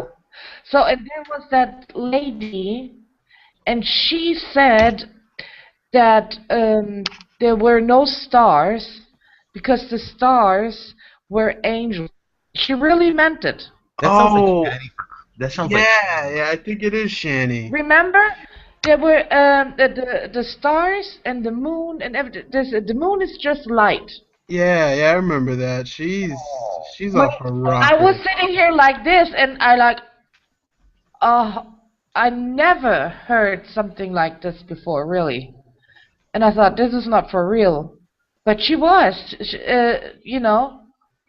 Oh, Shani is me saying that the stars are angels. Girl. Oh, that's nothing. Arcane said that the Ark of the Covenant was the secret power source that powered the ancient pyramids of Giza.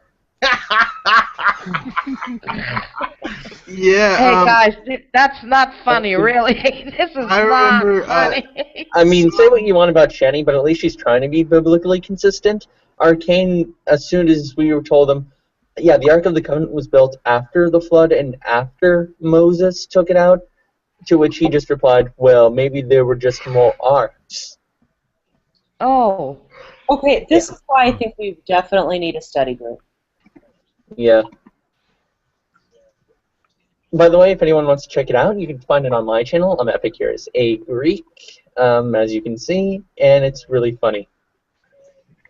By the end of that, we were in stitches.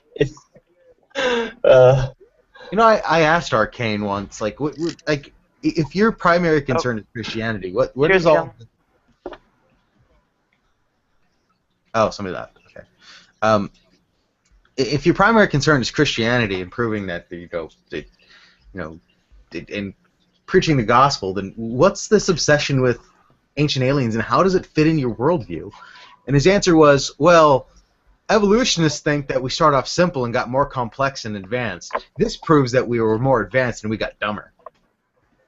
He doesn't know what evolution means. I'm like, oh, okay. I just let it go. I was not gonna push that. It was gonna be a big thing, and we weren't in a hangout, and he would wanna continue fucking keyboard racing me all night. So I said, oh, okay.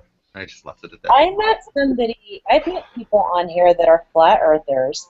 I've met Christians on here that believe in every conspiracy theory you've ever heard.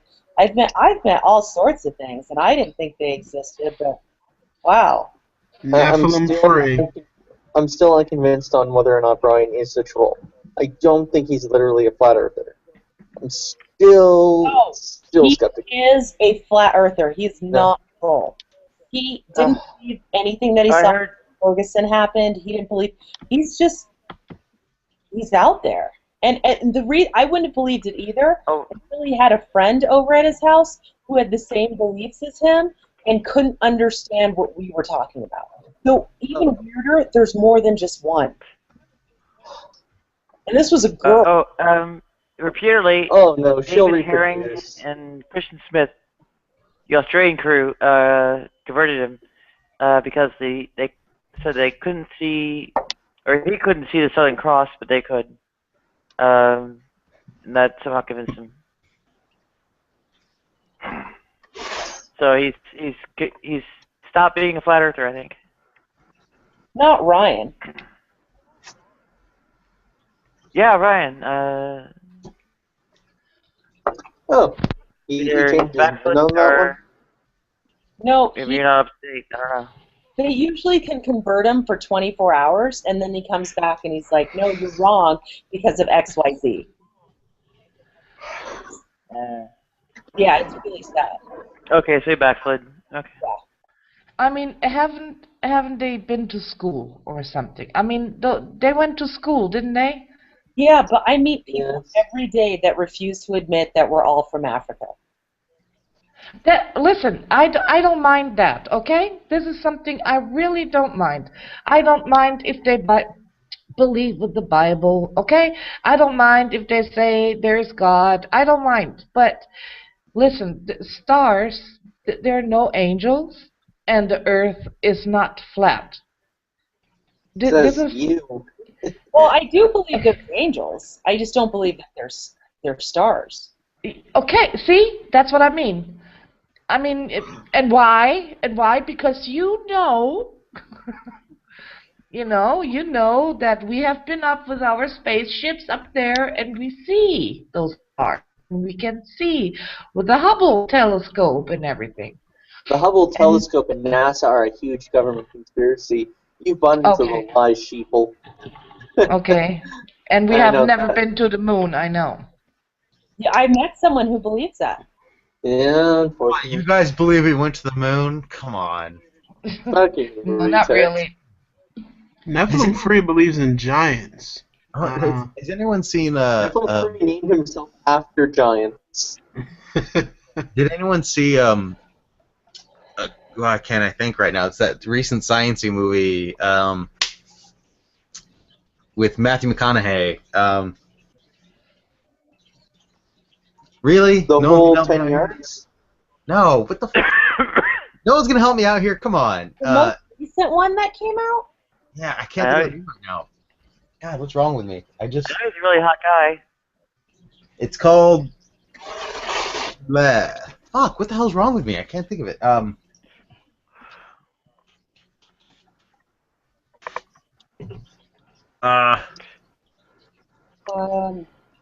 Well, I wish I could help you, but I don't watch that much TV. Interstellar. Thank you, Interstellar. Is anyone? Apparently, nobody saw it. Nobody knew. Oh, I saw it. There's a great part of that where it shows kind of the how society has walked away from science because of how desperate it is for food. Where he gets in an argument with his kid's teacher, because they're teaching in schools, all schools apparently, that the moon landings were a hoax. Right. It's just a common thing. They're teaching the moon landing is just a hoax as a in order to bankrupt the Russians. I'm gonna go grab some bread. So, did they actually do any space travel in there, or is it all Yeah, all hoax or whatever? There's lots of space travel in Interstellar. You lived anywhere near me, Nadia, I'd take you to go see it. It's pretty good. No worries. Yeah, I thought that there was only a couple good parts of that movie, but I won't go into that here.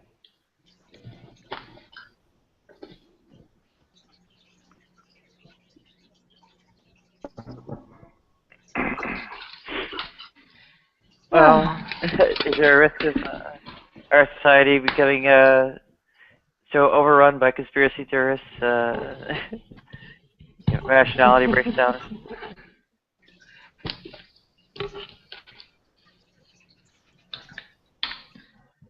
Arcane seems to be a really big conspiracy theorist, you know. Some of the crap he believes is ridiculous. Yeah, he believes that there's a God.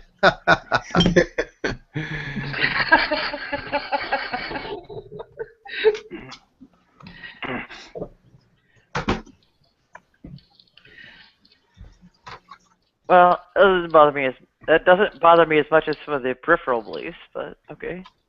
What is it that he believes that's so bizarre? He believes ancient aliens built the pyramids. Okay, what else? I'm not sure he believes ancient aliens built the pyramids. I think he believes that the pyramids were built by an advanced human civilization. An advanced human civilization. Do you guys know Erich von Däniken? Yes, Eric von Däniken. Erich von Däniken, that's his theory with the aliens and pyramids and stuff like that. He's the one. He's the master of this theory. All right, but that's only one weird belief. You said he had numerous ones. What else does he believe that's kind of... He believes that colleges are government institutions meant to indoctrinate young kids away from Christ. My God. Well, I believe that they're made to indoctrinate young kids on a lot of things. So, okay. What else does he believe? Oh, man. The problem I have with him believing that schools are made to indoctrinate kids is I don't believe that it's, purposeful. They teach facts, They teach math, they teach history, they teach science. I don't see what's wrong with, teaching what can be proven to be true. Well, you certainly can't teach religion in schools, not in a way that indoctrinates children. That would violate the First Amendment. Yeah, you can't, but you can have a religious studies class where you study the religions, their texts, their history, yeah, that kind of thing is okay, but to teach it as fact is against the Constitution. It's against the law. Public schools. Yeah, public schools. Yeah.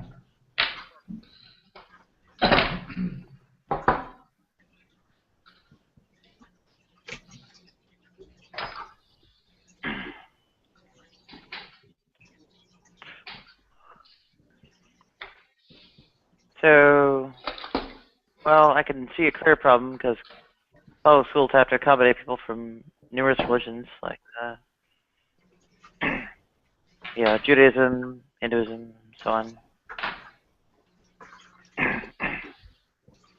If it's a sort of a Christian creation or whatever, you hit that pretty quickly.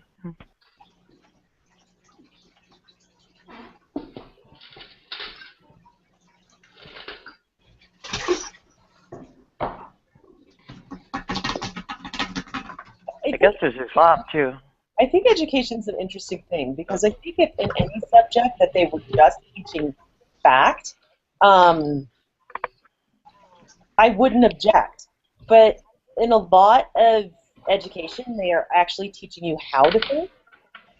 At least that's the hope on some level. But in so doing, there is an indoctrination that comes, whether it's a religious one or a scientific one or or otherwise. So I don't know that there's, in my mind, that there's a real solution for that. It is. So what would they be indoctrinating people into? I just went on a ton of college visits with my daughter, and I was absolutely shocked by some of the institutions and how liberal they were on some of them, and others how conservative they were. And if you're just teaching fact, it just seems to me that you wouldn't get this sense very clearly that they were indoctrinated, because fact is fact.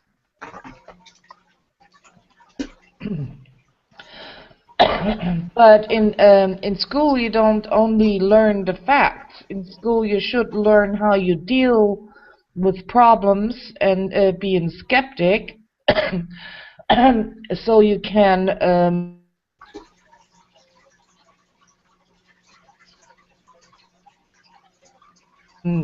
what you should learn in school as well.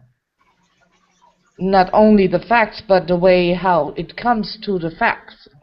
Yeah, I don't doubt that you should learn the history of the facts too.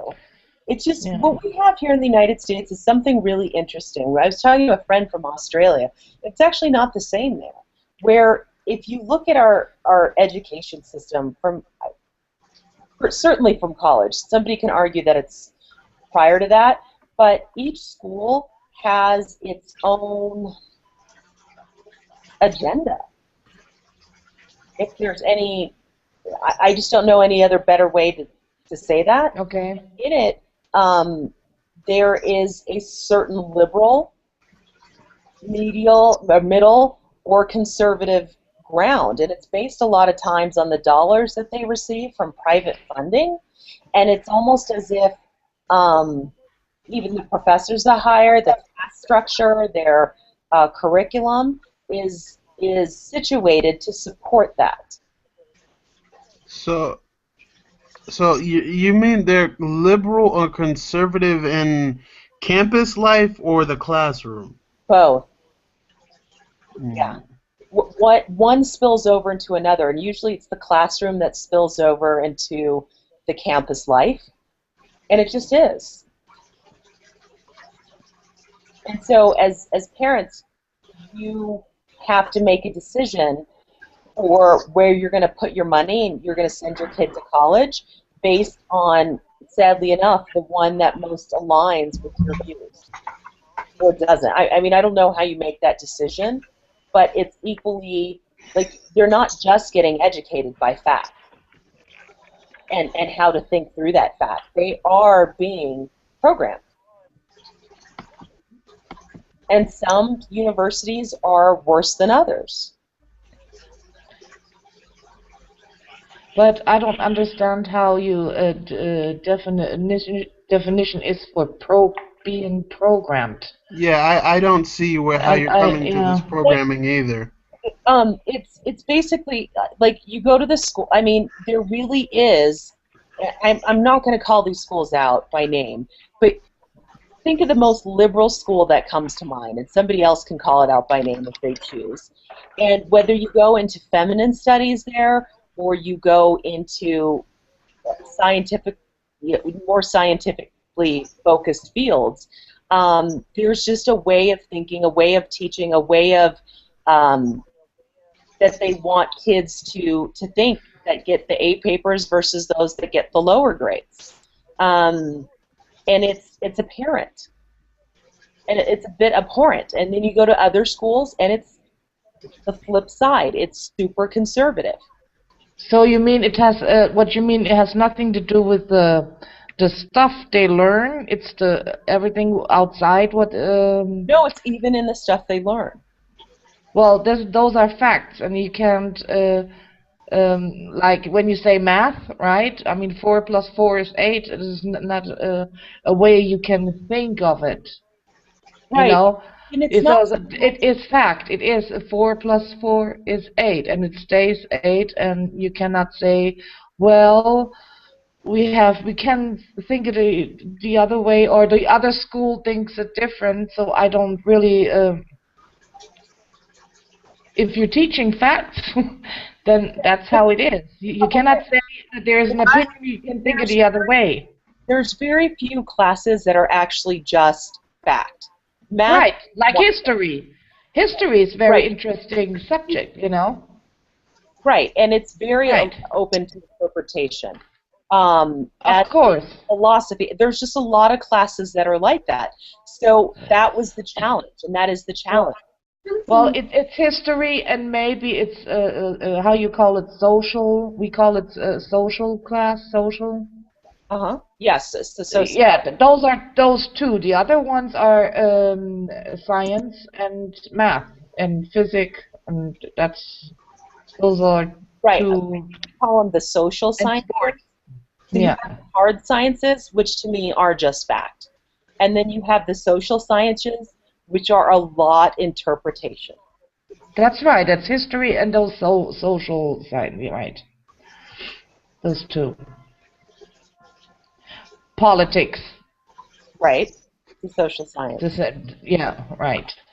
So yeah. That's all. There wasn't like it was just a statement of. Yeah. It was, and I've never seen it until I would have never even considered it until I went to 8 colleges and universities and was blown out of the water. Well, actually, in Germany, it's not allowed. You have to be neutral in politics.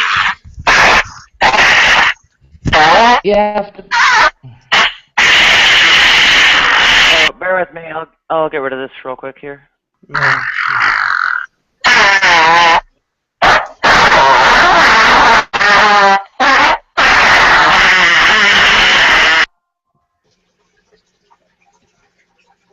So you have in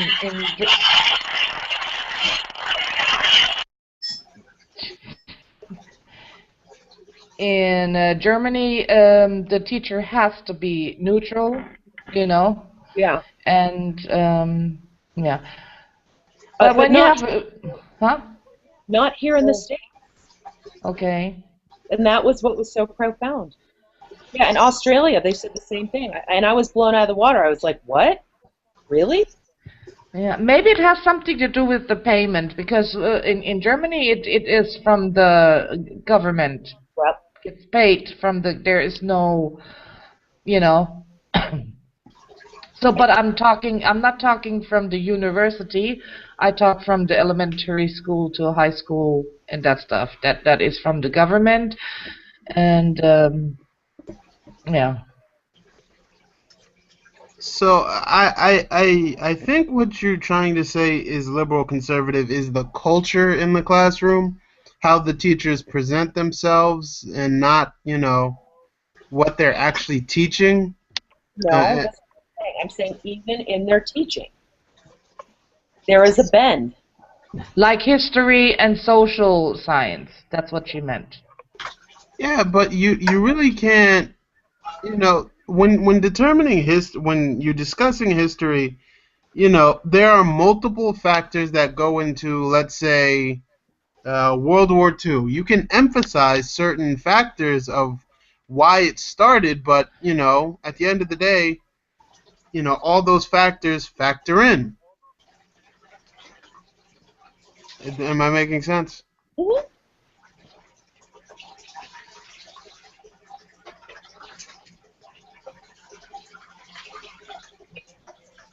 All right, I'm gonna be right back. I gotta find something to eat.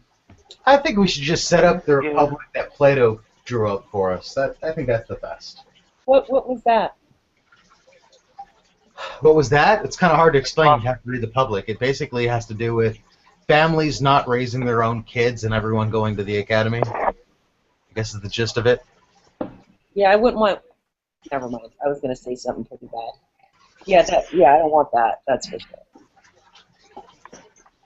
I think actually the state chooses your mate. As a matter of fact, I'm not. Epicurus might be more familiar with it. I read it a long time ago. If Epicurus isn't speaking. He's away from keyboard. It's been a very long time since I've read it. Like, going on 30 years or something.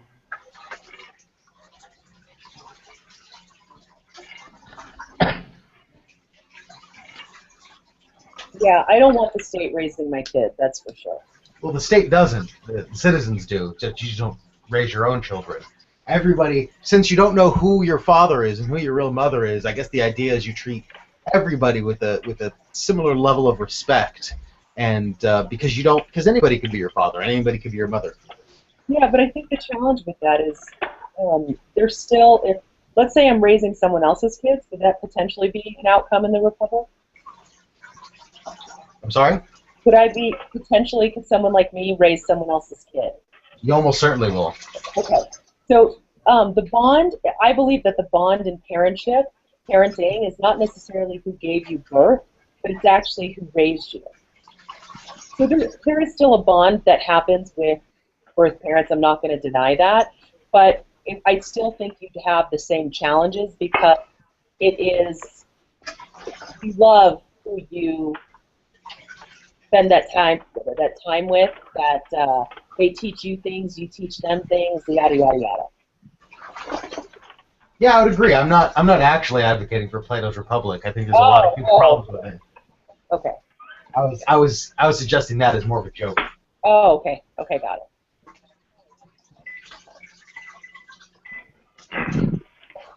I don't know. We're like Israeli kibbutzim or something like that. A little bit similar, more communal sort of raising or child rearing.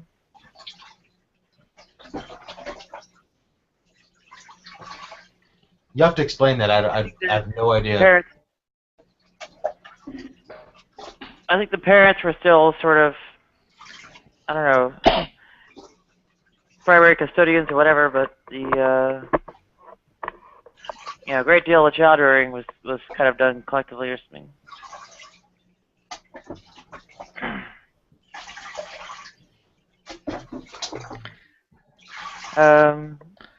Who's doing that with the water? Or whatever it is. Sorry, I'll mute myself.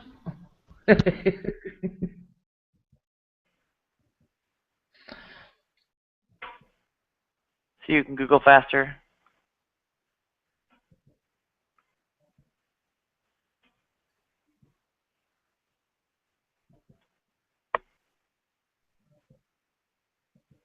Okay. So let's see. Child rearing, children, whatever, in Israeli kibbutzim or whatever. So drop the link, and it's Wikipedia, but still, or just try to get through it fast. So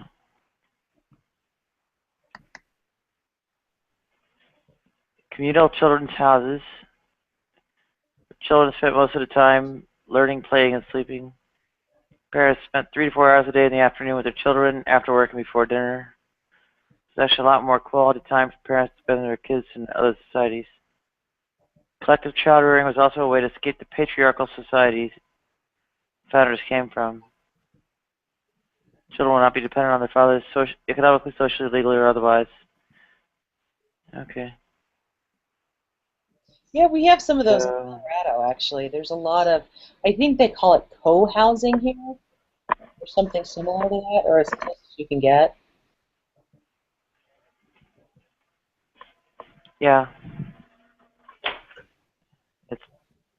It seems like a pretty radical idea. I didn't realize quite how radical until I saw this article. So.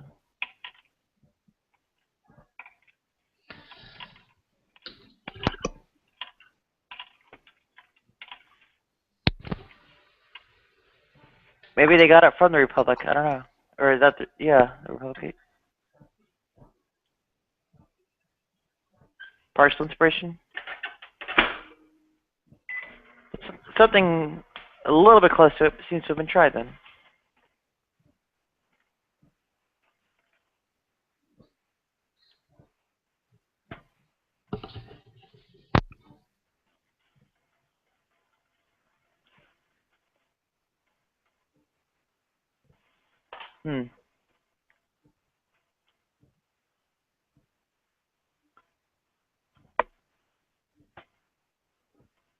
Some children went through children's societies, whatever. They love the experience, others remain ambivalent. Okay. Sounds like they did it out of necessity, but, well.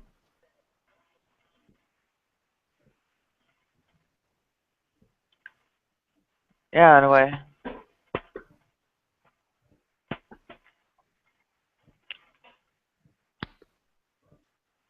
Hi, Jello. Hey Nadia, Oh, how you doing? yeah, Jason booted me from. Oh, not too bad. Did you see Jason booted me? Jason, J-Boo? Yeah. No. What for? I was double fisting Hangouts, had the audio on his Hangout turned off, so I wasn't really able to respond to him when he talked to me. At least I presume. Yeah. Okay, so it wasn't like a Nadia, I hate you kind of thing, right? Yeah, I can't tell. Could have inspired hatred.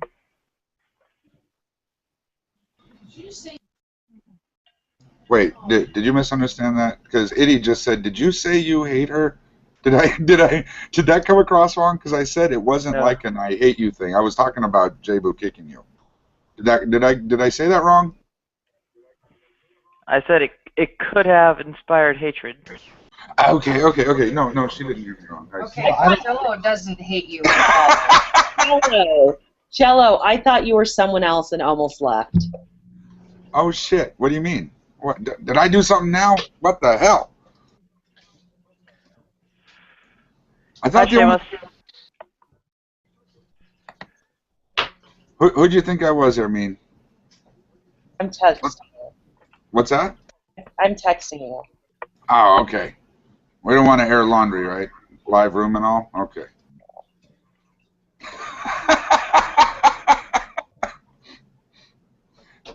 You know who she thought I was? I'll give you 3 hints. Don't say it, Jello. Brett Keane? Well, I can't say it now. She made me not. I can neither confirm nor deny. Exactly. Seamus just came in. Who else? Who's Michael? Oh, Michelle.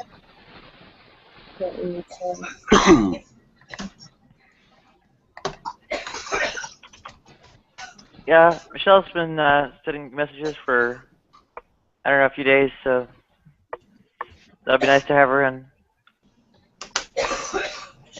We generally go on about, like, philosophical and religious topics, but things are a little bit lighter for the moment.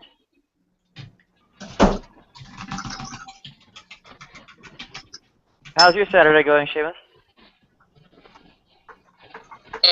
Yeah, everything's going well. I just got done doing some reading, so I just popped in here to see what you guys are up to. You're talking about sex. Yeah, we just got... Oh. That always helps. We definitely were not talking. Lots and lots of sex. Oh, okay. We're talking about their we just kind of... Yeah. We just came off the heel through today's discussion, so we're trying to lighten it up. Yeah. Well, if I may, Shamos, you were the guy that was in that Night Owl interview with Lucifer, right? Yeah, I was. Yeah, I really liked your questions, man. I personally felt like the best questions, besides Brojo, of course, which that's to be expected. He had a lot of time to ask questions. I think the best questions came from you and Gretchen. Thanks, yeah, I had a lot of fun. It was good times. Oh, that was you? Yeah, I was in the interview. I asked him a couple questions. I was there from the beginning, but I didn't stay there till the end. Were you there last night when Lucifer came in? Yeah, I was. With that, Rand and Vekel were being ridiculous, laughing on the mic, like, loud as shit for, like, 45 minutes to an hour. When was this? It's like, if you're gonna laugh into. I mean, I love Veckel and Rand to death, but if you're gonna laugh in the mic, just mute yourself. Yeah, I had to go to the bathroom, so I was laughing pretty hard, but I think I kept it together. Can I ask Armin about what time this was? Your time? Oh gosh. 4:30 Eastern Standard Time, 5 o'clock Eastern Standard Time, a.m. Yeah. Okay. It was pretty late.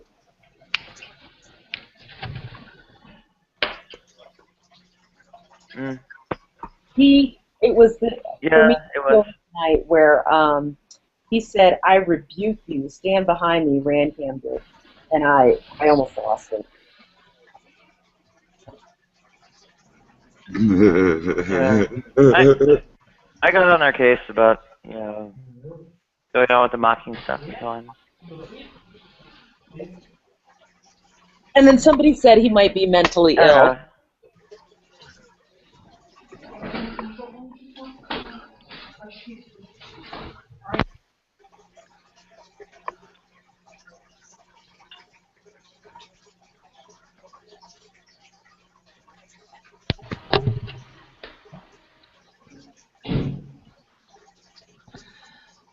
I think it's an online persona of sorts.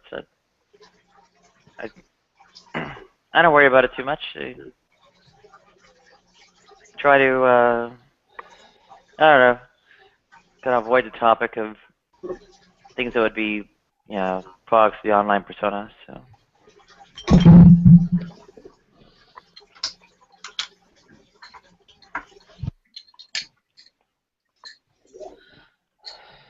How old are you? I'm 7.4 billion years old. That was great. 17.4, I think. Yeah. Oh, 7. Yeah. Okay.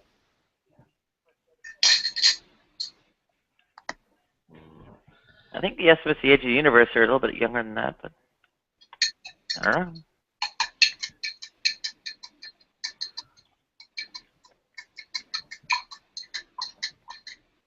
There's I don't know. I think engaging on like philosophical things might be I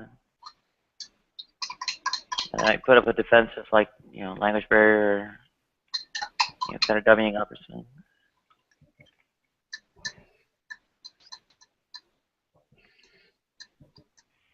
But it is kind of like light humorous kind of thing sometimes.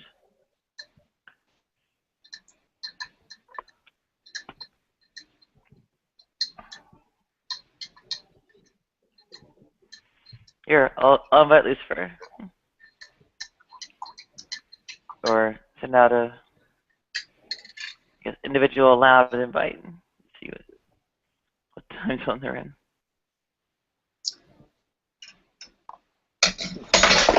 Oops.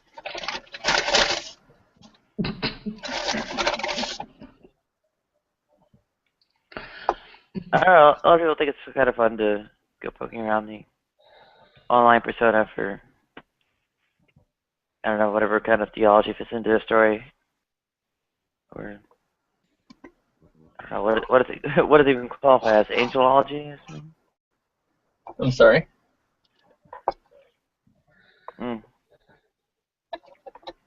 Would like the topic of like Lucifer's story be something on the order of angelology? Demonology. Angelology pertains to the study of angels. Demonology? Well, despite the name, they claim to sort of be, in communion with Christ and God and all that sort of thing.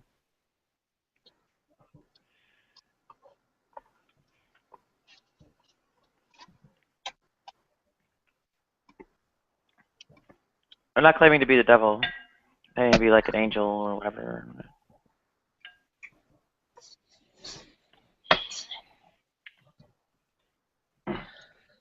More like the figure from Job than the, I don't know, things with horns and tails and all that.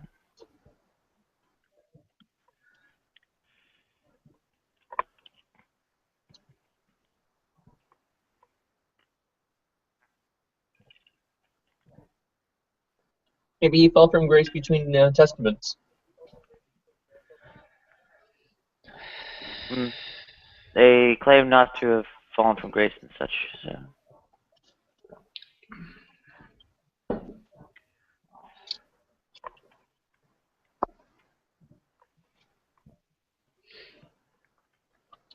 It's pretty elaborate as far as background stories for online personas go, and they are very consistent about not breaking character.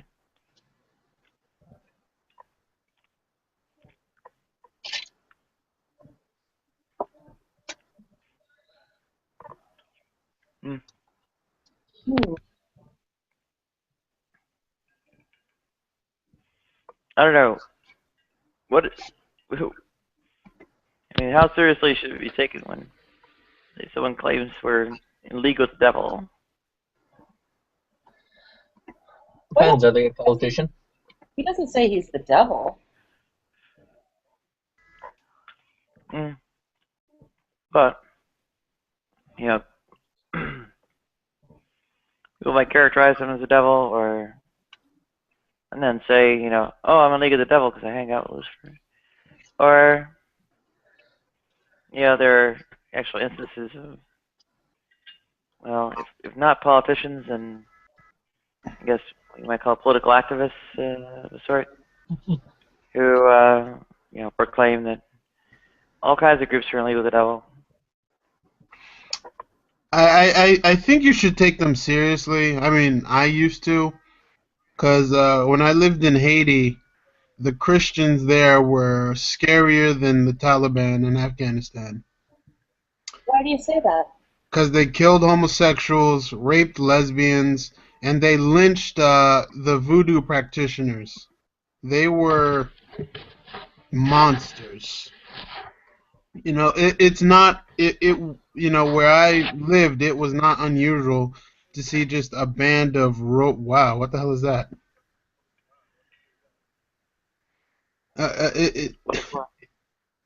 Dude, the Spider-Man's humping a ball. That's Jello. Jello, can you change your avatar, please, to something more conforming? All right.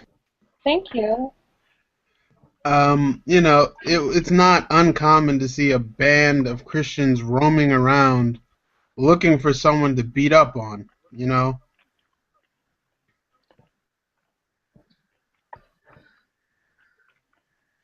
Much better. Yeah, I agree. Thank you. I try to make people happy wherever I can, I'm here for the grins.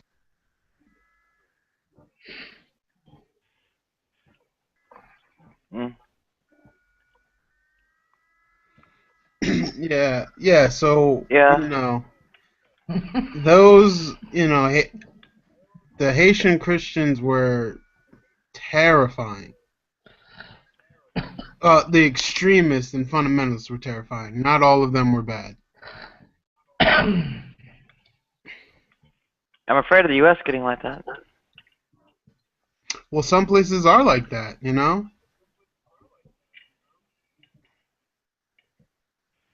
That is very true. and they're growing. I don't know if they're growing.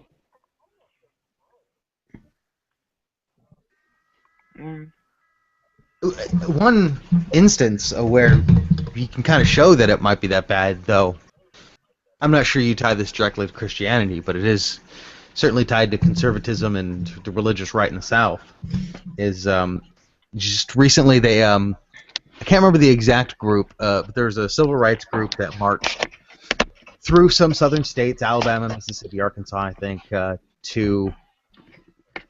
think they're going to D.C. I'm not sure, but they ended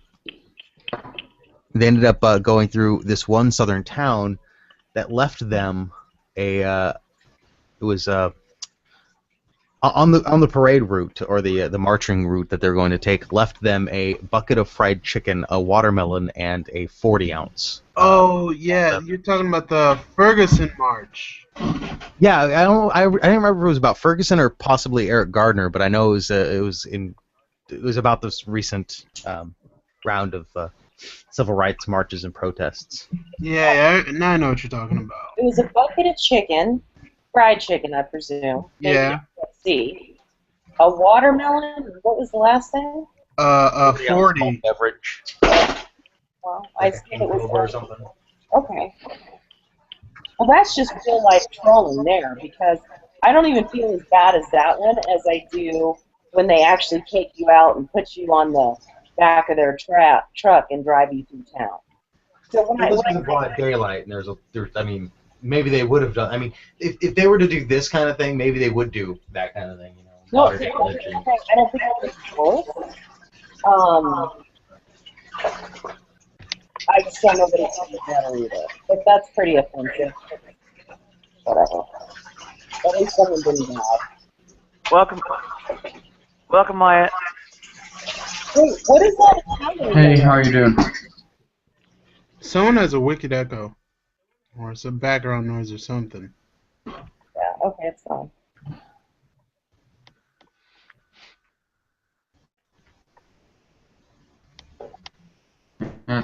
It does that sometimes. You know what I find the hardest for me out of all of this, and I shared it briefly, and I'll say it briefly again, it just doesn't feel like the people who do care,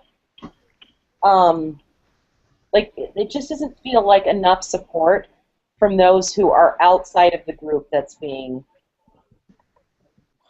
marginalized. That's all. Yeah.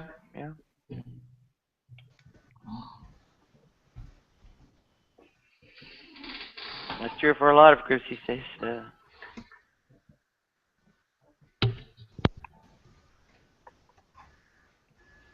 mean, I guess the compassion or whatever is not there to extend when everybody's under the gun economically or whatever.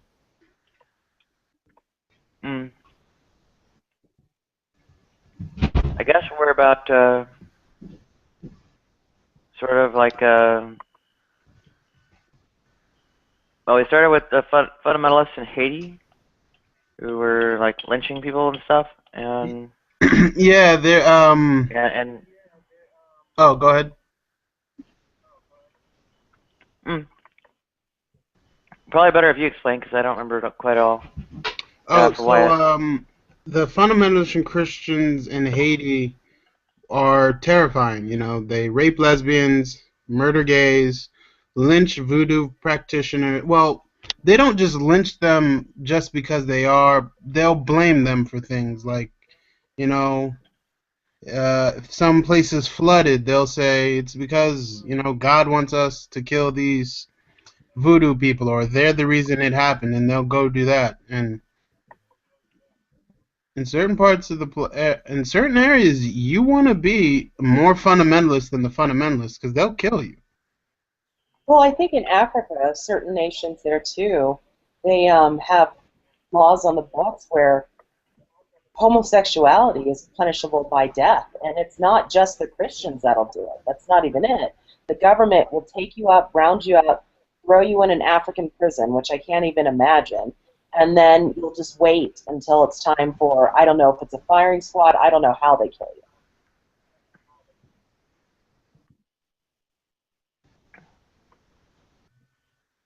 Yeah, it's pretty serious stuff. What was it? 79 countries where it's punishable by death or something? I don't know. I have to go Googling. After I rinse off the dishes.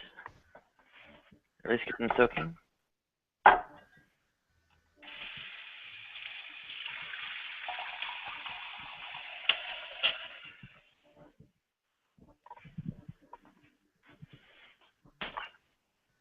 think most of them are Muslim, though, actually.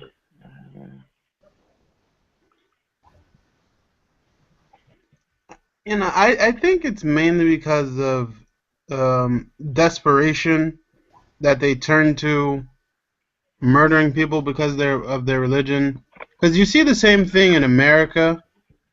You know, after the 9/11 attacks, Jerry Falwell said it was because of the gays, you know, that this was happening. and nobody took them seriously because, you know, we have ways to investigate this sort of thing. But in other countries, when you're desperate, you know, someone says that and they're the leader of the church or they have some omnipotent being backing them up, whatever they say really goes. But it doesn't have to be an omnipotent being. It could just be the government. It helps if they have some sort of justification. Right, and the governments have always had justifications to do atrocious acts to people, outside, with or without religion. And anybody who's using religion in that way will have to answer to it later, too. It's quite unfortunate. Well, that's the thing. I guess those of us who don't think there's a, you know, cosmic justice or whatever coming, might have to do something in this life about it. There's also, and I don't, you know, I agree with what you're saying. It's really, like, challenging. I don't know if it, what's the word that you used? It must be very, starts with a D. Desperate? Desperate. I don't know what it is. I just don't know why you treat people like that.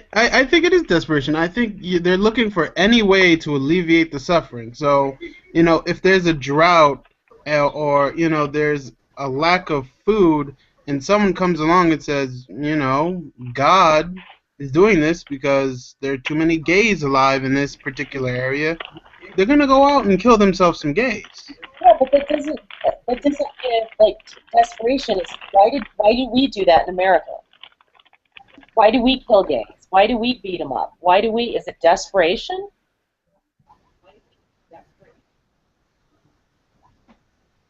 I wouldn't say it's desperation for us. I think it's just I guess it boils down to we need someone to blame, you know. See, that's what I think it is for them too.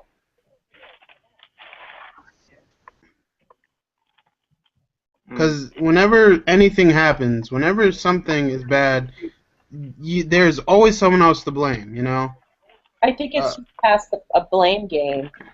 You know, the economy is in bad shape. It's because of the Democrats, the liberals, you know. I lost my job because of the Mexicans coming across the border. Right.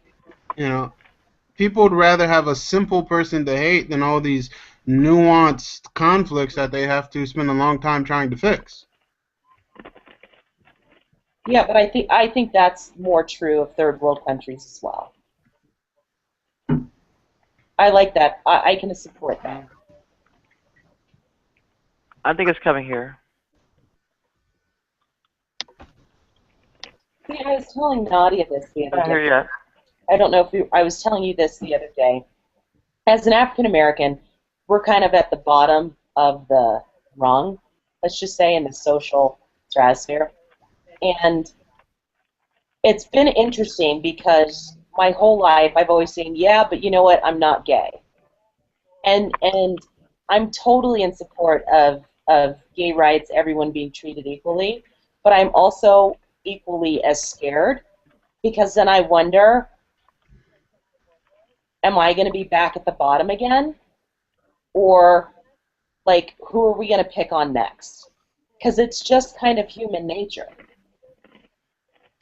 And it's a really sad thing that that's how your mind has to think or be. And it doesn't matter because, you know, if I'm at the bottom, I've been at the bottom, I'll deal with it again.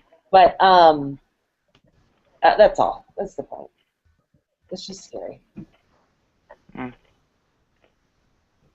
Well, I expect, well, the racism, etc., to, yeah, go along with it too. Yeah, you can even see like the quote unquote religious right, whatever. You know, they were pretty much all carryovers from anti-desegregation movements.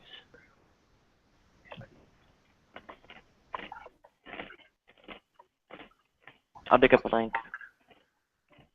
I don't know. Maybe we'll go after the Muslims next. I have no clue. We got to find someone. Yeah, we've already been after the Muslims, you know. No, I mean in a big way, where we start lynching them just because they look at us. I think that doesn't happen particularly in America because things aren't bad, you know, in most areas. I'm sorry, and I just don't know this, and I'm not saying it to be trite, but do you live in the States? Yeah, I do. I live in Jersey. You know. Okay. My experience with the States is maybe considerably different than yours, but I see some really sad stuff every day. Yeah, I also have seen some shitty things, you know. We weren't always in the best financial situation or around the best people, and it's bad in places.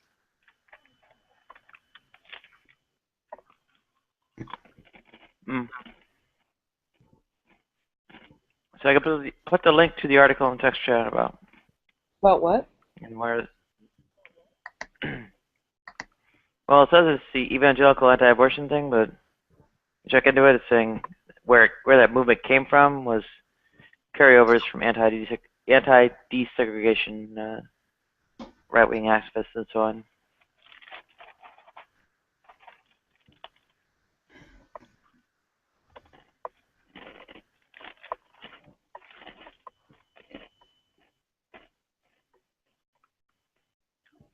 So the racists are still out there.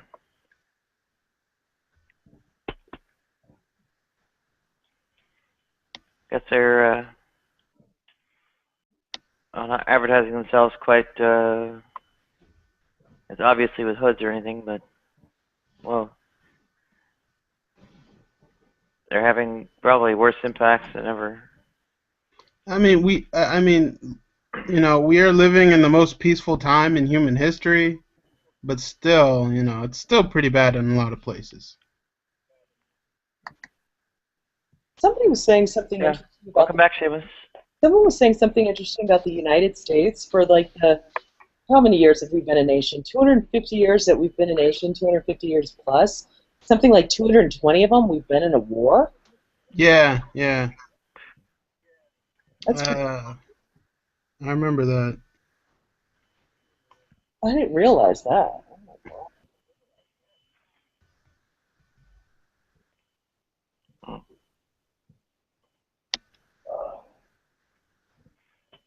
That's actually pretty surprising.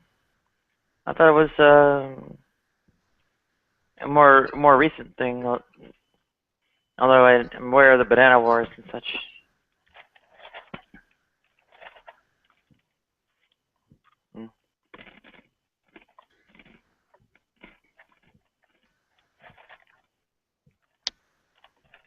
I don't know. It's a lot of homeless people. Official estimates are 3.5 million. Probably means at least double actually are. I've always wondered though, if you guys were like president, what's like the #1 issue you would solve, like today, that we're dealing with? Money in politics. Mass incarceration. Wait. I said one, and you guys gave me two. Well, I would choose money in politics. Oh, in politics. I yeah, think. money in politics. Yeah. Okay. What about you, Nadia? Sorry. Mass incarceration.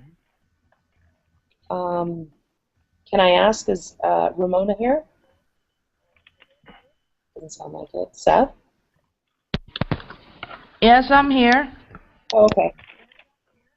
You're the leader. What do you fix? One thing. Oh.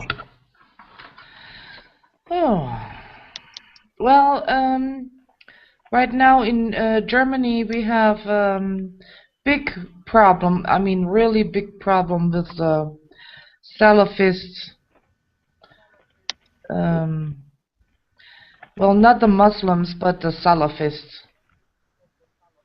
So this is really a big issue, and I would love to have them removed.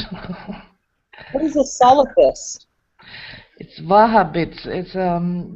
Those are the Muslims who are going totally by Quran, like the ISIL, right? The ISIL, the Islamic State. They're not usual Muslims. They are most of them. They are Salafists, and they go by Sharia. And we have those in Germany as well. And they, yeah, it's good. The community is getting bigger and bigger, and that worries me a lot. And I gotta say this respectfully. I'll be careful, but it scares me when you say that also, because I go back in history a little bit, and when you say Germany's afraid of or concerned about a particular religious group, it also concerns me. No. It's not. This is a religious group. It's not like Christian or Muslims, right? This is a Christian. This is a religious group who is against our constitution. They have no women's right. They, yeah, it's really bad. What about you, Seth? Money and politics, which I see as the same issue. 1 second, guys. Seamus, what do you fix? I don't know. That's a good question. I'd have to really think about that. You know what I mean? With big power comes big responsibility. I'd have to really give that a good thought. You know, like here in America. I don't know. If it was up to me, to be honest with you, and this is completely arbitrary, but if it was up to me, I would make it so that college tuition was free for anyone that could pull like a 2.5 GPA.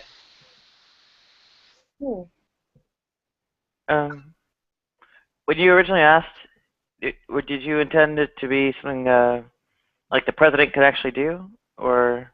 Oh no, I mean, if there was one thing you could fix, like you just knew you could go in there, because I don't think the president can literally fix much, but I don't know who does all the changes, but if there was one thing you could fix, I'm really interested in knowing what that one thing is for people. I'd be interested in knowing why. Okay, I limited my answer because the president could issue mass pardons. Okay. I think Hazy just arrived. How about you? Hey, I'm sorry. I'm just catching up on the conversation, so I'll take a pass on that question for now. Well, no, it's easy. What would you fix if you were the supreme leader of the U.S.? You know, had more dictatorial power or absolute power than a president, even. Wow. Well, that's a very big question. So, first of all, I don't think in the United States, given the system that we have, the kind of changes that I would like to make would be easily implemented. I mean, it would require significant changes to the way we do business.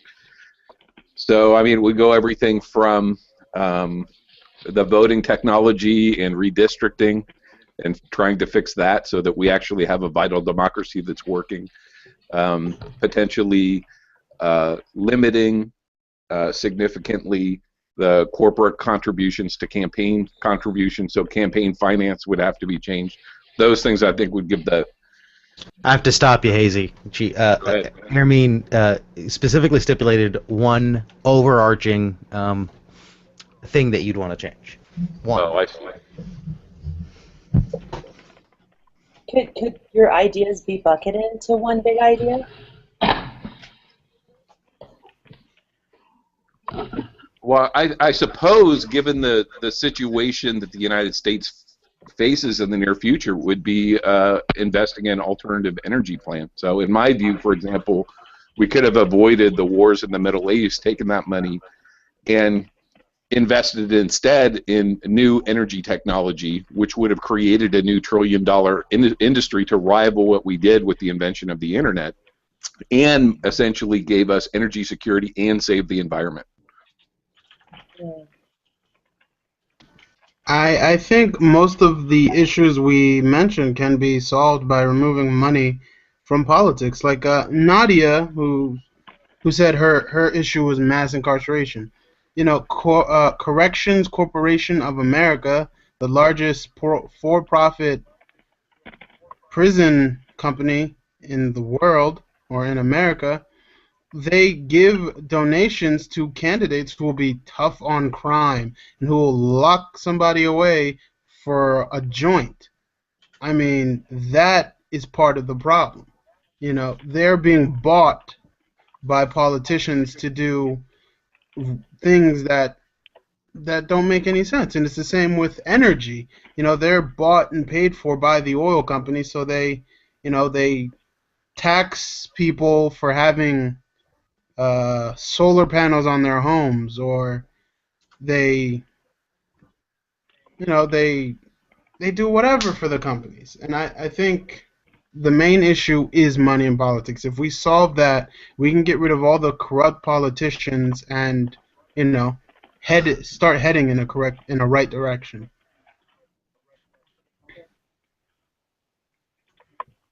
It gives everybody else a turn. Can I get a second chance? Because I was operating under the assumption, of presidential limitations of presidential power.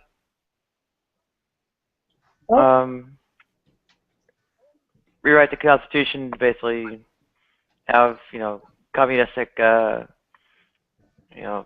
prohibition of economic domination and so on, which basically subsumes the money in politics and hits a lot more issues too. Yeah, I think that the money in politics and corruption are they over? I don't fully agree with what Raven said that everything else fixes itself after that. I'm not sure that's the case, but it surely makes things easier to get things done in a way that's more that focuses on what's good for the people and not for large corporations or special interest groups. Well, what do you guys think the Supreme Court was thinking by even making money? Like, money is freedom of speech. You know what I'm saying? Like, what are they thinking by giving more and more strength to corporations or big money? They're thinking that these are the people that paid the people who put me into power. Yeah, you should do some research on the AIPAC, the largest lobby in America, the American Israeli Public Affairs Committee. There was a study going on for about 10 years now, where the amount of money that Israel puts into the AIPAC is less money than they get from the United States every year. So in turn, what happens is they can invest a small portion of money in lobbyists, and then those lobbyists can push bills through that give funding to Israel more money than what they spend on the lobby. So it's really, really, really interesting to look at that. And what happens is, let's say since AIPAC is the largest lobby in America, let's say that if you step out against AIPAC, or you say, this lobby isn't right, this is messed up. Well, next time you run in the next primary, you have a very well-funded opponent that AIPAC's directly, they're well-funded. So you step out against them, you have a really high-funded opponent next term. So it's really, really crazy when you look at it in that return, because it's a perfectly circular cycle with money investment that they don't lose. It's a net gain, and then they can just keep juicing the system. It's really kind of weird. I honestly wonder when we're all going to rise up. I think everything says that we're headed for, or at least we have the perfect environment for a revolution, yet we do nothing. I would say that our country has... China has the perfect environment for a revolution. Yeah. I think our social safety nets really keep people from being so fed up to the point where they actually have to take to the streets and take what they need in mass droves. I think that the social safety net is a good way of preventing that, and I think it's been working. Yeah, I would agree, and also that our country is very large.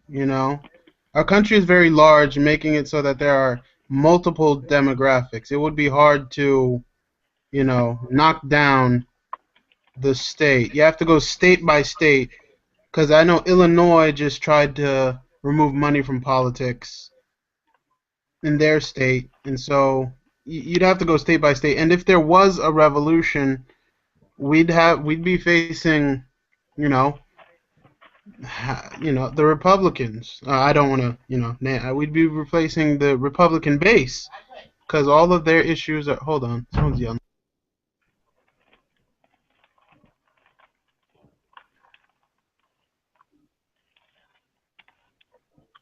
Didn't someone just say China's GDP just passed ours? It depends how you aggregate the numbers, but basically within the next 15 years it'll be definitive. Isn't there a problem with how they calculate their GDP? Because they calculate it based on how many buildings they build and not how many they sell or rent out or something like that? No, they can calculate it within American dollars. It just there's a different scales depending on parts parity power or depending on how you want to actually do the scale. So what most people generally acknowledge is some people will say, well, on this scale, China's already passed us. But no matter what scale you use in 15 years, they will pass us, period. So it doesn't matter. But the thing is the U.S. has about 365 million people, and that's being very, very liberal with the numbers, considering how many illegals we have, so it's probably less than 365 million.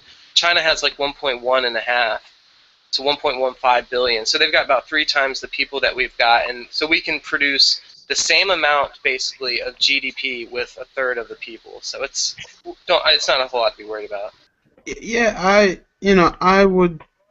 I agree, but their social system is really screwed up. Right, you got to think about it. Think about it.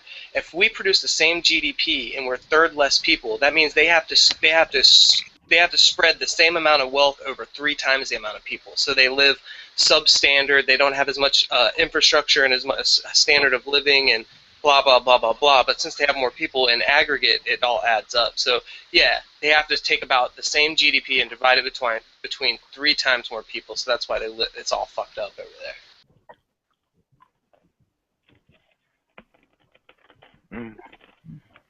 Like I'm not impressed. Investments right now in infrastructure and all that stuff. So I mean, you give them like 65, 70 years, they're going to be to the level where U.S. is now, where they're way modern. People are living, in nice urban neighborhoods, and it's going to be so. Yeah, in 15 years, they're going to have more money than U.S., and in 65, 70 years, they're going to be just as developed. So, yeah. You mean per capita GDP? Less optimal. I'm sorry. Go ahead, Nadia. The social safety net in the U.S. Oh, go ahead. Go ahead, Nadia. I'm sorry. I didn't mean to interrupt you. Just lag. The social safety net doesn't have to be. Where I'm standing. Okay. I was just. I mean, I understand. I can predict what you're going to say, Nadia. The social safety net sucks. You haven't been covered. You haven't been saved. You haven't been let down easy by the social safety net. But that's not my point. My point isn't that. Okay, my point isn't that that everyone is perfectly saved by the social safety net. That's why there's no revolution. The point is that there's enough of a social safety net that there's not enough people that are pissed off enough to revolt.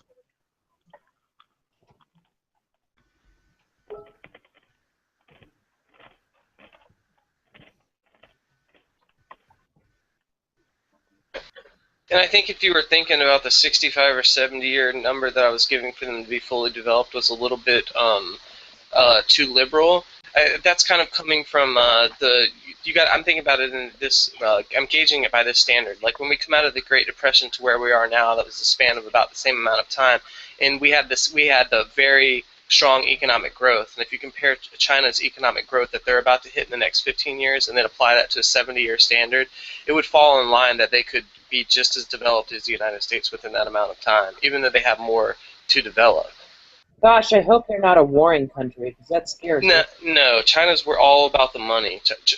This is what China's main game is, and a lot of people that are real hip to the international politics and finance kind of realize this. China's eventual goal is to get the reserve currency flipped off the dollar. So what they're doing is they're going to buy up enough debt and create enough financial hegemony that they're going to be able to flip the reserve currency from the dollar. But the funny part about it is China controls the yen in such a substantive way that they would never, ever want to flip from the dollar to the yen. So what's going to happen is in the next probably 25 years, China's going to create another currency, probably with Russia and amongst Southeast Asia, that's going to be similar to what we know as like the EU dollar. And then they're going to take a financial hegemony, buying U.S. debt. They're going to flip the reserve currency to this new dollar, which is probably going to be, like I said, like the euro, and it is going to fuck U.S. so hard. You have no idea.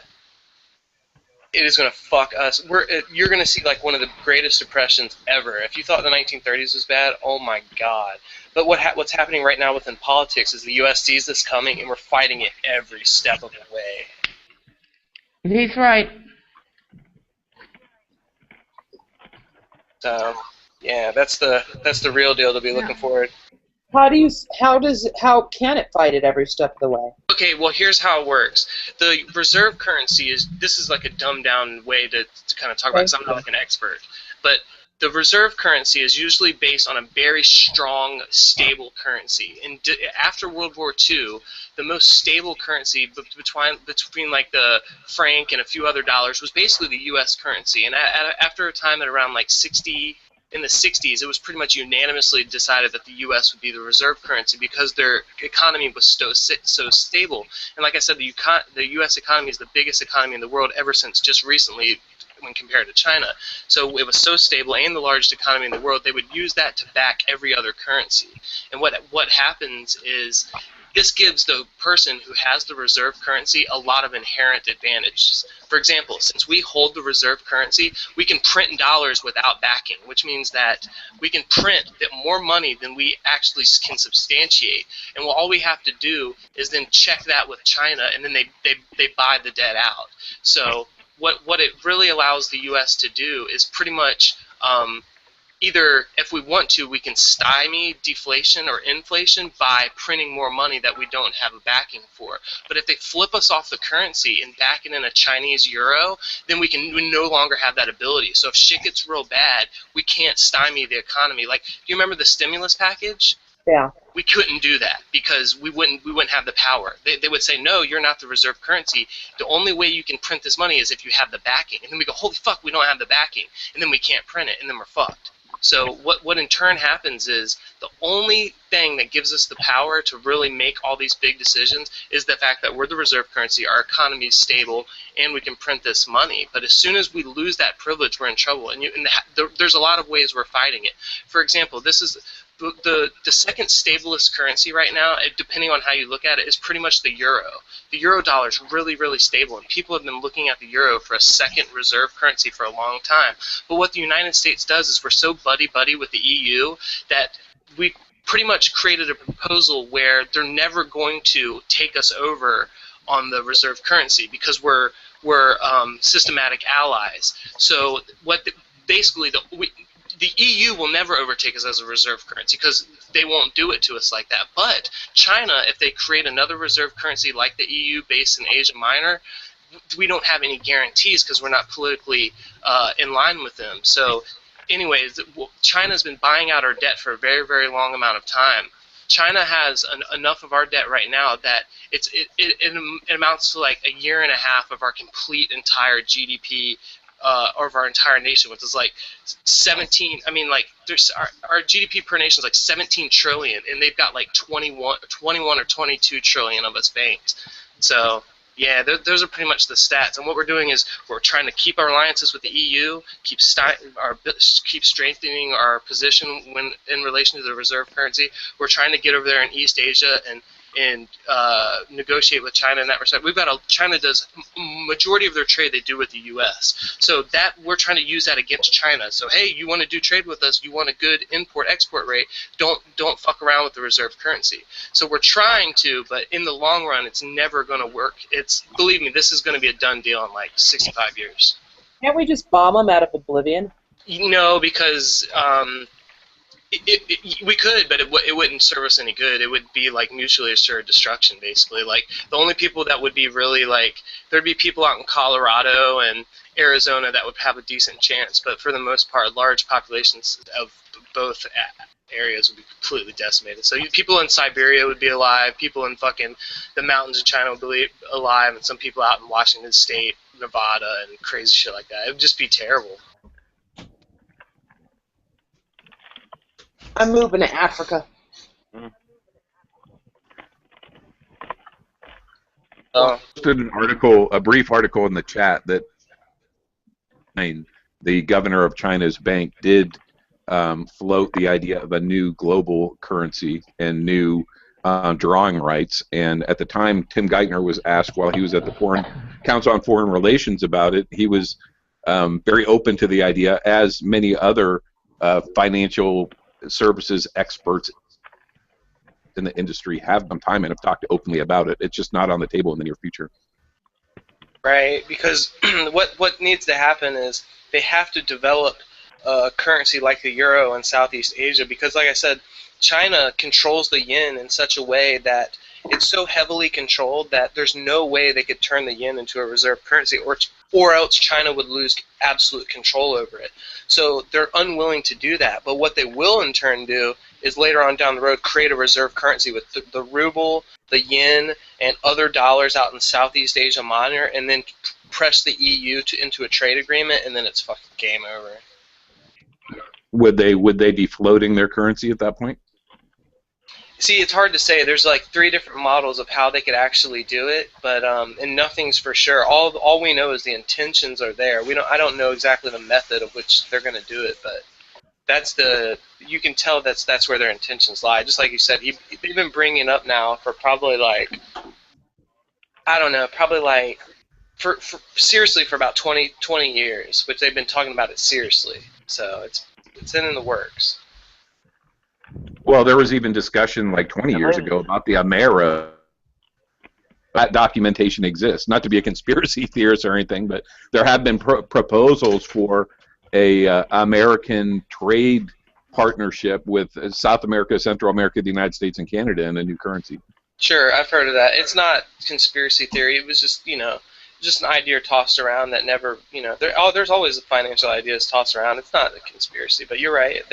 Yeah. The only problem So if we saw another financial, collapse that was more significant even than 2008, which was pretty close to collapsing the economy, reimagining or re-envisioning, kind of a reset of the chessboard, and a new currency come to the fore here in the United States. And it would probably include something like that. And potentially it would include Europe, because Europe would be involved as well if we saw that kind of collapse of the dollar. Yeah, but the problem is, like I said, if the Chinese do make this currency like the euro, what they're going to do is they're going to press the EU into a trade agreement. And you see a lot of pressures between Russia and the EU already with like natural gas and certain things. So if this happens between the ruble and the yen, they can create kind of like an abrasive force against the euro dollar. And the only way for the euro to actually, I put it this way, you notice a lot of times in World War II, what happened at the beginning of World War II is Europe wanted to remain neutral. It's more of a fight between the direct East and the direct West, and a lot of Middle Europe wants to remain neutral, and a lot of times they remain neutral until it's too late, and then bad shit happens. So what's probably going to happen is these eventual people that are stuck in the middle are going to get this abrasive pressure from the Chinese dollar, and they're going to be like, okay, look, let's just abscond to a trade agreement, and they're going to think it's all harmless, and then it's just going to snowball. So, I mean, I think history repeats itself, and you're definitely going to see the Middle European countries, like not Western European countries, but more Middle European countries who have more at stake, like from Germany west, they have more at stake in line with Russian interests because of the large amount of trade they do. We just don't do enough trade with Western Europe as the United States. We just don't.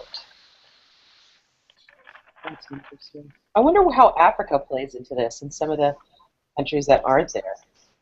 I could talk about Africa. I'm in Africa right now. Where? I'm in Tunisia, if you know it. Yes. I'm in the north of Africa, and the financial situation is not that great. Let's start with the north. I mean, Egypt, Tunisia, Algeria, Morocco. We're having some kind of no, except Morocco. Morocco is having a very good time financially. Actually, after the Arab Spring that happened like 2 years ago. I don't know if you guys know about it. Yes. And the rest, like Nigeria, Cameroon. I don't know much about them, to be honest, but I'm gonna speak for the northern of Africa. I do think that we are having some troubles because of the crisis in the world, and because of the political situations that we're having. But let's say, except Germany, except Morocco, and a little bit Algeria, but Tunisia and Egypt are basically having a very bad time. Well, I wonder, because when I look at Africa, one of the things that was really interesting is immigration from China. And whether you go from Madagascar to, like you said, Cameroon and Nigeria, and I don't think so much as much in the north, but you just have you have a bunch of Chinese settlers there. I think Uh-huh.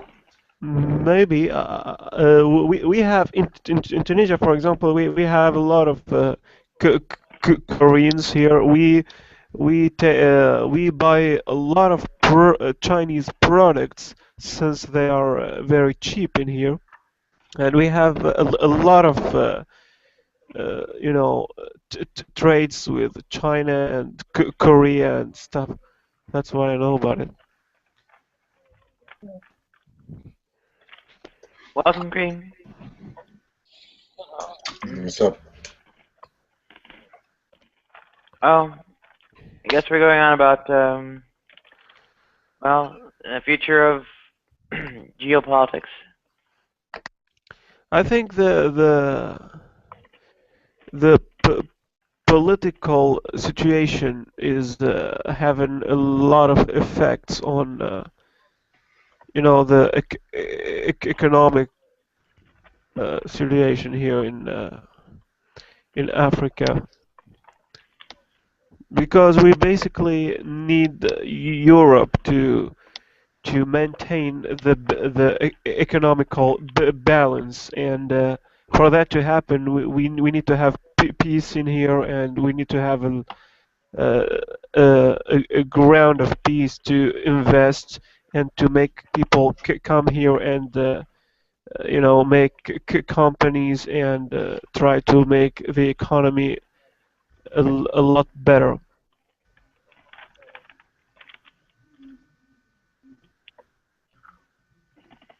Mm. Well, okay. I think what is it? If with the right of seniorage, whatever. Well, it's called seniorage. You know, things aren't really constrained by much of anything as far as quote unquote printing money. Now, foreign observers say, witness you printing out a great deal of money. They might, change their notions about exchange rates, but in the immediate future, you're not always stopped from printing money, and especially when it plays out domestically, it really doesn't have a whole lot of impact on the outside world. Once you start trying to trade it, though, across to internationally, whatever, then it can hit your exchange rates, and it's kind of the penalty mechanism for, I guess, printing money. When things like this EU, or I think what it was economic monetary union, whatever, surrounding the Shanghai Cooperation Organization, was ending up being discussed by Seamus. Well, in that case, the sort of right of seniorage gets ceded to a central bank across the monetary union, over which there's no individual member that has I guess, genuine political control. And, you know, when you need to end up printing money for those domestic purposes, whatever, well, begging the central bank to do it doesn't all that often work, as we saw across the EU. So Nadia, I understand that you identify as a communist, but in terms of contemporary capital markets, do you consider yourself a Keynesian?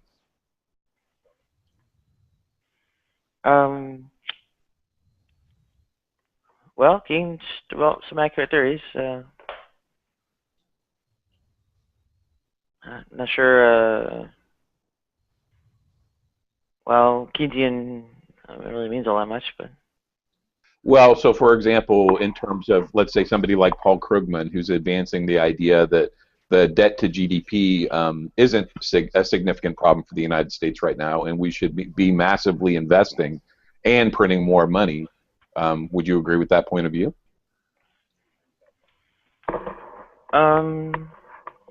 Well, depending on what your goal is, yes.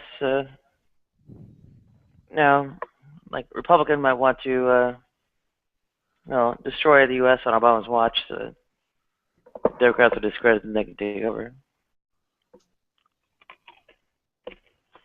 which is pretty much what they're doing.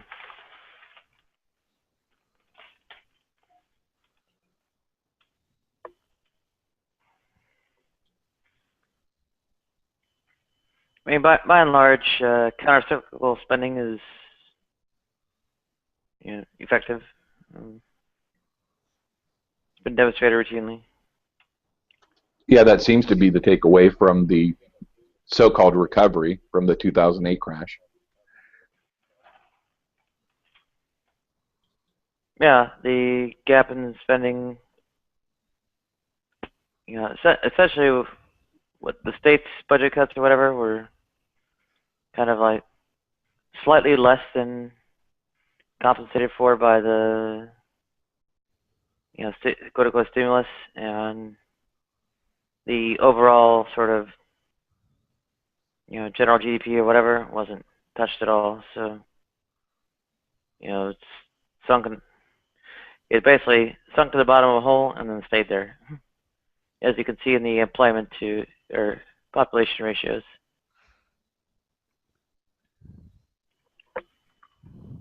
I think my main concern is not so much about the economy, but more about the fact of global warming and how forests are being destroyed down in South America.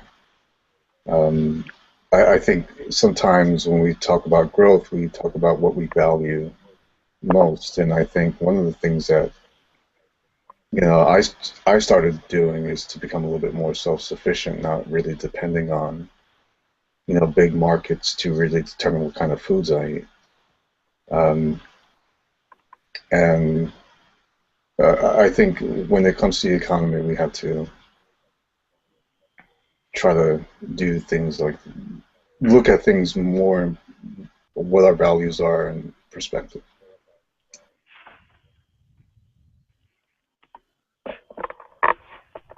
Yeah, that's what Marx termed the metabolic rift. So I guess his concept of environmental issues didn't extend a great deal beyond declines in soil quality.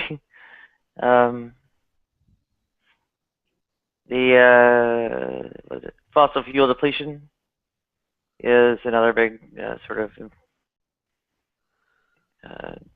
factor here as far as what, I don't know, different resources or environment, whatever, and maybe you can even count antibiotic resistance as another sort of creeping problem.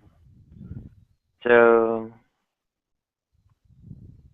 all three of those are kind of real deadly serious. For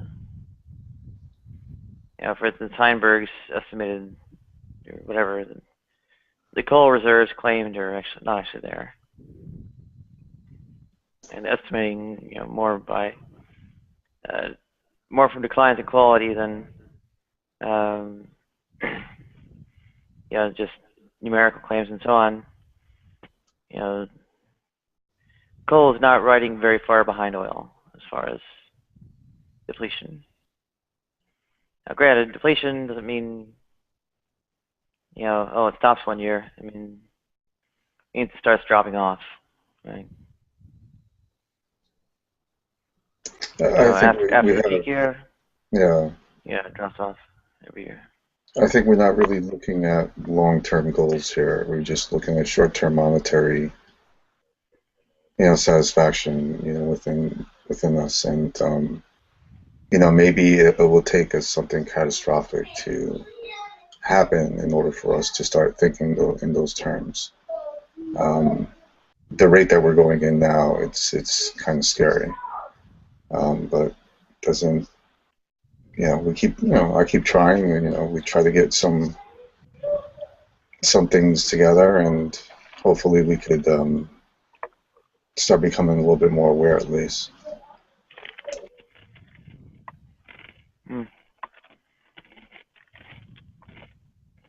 Well, the global warming stuff has some nasty impacts. I mean, we're seeing droughts in the U.S. and maybe no U.S. geography, but like the Ganges in India and the Yangtze in China are, both in trouble with global warming and such.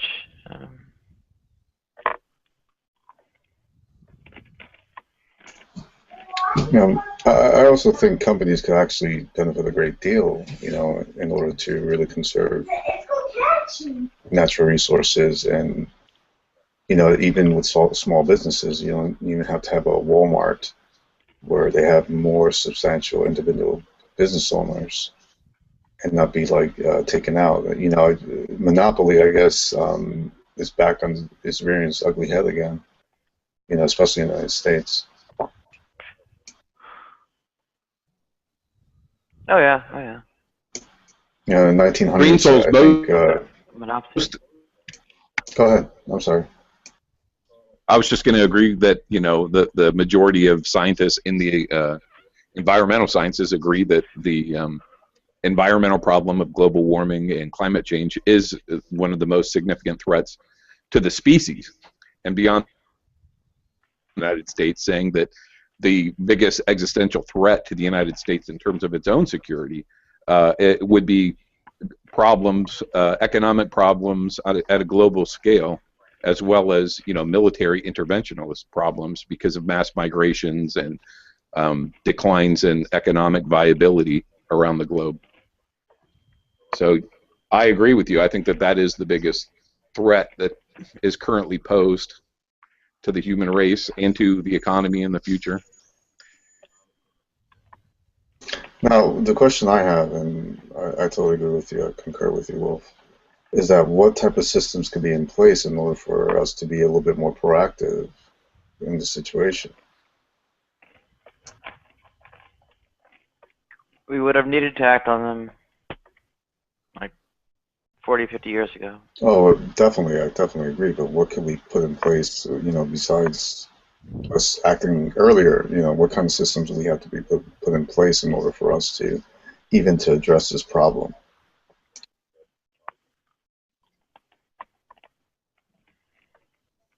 I think at this point we can't address it. It addresses us.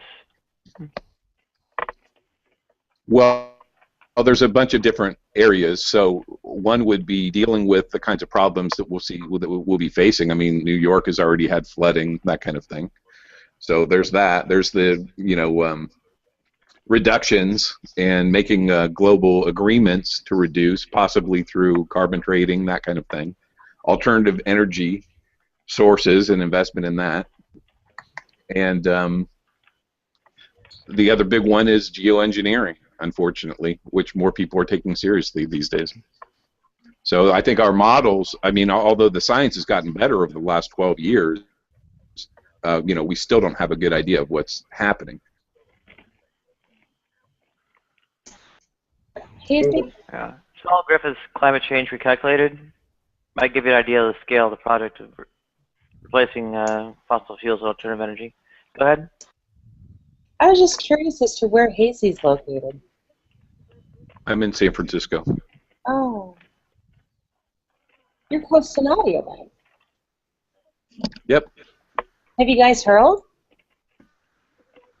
No.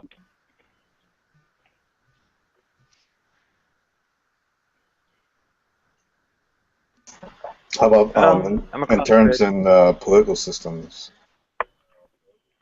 Yeah, other than I know scientists and but like I'm saying, like political interventions. Is it a type of political system that has to be in place, or is this something that we just keep going?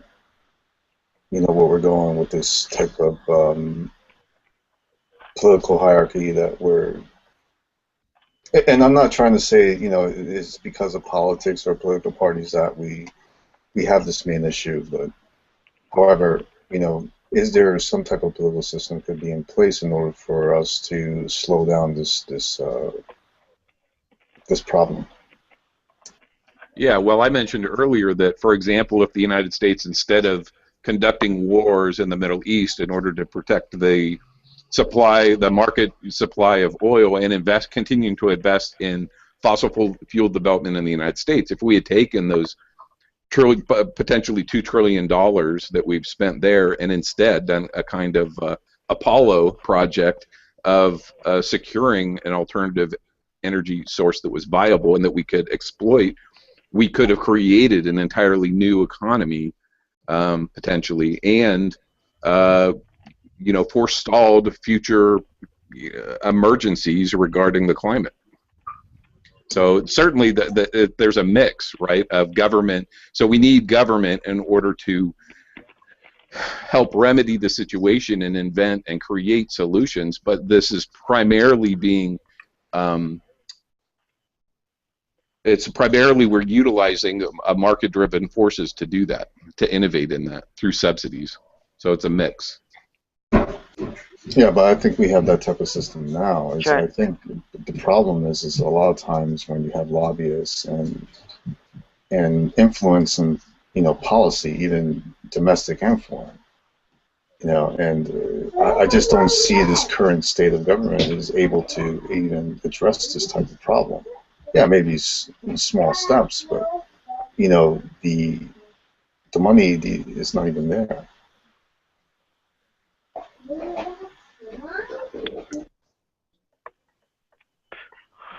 Yeah.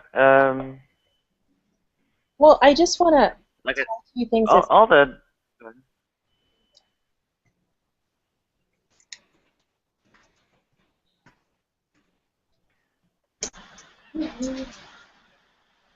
Okay, all I was saying is maybe it was then advantageous for us to ensure that we had as many oil rights as we could, rights, quote unquote, in the Middle East, because if China doesn't have oil, and that's something that it will need, and we have control of that, maybe it makes it harder for them to switch to this currency that they're talking about building that could really plunge us. Yeah. Oh. Well, that is the explanation essentially for the imperial hegemony over, in the last century. So that is what drives real politics. That is what keeps the global economy going. That's what keeps industry going. So that's why we're there. That's why our businesses are there. That's why we support dictators. All right. Thank you so much, Nadia, or Hazy, for explaining that, because that goes back to something someone else was saying earlier. I don't remember who it was, as to why China is so much in Africa, because I couldn't figure it out when I talked to my family in Cameroon. Why but they love the Chinese, so it's a little different, but it makes sense that they want their oil. Got it.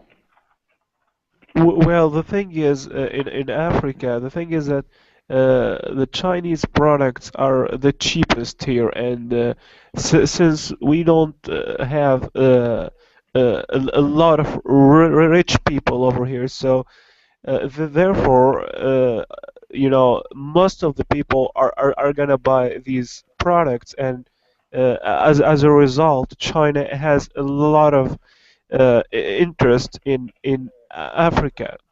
Yeah, but you know what? They're doing it a little bit differently in a lot of Africa. And what I'm seeing is I'm not just talking from a consumerism perspective. What you'll see, even in my hometown, they're building schools there. They are investing in infrastructure. They are, like, basically they're trying to make Africa look at them as the good light-colored man, as opposed to kind of the colonialization that happened 400 or 500 years ago. And there's no reason to build schools and to invest in a community if it's only about consumerism and trade. But if it's something a bit more, and I'm not calling it sinister, I'm not like a conspiracy theorist, but if you have a bigger play, then there definitely is.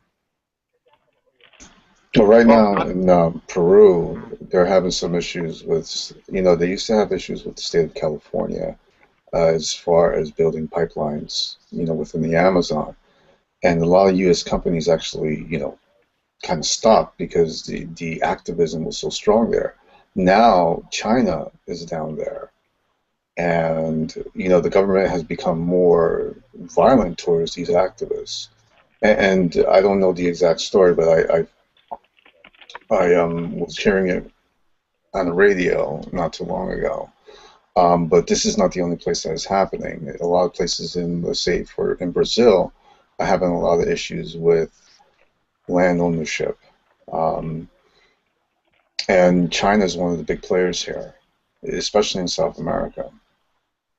Yeah, it's almost like they say we have 1 billion people. If we strategically just spread them out throughout the world, we'll have like a foothold in all these different places. I don't know what their strategy is, but it's interesting because they're definitely diffusing or assimilating in a lot of different cultures.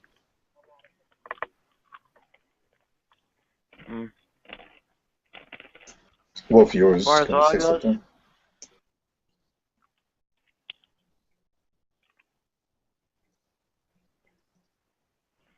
oh, I was going to point out that as far as oil to China goes, Russia's producing a lot of oil nowadays.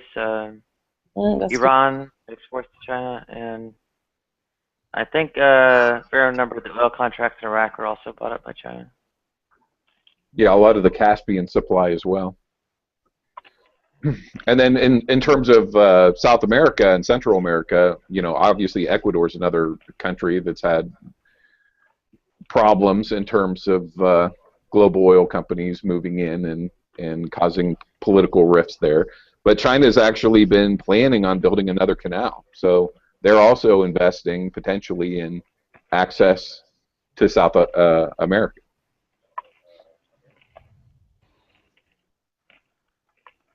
I think it's going to be in Nicaragua. Another canal? Yeah. Okay. So I think they currently have management rights on Panama.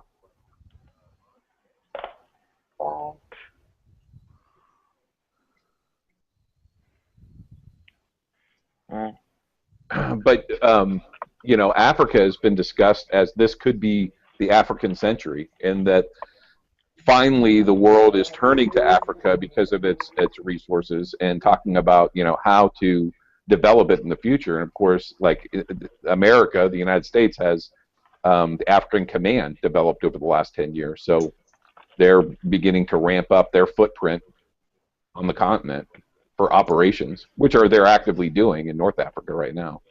That actually scares me. Well, Africa has always been the focus because of its size, its resources, and this is nothing new. Eyes always been on Africa, and you see it throughout the years in Zimbabwe and Zaire, and what happened to the diamond mines there. Rubber, for example, and you see the massacre from the Belgians, that they did in that part of the world. So, it's just another opportunity to take advantage of people. I don't see anything good coming out of people having their eyes on Africa, because I think that's always been the case. Sadly enough, I agree.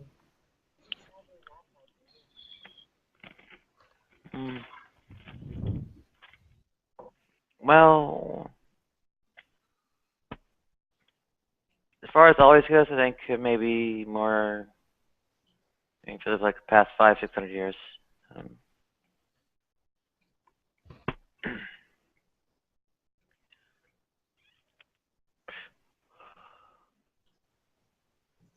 I don't know. I think this type of global trade system is parasitic, and it's always been. It's taking one resources from one place to another, and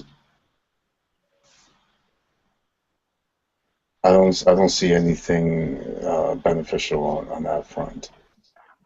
Well, I don't see global realpolitik changing as a stratagem for nation states anytime soon. Correct. Although we do see potentially has been talk that we could see the decline of the nation state and the rise of global industrial powers. So, for example, you've got mega corporations, mega companies that have as much political clout as a lot of other nations do at this point. Well, there was a part of Canada that used to call it the Hudson Bay Company.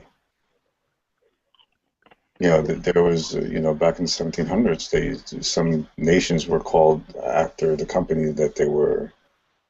Yeah. From. Yeah. So it's the Dutch East Indies Company. Yeah. Yeah, exactly. Rhodesia. But I would point out there's another strategy sort of in play already. Talk of the North American Union and the Amero proposed.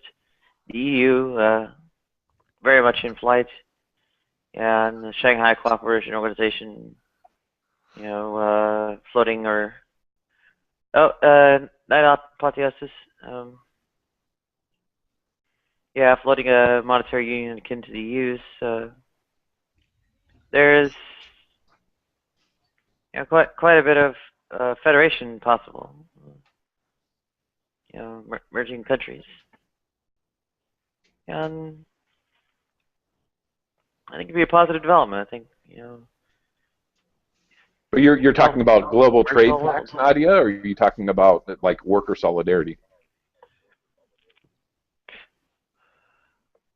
I'm talking about things like political unions like the EU.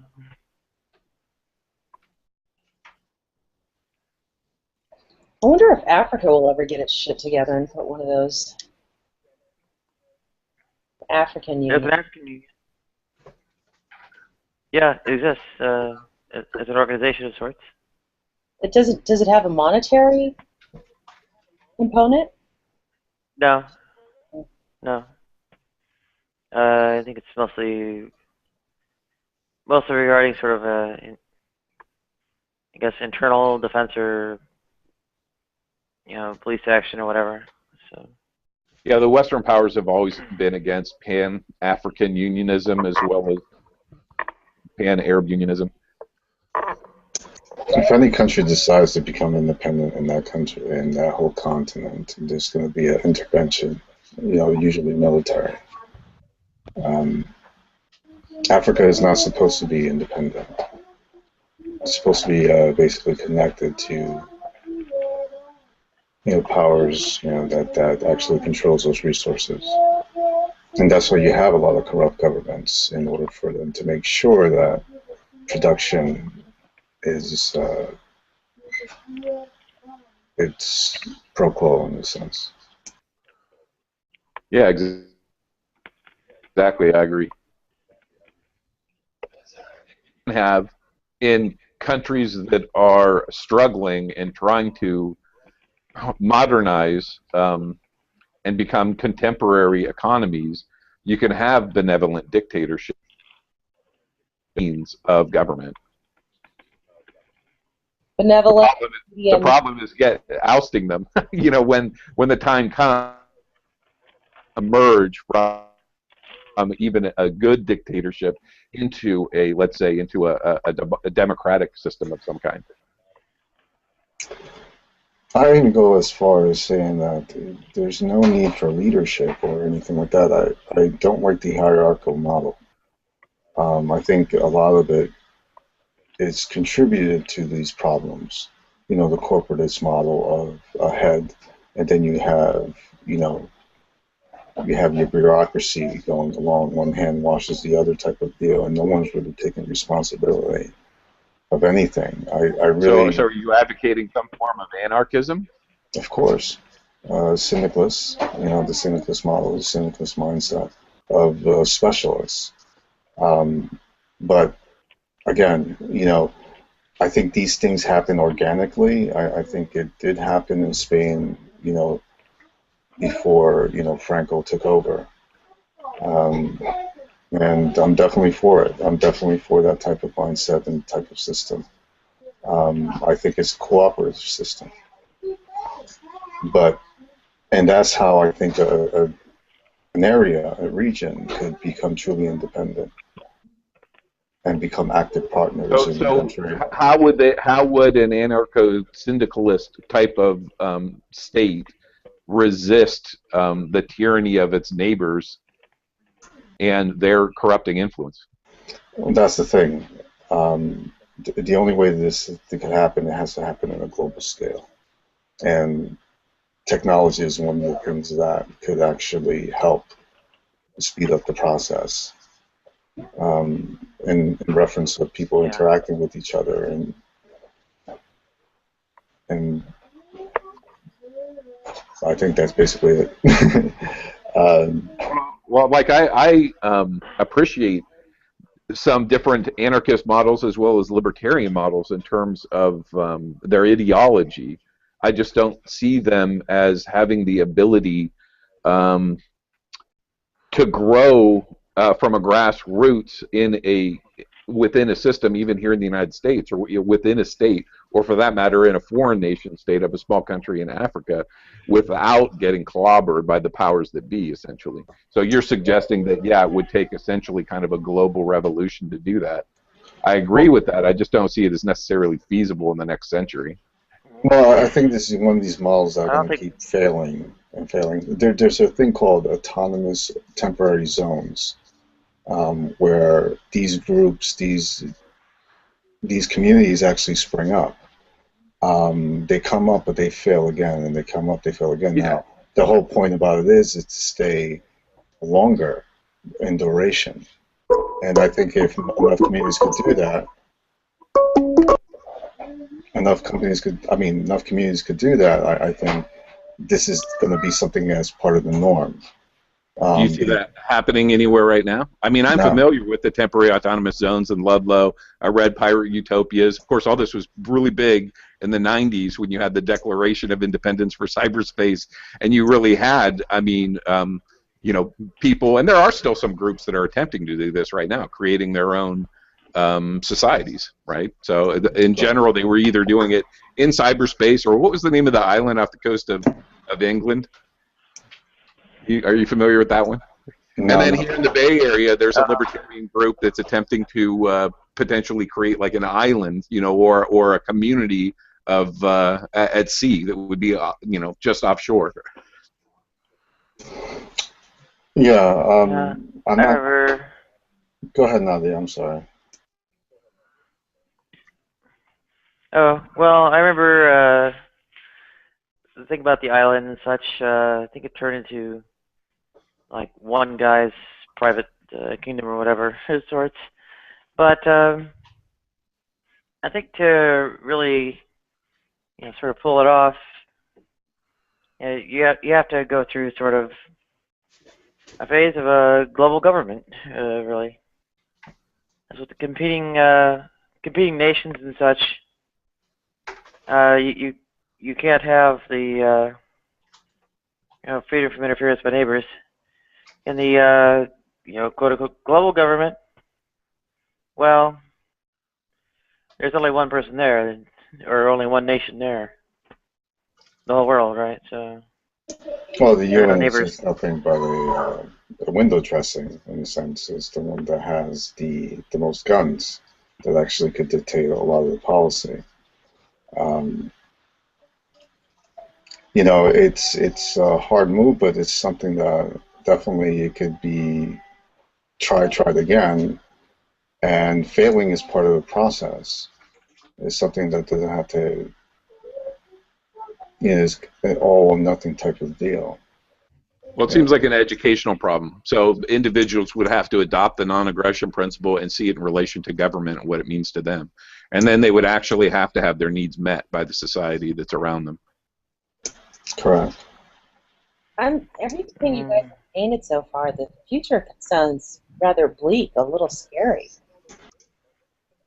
Some of it is, but I don't think all of it. I think that there's still hope out there.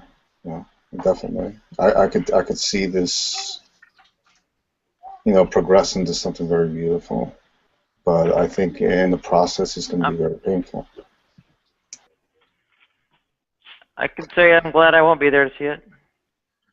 Well, there are a lot of serious environmentalists that think that the human species is threatened within 150 years due to climate change, based on what we know right now.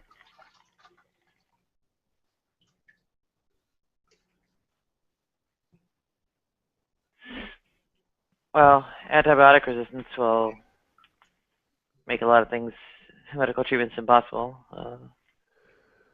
Yeah, there's some interesting technologies that might pan out in terms of antibiotic resistance. So I think that from what I've read, there's a good chance that we could have solutions. Maybe there will be a gap when the antibiotics won't be as effective, and we will lose more people because of that. But it's not going to be a species extinction problem. Well, that's the thing. It severely limits or degrades our ability to preserve, retain whatever people, talent, and so on we do actually need for solving the problems around us.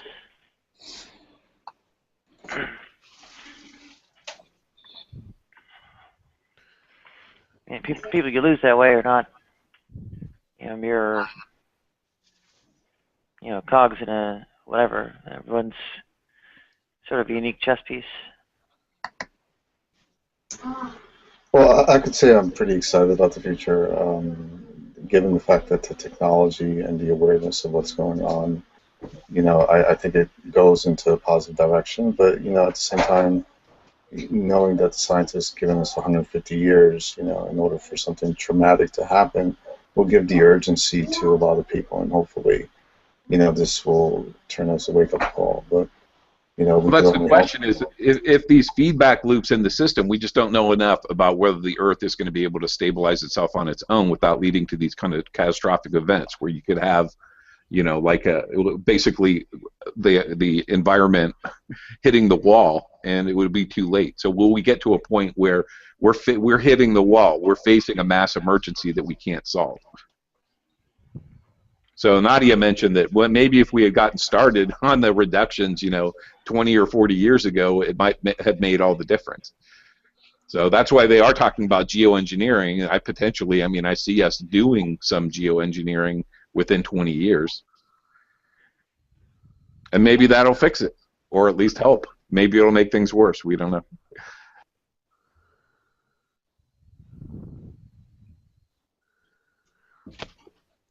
I think Green is having a phone call.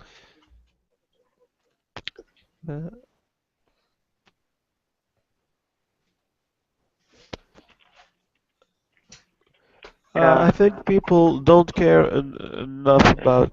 We have to make people care more about the situation of the universe to stabilize itself in the near future, because it's getting really bad day after day, and for that to happen, we have to collaborate.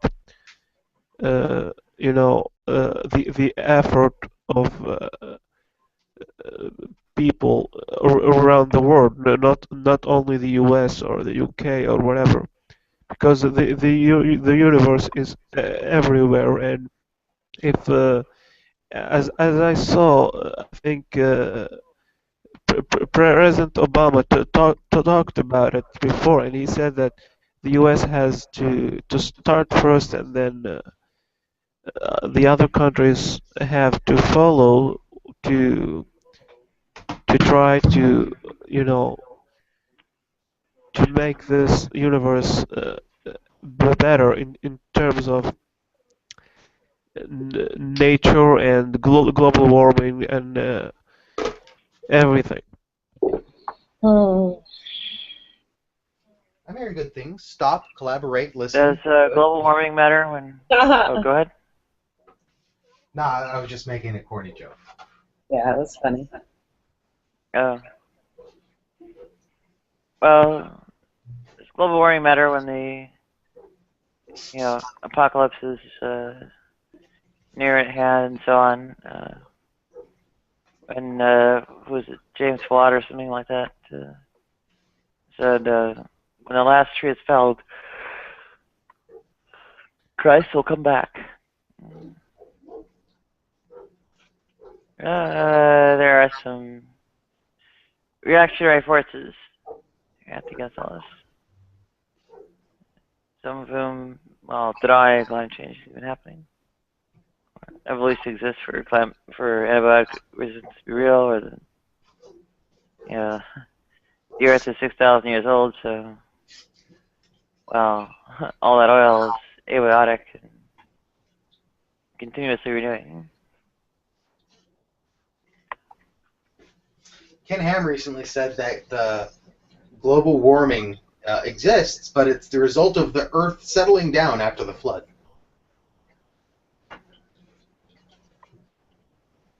That's different. Apparently, the flood happened 4,000 years ago or so.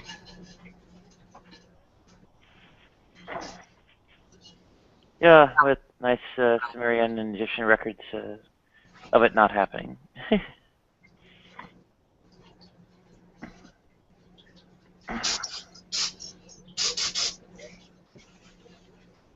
Oh, Granted, the Sumerians did write the Epic of Gilgamesh, but it wasn't a historical record of their kings. Alright, have a good day, Irving.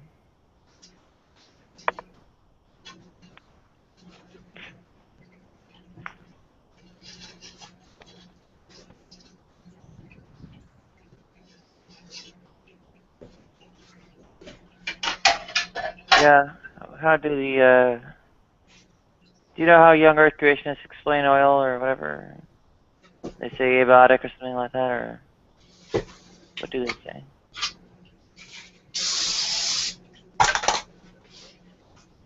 I guess they would just say that it's a gift from God. I'd imagine God put it there for us to use.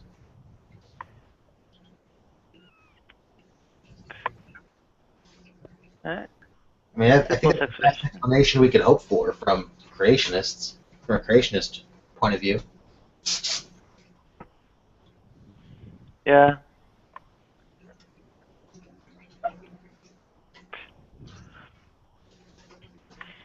They have a curious notion of causation, don't they?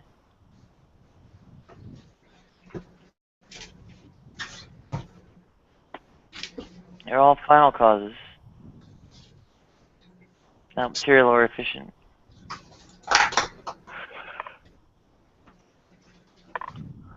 Yeah, I guess you're right. They're all teleological final causes.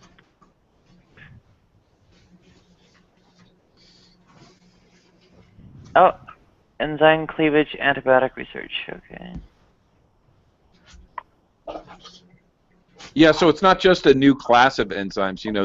There is research going on in multiple new classes of enzymes or antibiotics that is kind of interesting. But this is a new technique where it's actually, interfering with the capability of different biological hazards to replicate. So it's pretty promising. Yeah. Who knows if it'll pan out or not, though. So I mean, your concerns are totally valid. We're talking about, hundreds of thousands of people dying every year horribly in the near future, like by 2025. Sounds hilarious. Wait, 2025? More.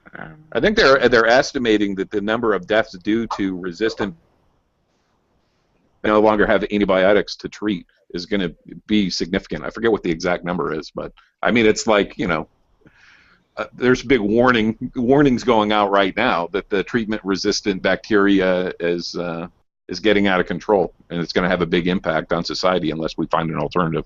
Well, stop talking, because I'm scared now. All right. Yeah. Well, real Well, like here in obvious. San Francisco, people get impact. MRSA. They go to the hospital for something, and they end up with a MRSA infection and end up losing a limb. Happens every month.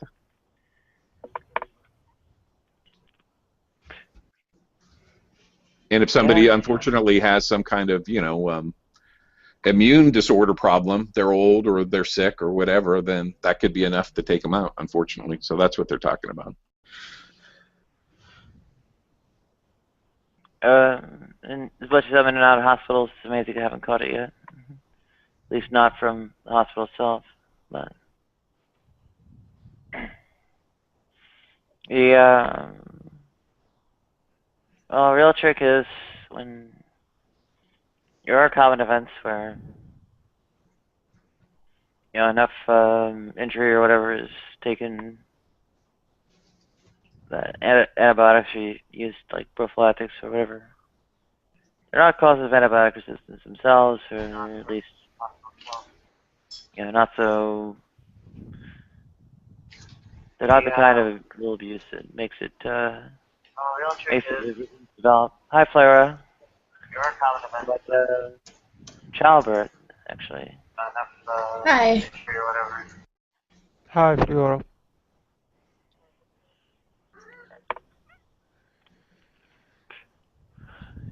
Two of you missed it. We had a big euthanasia and abortion discussion. Really? I was Going watching loud, all morning. Well, yeah, we had a big sort of segment of the conversation where I even said, well, someone's in some kind of horrific abject misery and so on. Well, who makes your life worth living? How tortured they have to be to just keep denying it because in principle it's situational and so on.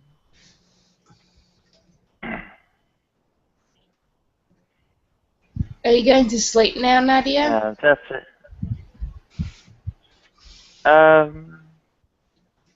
I'm getting tired, but I'm sticking with you. At least as long as I can muster it. Yeah, Seth brought up an important point, which I kind of knew was coming, and which was that some level of coercion or pressure or whatever might come from those who say are not happy with the homeless or some kind of prejudice and so on. And welcome back, Ramona. Hi.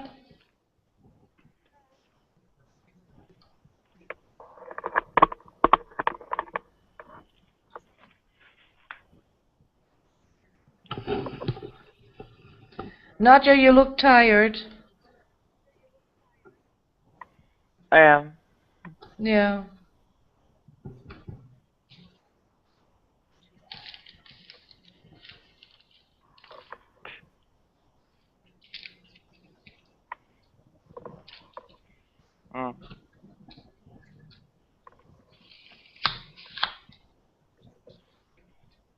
Thinking about it, something like, well, for as much as one might claim it's situational, how long do you have to, well, keep forcing them to go through it until you concede that it can't really be escaped? And, well, actually the answer was, sort of waiting indefinitely, or then to die of natural causes first. I mean, or well, they're not all that natural, but freeze to death in winter on the street or something.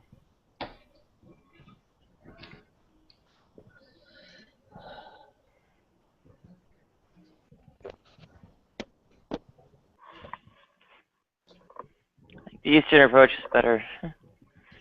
Or, it's not Eastern than ancient. Though, maybe there are more efficient methods in falling on a sword.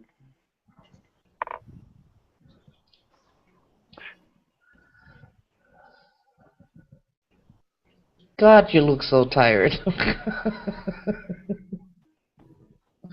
Oh my goodness. Have you been up since last night? In a manner of speaking, I woke up pretty late. Like, not just in the evening, at night. After sundown.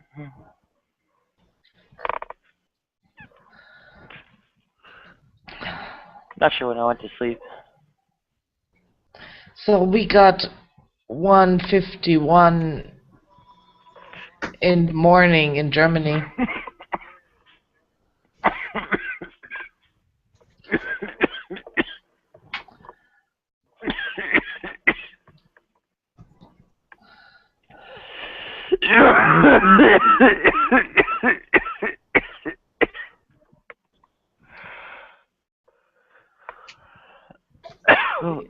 Oh my goodness.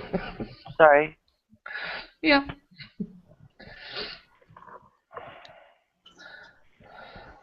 It's almost midday here. I've got a few grading limits. Oh, sorry? I was just saying it's almost midday here in Melbourne. Yeah.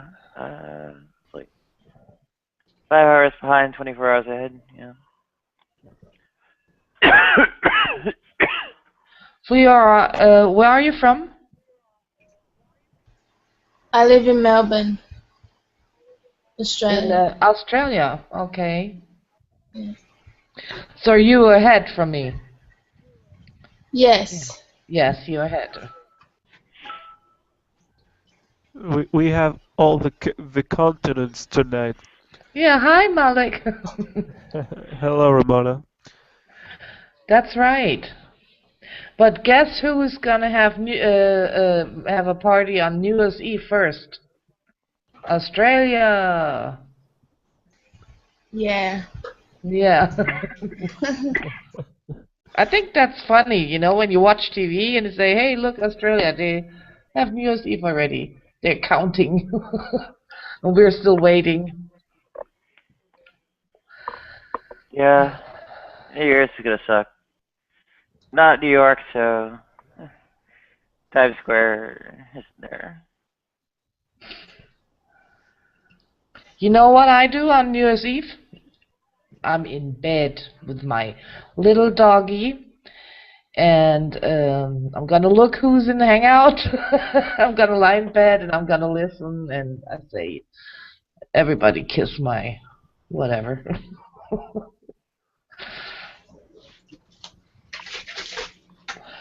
Yeah. I don't party anymore. Nadia, do you party? When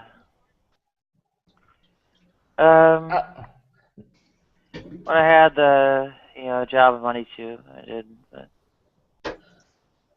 no, not anymore. No, me neither. I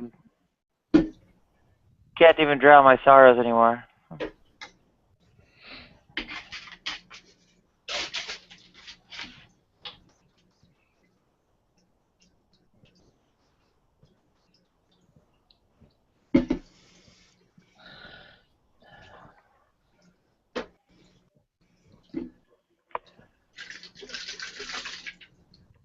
Hey, Sate. Yeah. You're doing a fish tank? Yeah. Yeah. It must be a very large one. It is It's not large at all. It's only 20 gallons. The problem is I had some fish die recently because of columnaris. Oh, okay. It means I had to treat the tank, which means I have to clean out the tank from all the treatment so I can put my fish back in it. Right. What kind of fish do you have? Betas. Betas? Siamese fighting fish. Oh, okay.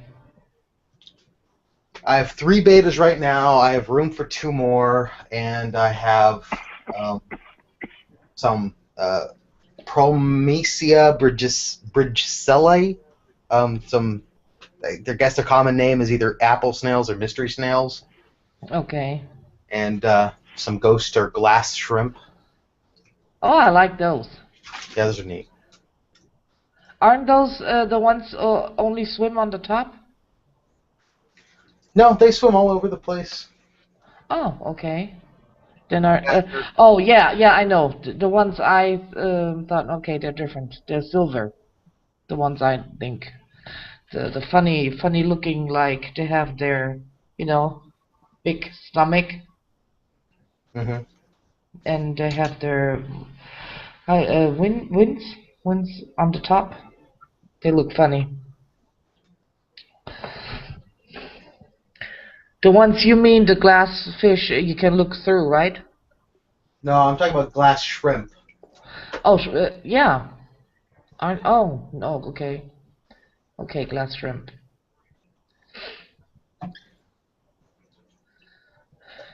They basically look like little water bugs. Yeah.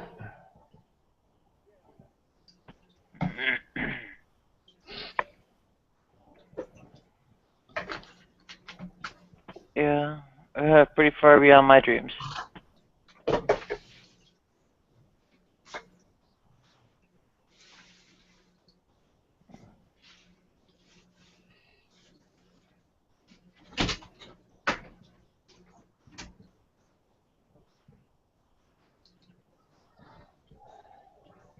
Yeah, I had those too. I see the pictures now.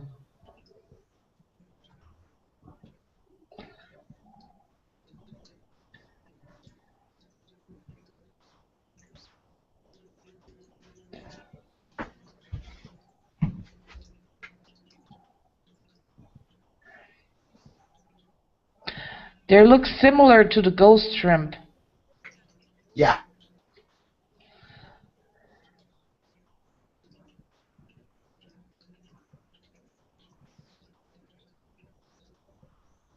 I had the fish tank too at once.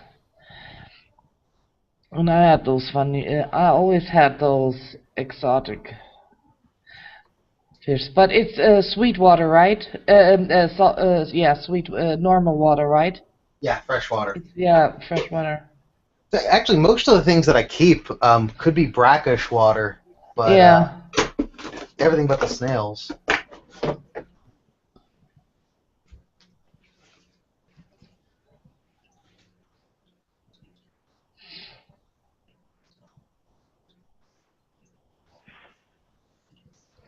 And I think fish are boring.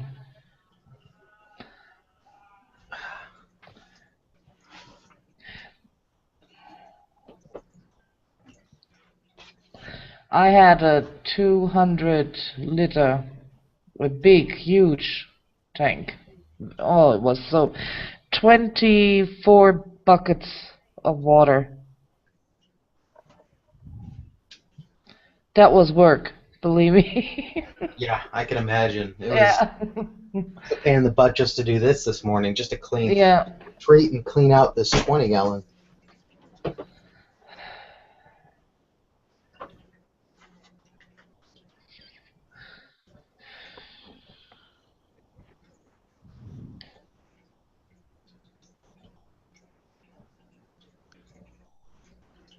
For me, I cannot stand animals. I don't know why.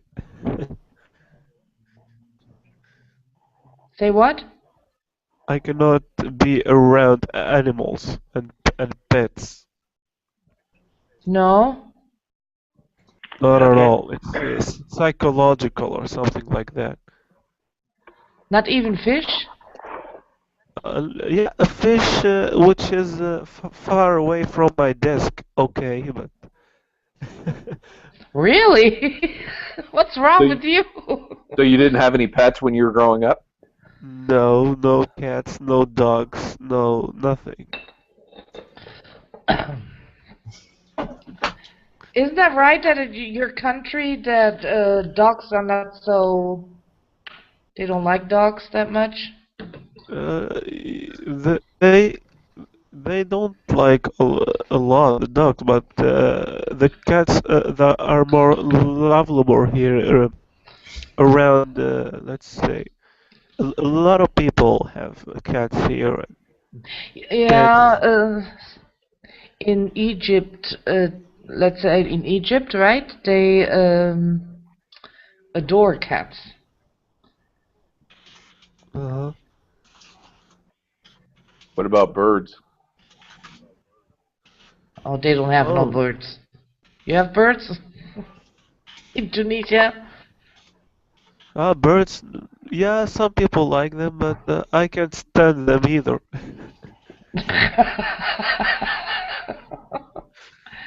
Well, that's okay. I don't like babies. Me too.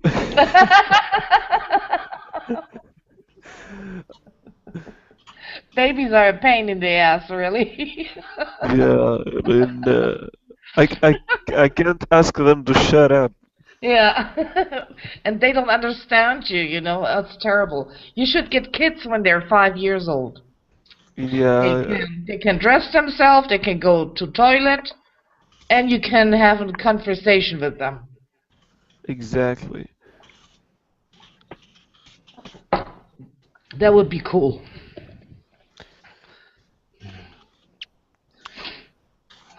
A lot of people like babies, but Yeah, especially the women. It's the hormones, you know. When they see a baby, oh, how cute. yes, Not they me. do that. I hate them when they do that. Yes. Well, see, it's not my fault. I don't have free will, you know. It's my hormones. I don't have those hormones. They're gone. They're gone since I had my boy. That was pain, I tell you, and my hormones were gone forever. I said no more. Well, Yeah. I think that I have repulsive hormones. Yeah. Yeah, but with the other woman, they get one child and they get even more crazier, really. Like my girlfriend, when she sees a baby, oh my goodness. And she has twins. I said, don't you have enough? But it's so cute. Look at this. What is it? It's not cute. Yeah. But that's how it is.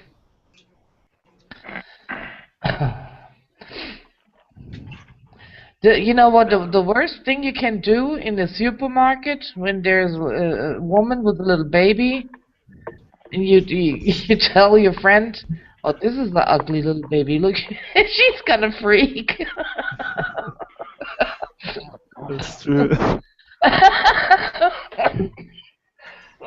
I got to think of a worse one to say.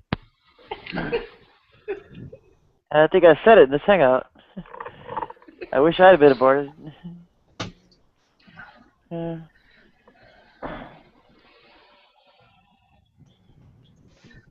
Yeah. Life is a gift. I didn't get that sentence. Yeah. Life is okay. No, not a gift. It's a very okay gift. Yeah. Sort of.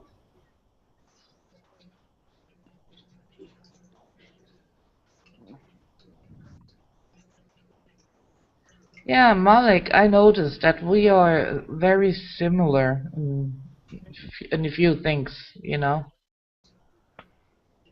True.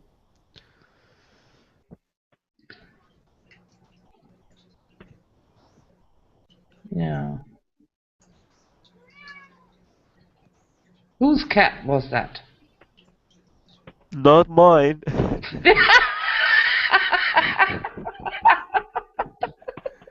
Mine neither. He's sleeping. So, who has a cat? I think it's in Australia. No, she's muted. Oh, okay. So then it's It's Hazy Seth. or Seth. Seth has fish, so he basically has cats. Yeah. Hey, Seth, do you have a cat? Yeah, I just let her out. Oh, so, okay. Was she meowing? Yeah. Yeah, that's probably. So we assume because you have fish, you must have a cat as well.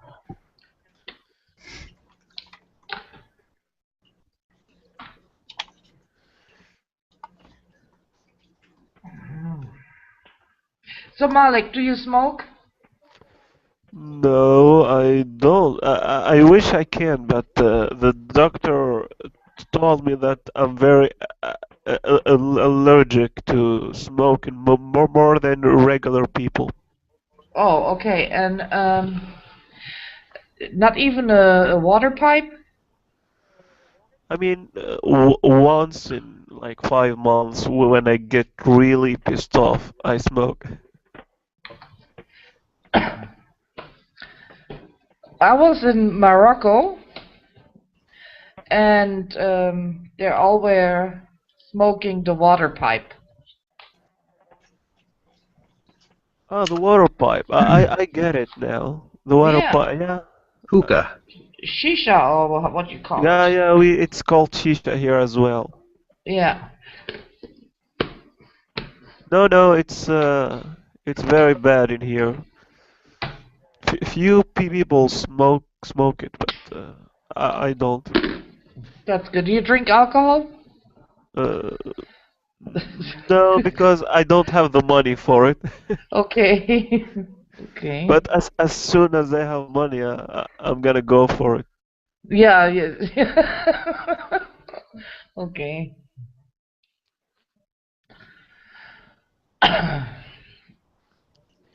When I was young, I was drinking a lot of vodka and whiskey and stuff like that, cognac. But then, since I had a baby, I didn't drink anything anymore. Not that I don't want to.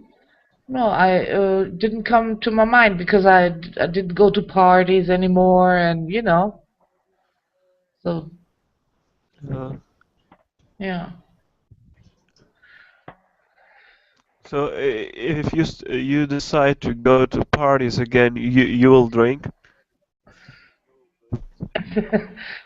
I only drank when I was at parties. I never drank at home alone or so, I went out and I drank. So, and when I had my little boy, I had to stay home. It was finished with parties. So it was finished with drinking. But that was okay. It was another lifestyle, a new lifestyle. Yeah. Yeah. And now he is 20 years old, and I could go back to my old lifestyle. I'm too Yes, you can. lazy. I'm too lazy. I'd rather stay home and do hang out. It's cheaper. Yeah, it's a lot cheaper. Yeah, it is.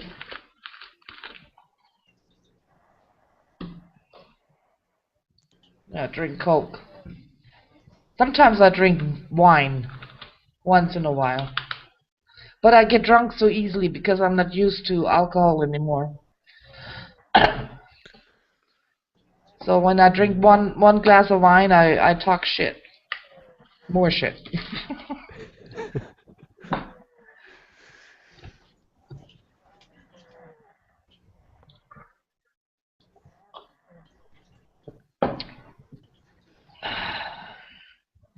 Is Hazy still here? Oh, look at that beautiful Santa. Yeah. You were just saying? I was wondering if Hazy and Fleora and Seth are still here because they didn't talk in a long time. Yes. Hey, I'm still here, you guys. I was just cooking up some food. I saw Nadia pass out. I thought maybe some more people would join the discussion. So Yeah. No problem. Sorry if I was being too quiet. It's okay, dude. I'm still here. I'm just listening. Okay, for your sorry for the bad accent. No problem. You speak excellent English. Thank you. Yeah, no worries. Thank you. We are doing our best, right, Malik? Right. Right. Especially me, you know. Yeah. Well, did you have English in school? Yeah, we still have English in school, but you know, all that I learned, I learned it by myself, you know. Okay. I don't follow the teacher or the professor. They're boring. Yeah.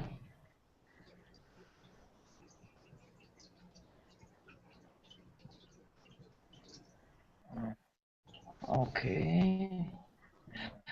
I need to go out for the next 15 minutes because I have to install something.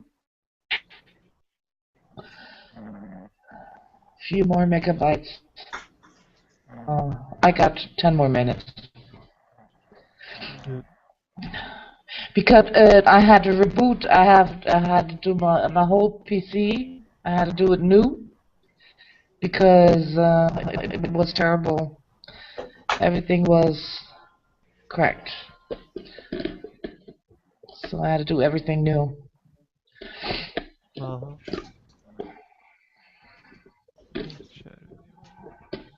Okay, Hazy.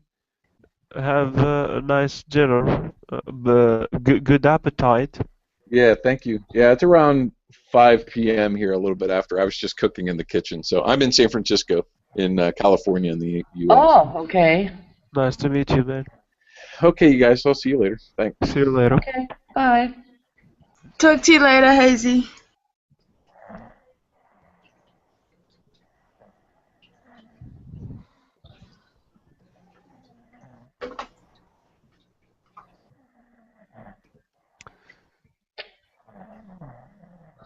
Oh, she's snoring again.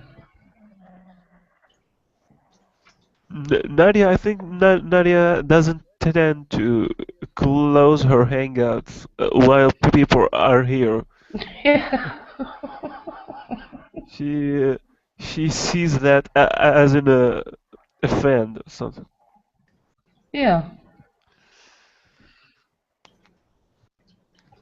She's so sweet though. Yeah. Maybe I should sing again. I always sing her a song when she's sleeping. I'll do that later when I come back. Nobody's here. Are you shy? Me? No. I mean, You know what are I you th shy to sing in front of us? No. Uh-huh.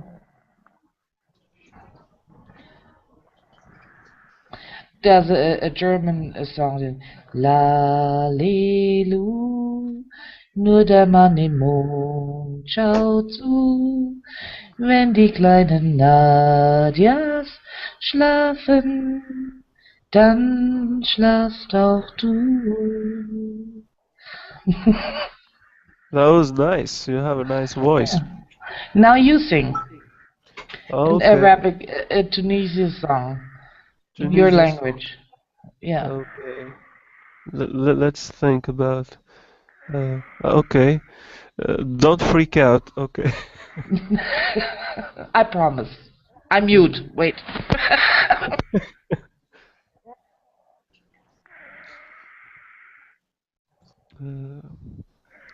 بين رتا وعيوني بندقية والذي يعرف رتا ينحني ويصلي لإله في العيون العسلية.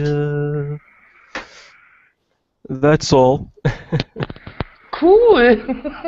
Hey, Sage, now your turn. A real nice American sleeping song.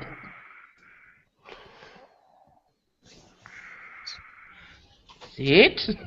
Oh, sorry. I just walked back in. I was doing something. Yes, well, you missed the best part here. I sang a song in German for Nadja to go to sleep. Malek sang a song in what is it called? Arabic? Yes, in Arabic. Yeah, now you have to sing a song in American. Okay. Huh? Oh, I wish I lived in the land of cotton. I don't know the rest. Oh, come on. Fliora. How about the Australian song? I don't know any. Really? Come on. Isn't Kookaburra an Australian song? Yeah. How does it go? Kookaburra sits in the old gum tree. I don't know the rest. I love that song. You all don't know the rest. Malik, I'm gonna look that up. we did fine, really. We did so good.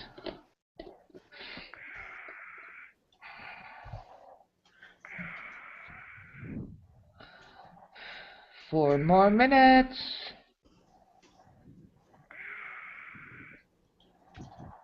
Okay, who's a theist here and who's not?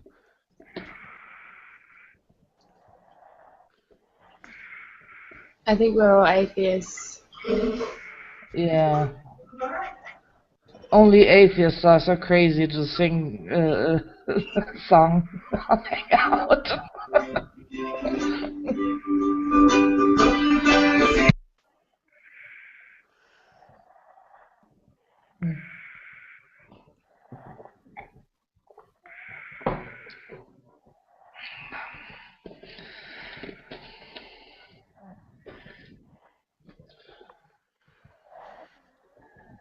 I bet Australia is really warm this time of year, no?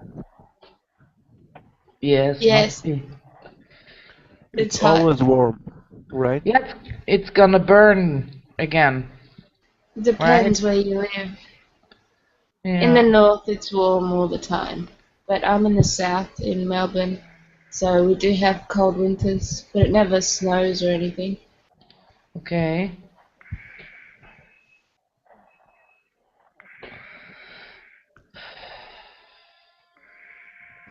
It's freezing in here. It's like, I don't know, maybe 7 degrees or something. Maybe, I think 7 hours earlier, I tried to go to the coffee house for a coffee. And I got out of the house. I came back running from the freezing. I canceled the coffee and everything. I was looking funny, running from Yeah. the cold. Yeah. Probably a t-shirt on, right?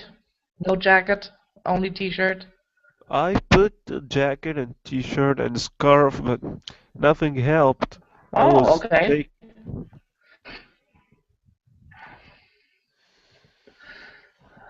Well, in Germany it's cold but it's raining. It's not that cold that it's freezing, but it's cold. I like Oh, my cold little though. cat. My kitty cat is home. Yeah, hey, we have a cat, we have a dog, we have a lot of insects, like spiders, Oh god. and more spiders, and we have Madagascar boa, and another boa, those big snakes. My son, you know. Uh-huh. And yeah, Thank God we don't have those mice anymore.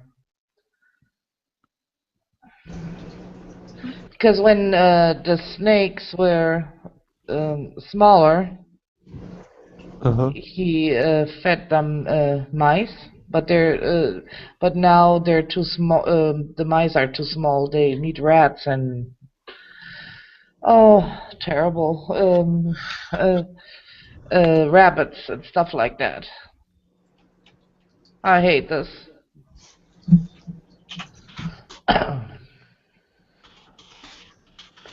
So the boas, they're getting too big, and I told him to give them away. Because my little pincher, I'm scared of my pincher, you know.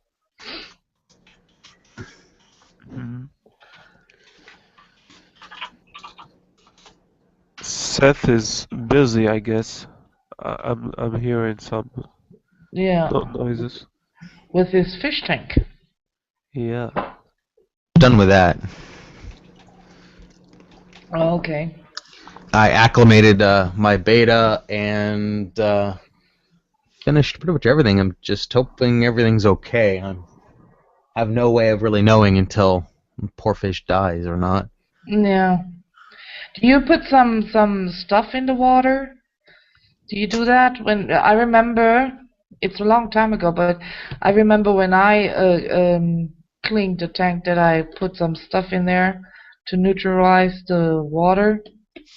Yeah, the chloramines and chloride and Right. I've got two different kinds for that. I have just tap water conditioner, which is just takes the toxins out of the water, the chlorine and chloramines. Right. Yeah. And then I have stress coat, which does that. Plus, it adds some aloe vera to help help them gain their stress coat back if they're changing tanks or if you're handling them too much or if they're sick. Yeah. Yeah. So, Flora, do you have any pets? No, I don't. I live in a share house and I want a dog, but I really can't take care of it here in my small room. A dog? What's a dog? A dog. Oh.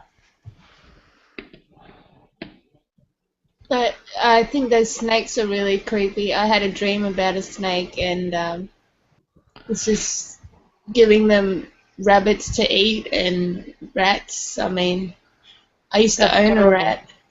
Yeah, I used to own rats and I don't know. Yeah. The rats are so cute and so smart and that breaks my heart. Yeah.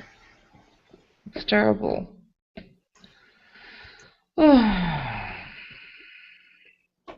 But that's how it is. That's how it is. So, do you get in contact with with kangaroos? Good question. Not in the suburbs. You have to really go out back. Yeah. Okay. Do they allow you to have kangaroos as pets? I'm not sure. I don't think so. I don't think so either. Or the koala bears, or no. I think koalas are protected. Okay. Do you have a lot of koalas in there? A lot. We have a fair few, yeah. I haven't seen any wild ones before. No? No. Is it expensive to buy a koala? But you can't buy them. I want a koala. I may like a koala. Yeah, and you got those parakeets, right? Well, the thing about koalas is they really stink, so I don't think you'll like them after. I changed my mind. Okay. What about parakeets? Yeah, we have different cockatiels and parrots and galahs and different birds that are wild, yeah. Rosellas. Yeah. They're cute as well. They make a Yeah, lot but of they're noise. better off in the wild, yeah. Yeah.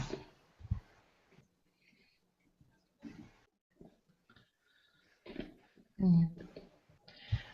Yeah, we have a Okay. lot of noisy native birds. I'll be back. I have to install my stuff. See you later. See ya. See you, Ramona. So, Fliora, you sound young. Are you a student, or do you work, or what do you do? I work. I'm 30. I'm not that young. Okay, you sound young, and I bet you look young as well. Yeah, your voice could pass for 17. Exactly. Yeah, probably. I don't know how to make myself sound older though. Well, don't. It's nice this way.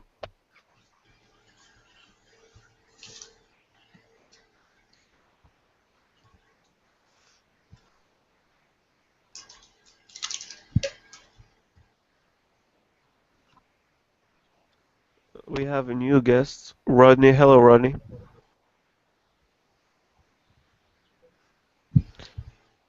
Okay.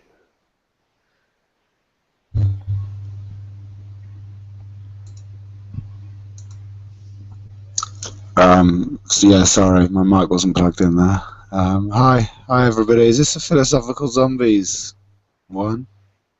Yeah, pretty much. It's a continuation of last night's hangout, but everyone's left already, pretty much. Right, yeah, sorry, I was sort of busy a bit earlier. Otherwise, I would have come in a bit earlier. Yeah. So what's going on there? Are you still talking about the same stuff, or have you moved on? Is there any? We're just talking about chatting. normal things now. Yeah, just chatting. Nadia's gone to sleep, and Right. yeah, we're not really talking about philosophy or anything much anymore.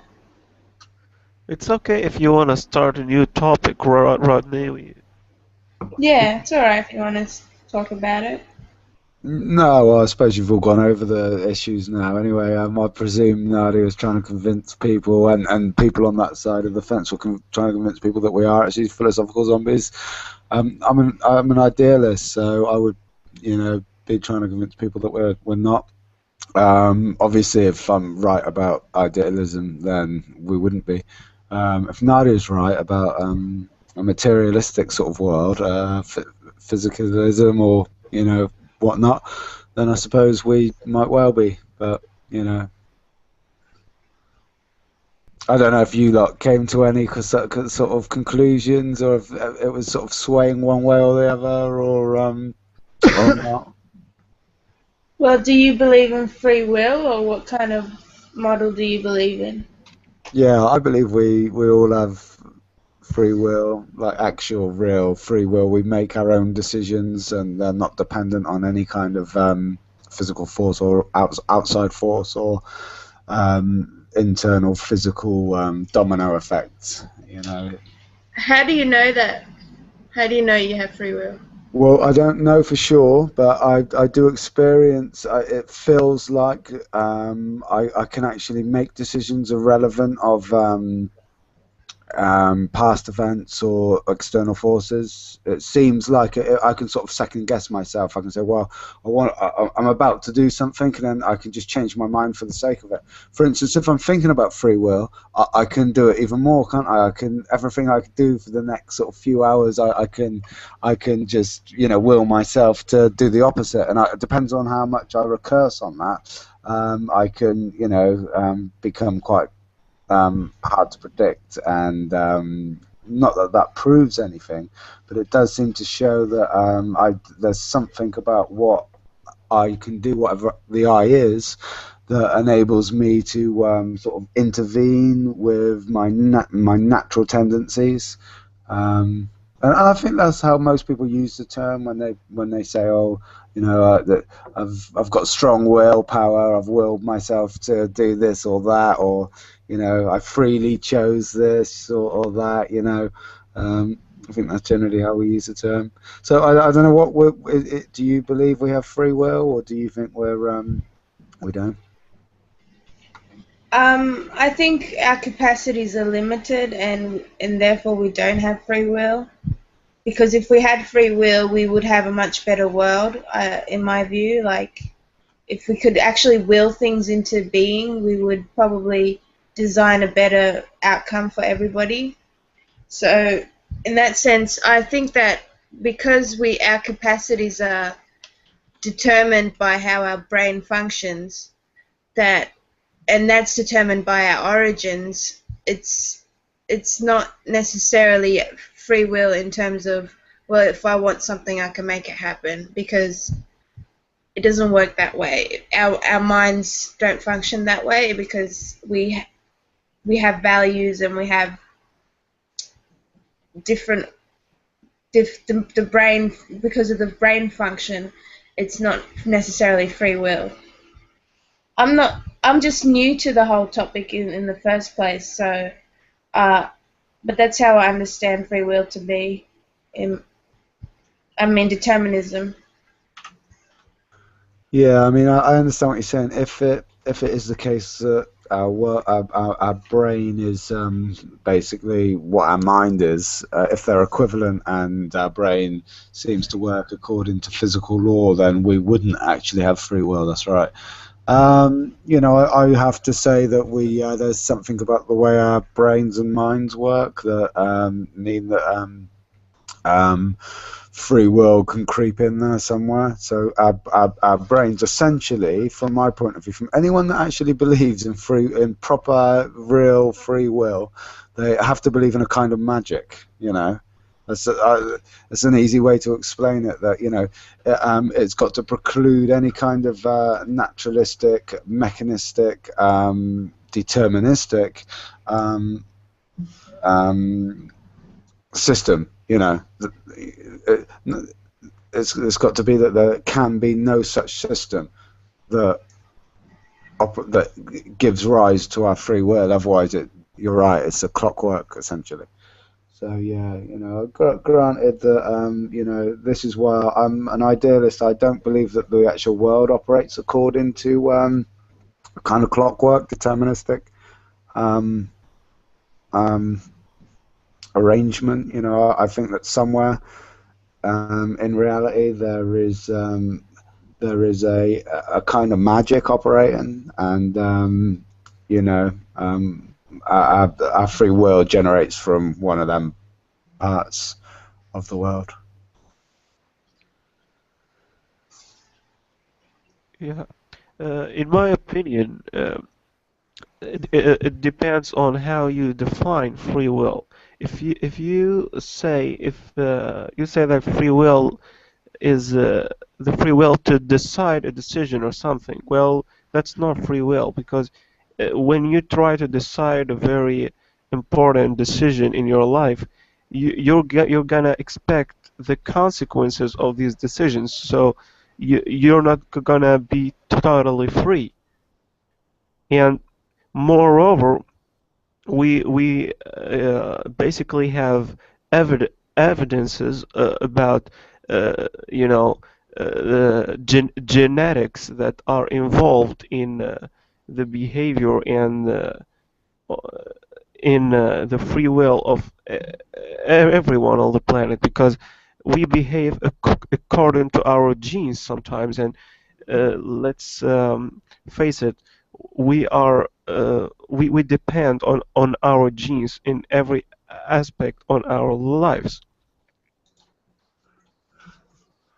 Well, I'm not sure exactly what you mean by that, but yeah, obviously, most of what we know about the world does operate according to a naturalistic systems, they're naturalistic systems as far as we can tell, and I believe that most of like our bodily systems are the same, that they are kind of robotic, as it were, and yeah, you know, so we should expect that we do operate according with there's various constraints. For the most part, humans are fairly easy to predict, but that doesn't necessarily mean that there is no free will. It just means that for the most part we don't use it so much, and I'd agree with that. That for the most part, humans just generally operate according to prior.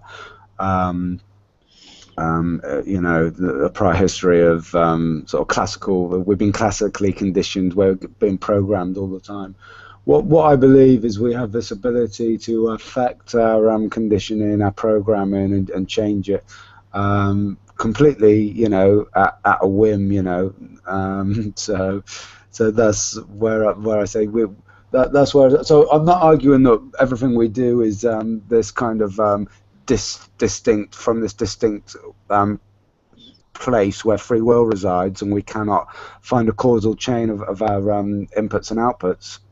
No, I'm saying for the most part we're going to see this causal chain, and we're going to be able to predict what people are going to do, but that they do have this choice to sort of you know, act out of character, you know, or you know, make other decisions. And again, you know, if you've got constraints, if you want to make a decision between two things, and the decision's a financial one, and you want to lose the least amount of money or make the most amount of money, then given the information you've got, as long as you do the mathematics correctly, as long as you logically analyze the different outcomes properly, everybody should pick the same choice. So in that way, it wouldn't be free. The only free part of that would be the free choice to actually you know, choose to be rational about it, which again isn't true.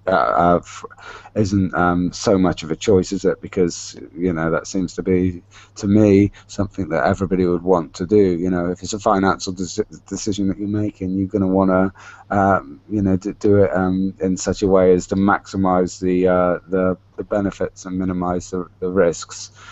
So yeah, but I don't think that really, you know, affects, you know, free will.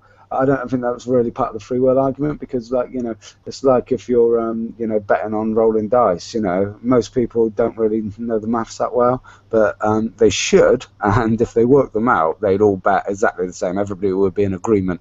That's what you bet. That's what you bet, because these are the odds, and that bet will maximize your gains while minimizing your potential losses, you know, with this information that we've got about the game, and, you know, etc. So, you know, this is where the decision to be rational, I think, is not really part of the free will argument. It's basically, you know, if that was the case, then, you know,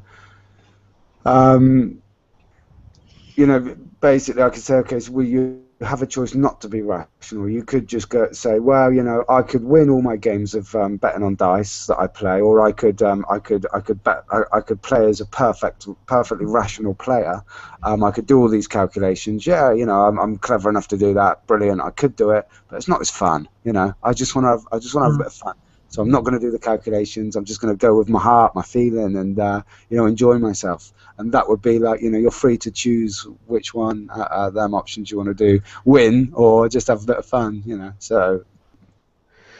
Well, I agree on a lot of points you just made, but just an idea that came up to my mind, that because we don't have a lot of power to take the consequences of our decisions, therefore we don't have that much free will. So if you have a free will, it doesn't matter the decision you take. The decision only depends on your free will. I want to do that. I want to do this. You won't give a damn about the consequences of your decisions. But you know, we always think about the consequences of everything we do before we do it, and that makes us not free, but, you know, stuck and it makes us, you know, in a position that we don't want to be in. Yeah, I'm not sure entirely what you mean. I mean, the ability of the human mind to be irrational is sort of fairly well documented, and a lot of economics and you know, advertising is basically based, you know, that makes a hell of a lot of money knowing that humans act irrationally, and that's how advertising works. Otherwise, all the you know, I think if you were right about what we'd find is the adverts would be ideal. You know, they'd give us all the scientific information about the product, and then we'd make that informed decision based on that. We don't do that. We're happy just to see somebody say this is cool, or you know, something completely unrelated. They just wear a moustache outside the project and the product, and people buy it. Just seeing somebody wearing glasses and a moustache, that's a sell a product. It's completely irrational, and humans work like that. So you know, but I wouldn't say that our ability to act irrationally is a measure of our free will either. You know, because that's quite predictable as well. You know, how irrational we are and how easy it is to associate things irrationally in our minds, so that we you know, irrationally buy things that we don't even need. So yeah, I don't really think that relates so much. I'm not sure if that's what you meant. Yeah, pretty much. Well, I think in terms of religion, when I hear when I listen to religious people talking about the free will that have been given to humans, I start wondering what is the free will that they are talking about? There's no free will. If you tell humans if they don't believe in this or that, they will burn in hell. That's not free will. You are just you're not even giving them a choice. Yeah, I completely agree that, you know, at the end of the day, most of our decisions and most of the information that we're fed is based on this idea that we ought to act rationally, and given certain bits of information, if we were to believe them, it would be rational to act in the way in which someone that's trying to persuade us to act that way is you know, using these arguments. So that does, you're right, that does say that, look, you know, I can convince you of something because you don't really have free will. All I need to do is convince you of X, Y, and Z, and show you these arguments that then link that to P, Q, and R, and then you're going to believe the same P, Q, and R that I do. And you know, that's right. That's right. That does preclude that idea of free will. I think most people believe that most people want to be rational, so that given the same information, the two people would pick the same options and or believe the same results. But most, you know, well, the fact of the matter is that, you know, that's not it doesn't seem to be true. It doesn't, you know, it seems to be that people have, whether it be other bits of information that they already are divergent on, that's swaying them in different ways, or that they can just act irrationally with regard to the information that they have, is, I suppose, an open question. You know, but yeah, you're right. When people use arguments for these things, they're essentially saying that, look, you know, I can persuade you because you're more like a robot than you think. All I've got to do is use these logical arguments, and they will act to program your mind into, you know, how they're trying to program it to be. But if you look at that, sorry. So, in your idea, like, if we have free will, why do we make bad decisions and irrational decisions? Well, you know, we can choose to ignore you know, we can choose to just ignore the constraints of rational thinking and just make a decision based on something else, and we often do, and that's why, you know, the things that sell products on our TV screens and whatnot are generally, sorry, pardon me, not rational argumentation. They're not laying out the scientific information about the product and showing that it's objectively the case that it's a product that is better than others on the market. They don't bother doing that because they know. even products that might actually be objectively the best, objectively cheaper, just everything about them is better. Any rational person would buy it over anything else on the market in that area. Even they don't bother, presenting their adverts in a way that you'd expect if people were purely rational and machine-like. They just try and they put a half-naked woman there or a bloke with a moustache, and that works better. And the reason it works better, that's why they do it. They get more sales putting a man saying something really silly and troll-like with a big moustache, or whatever is the latest sort of trend in the normal world of sort of day-to-day interactions between people. So. So I'm confused. How does that demonstrate free will? It sounds like you will, and you agree with holding on to, but throughout the conversation, you've essentially.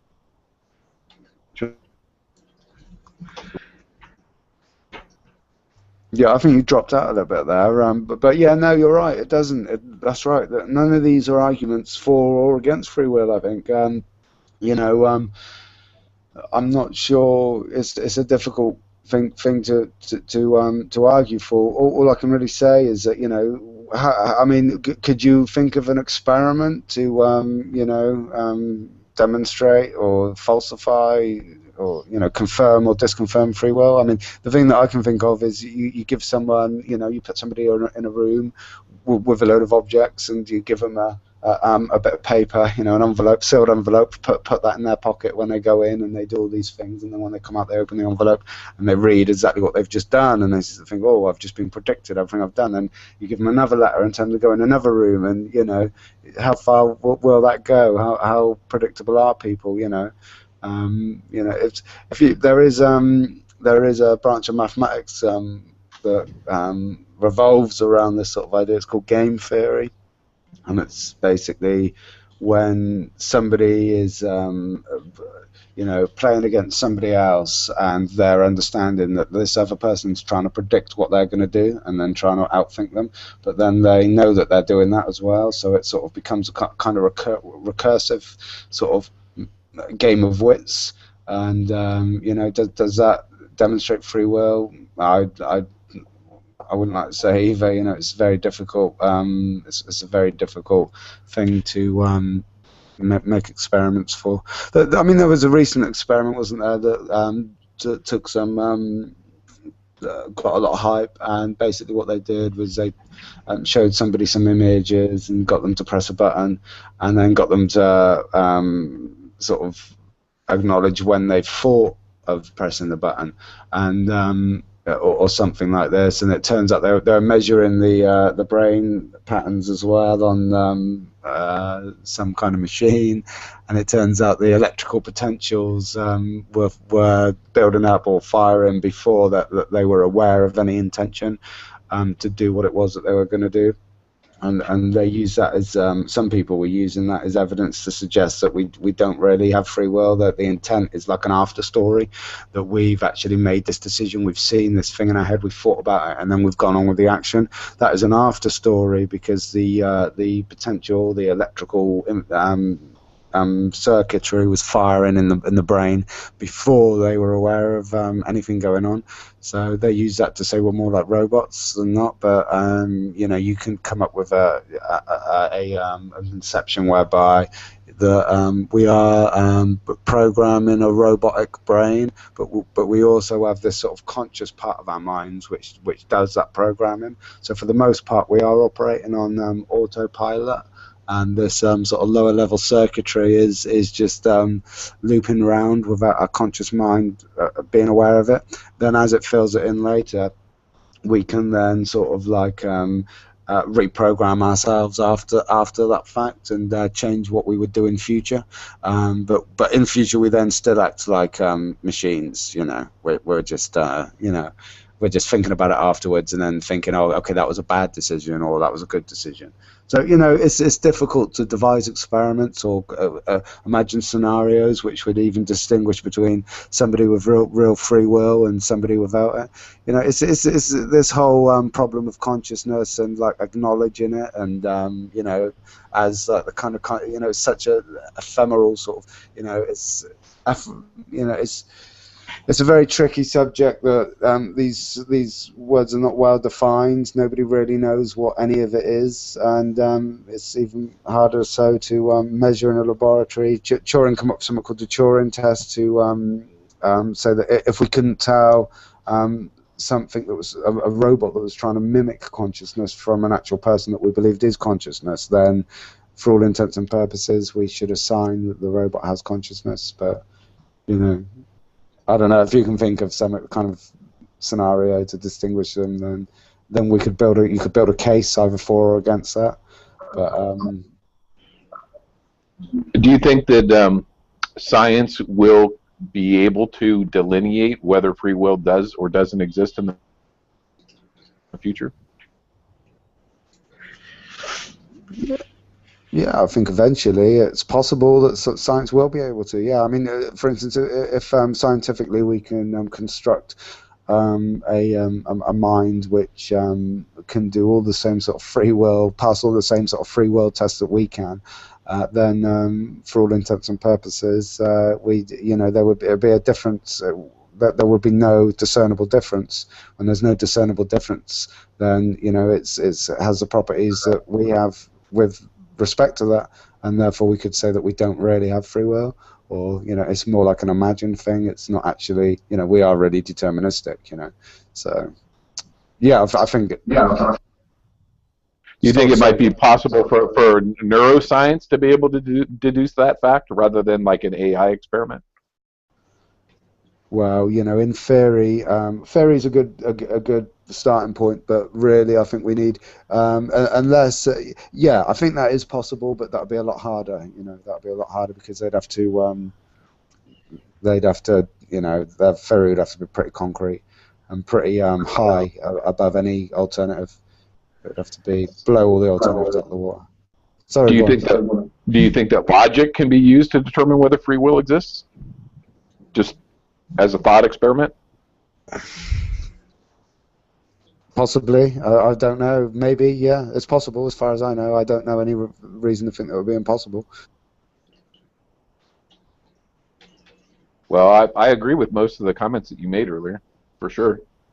I would like to think I have a pretty good handle on the topic of free will, but I'm not an expert, and I'm not a philosopher, and I'm not a neuroscientist or anything, but I try to keep up to date on what's going on with some of that research. A lot of it right now is, it's like the neuroscience is the big hot topic, right? And a lot of people are potentially overestimating what neuroscience can really show. So that's kind of a controversial topic in and of itself. But you were asking about, the science. Are there any experiments? Well, I agree with you that there's nothing that is definitively proving that free will doesn't exist. But what we do have are more experiments, usually doing with fMRI imagery about people taking multiple choice kind of decision making, and that there's a high rate of predictability before they become conscious of that. So the science is indicative, but it's not proof, right? Yeah, exactly. I mean, most of us would think that the conscious part of the mind, that the bits, we understand it's pretty distributed, but the bits that make up what we experience as consciousness is a small percentage anyway. So we should, based on that, these experiments, the kind of results that they're getting would be sort of expected anyway. So it's difficult to say that they even sway you over to the sort of non-free will side, because it's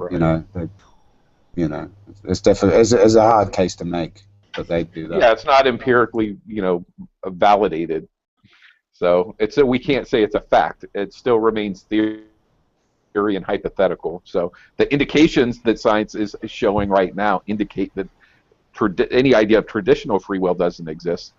But I think we're to being able to definitively say there is no intrinsically existing self and that free will is a delusion. That's not to say that. So you brought up a lot of great points.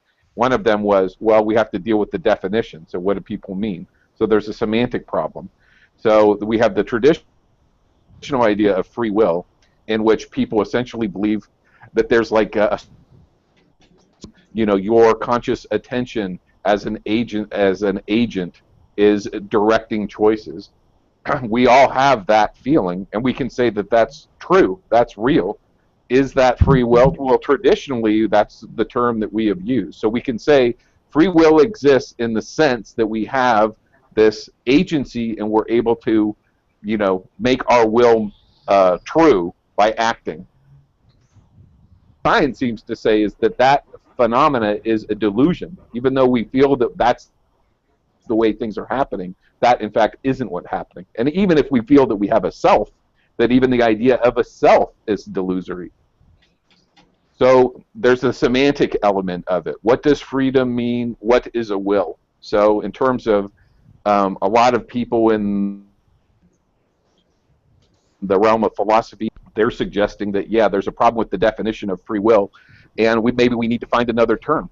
I mean, so you have some who suppose that some kind of existential freedom exists and some operation in the brain maintains agency and actually makes a decision, and that mechanism, we can say, is responsible for whatever happens. And so Seth was mentioning the other day with Nadia the idea of compatibilism.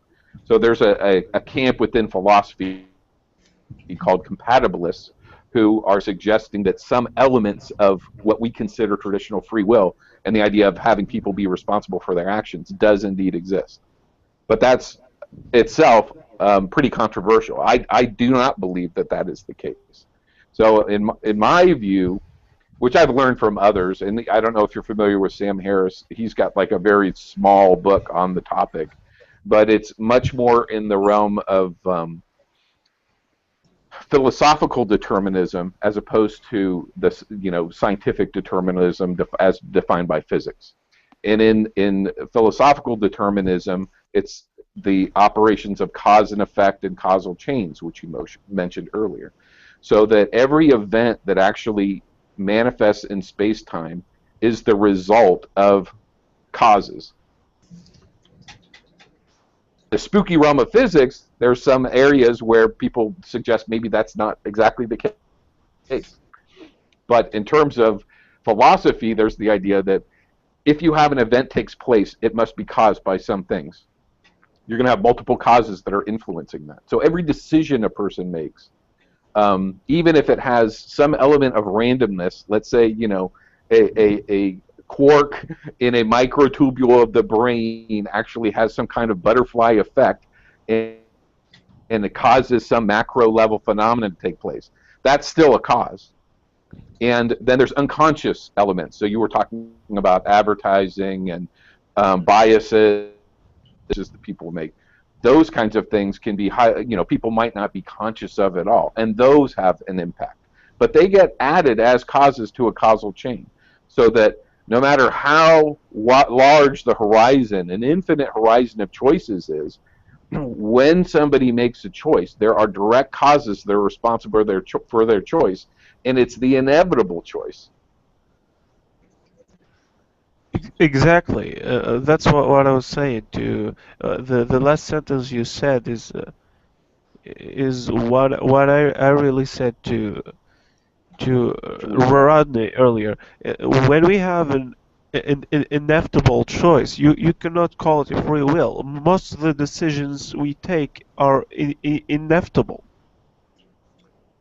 right? And it's hard to qualify these decisions as some decisions that came from free will. And as Hazy pointed out, it's hard to define the free will that we have as the traditional free wills. Like we do what we want. We can do what we want. First of all, because there are a lot of circumstances in our environment that we cannot affect It doesn't matter the decision we take. You know, uh, we have to imply and to take care of the circumstances. If I decide to do something, I will automatically think about the consequences of my decisions, and that will make me not totally free, and that denies the idea of free will. And Hazy mentioned Sam Harris. I'm gonna mention a very interesting neurologist. Which his name is Robert Sapolsky. I don't know if you guys know him, but he's a very interesting neurologist. He claims, or he knows basically, that the decisions that we take and our behavior is basically the result of our genes and our environment, and specifically our childhood. So it's genes, it's genetics, childhood,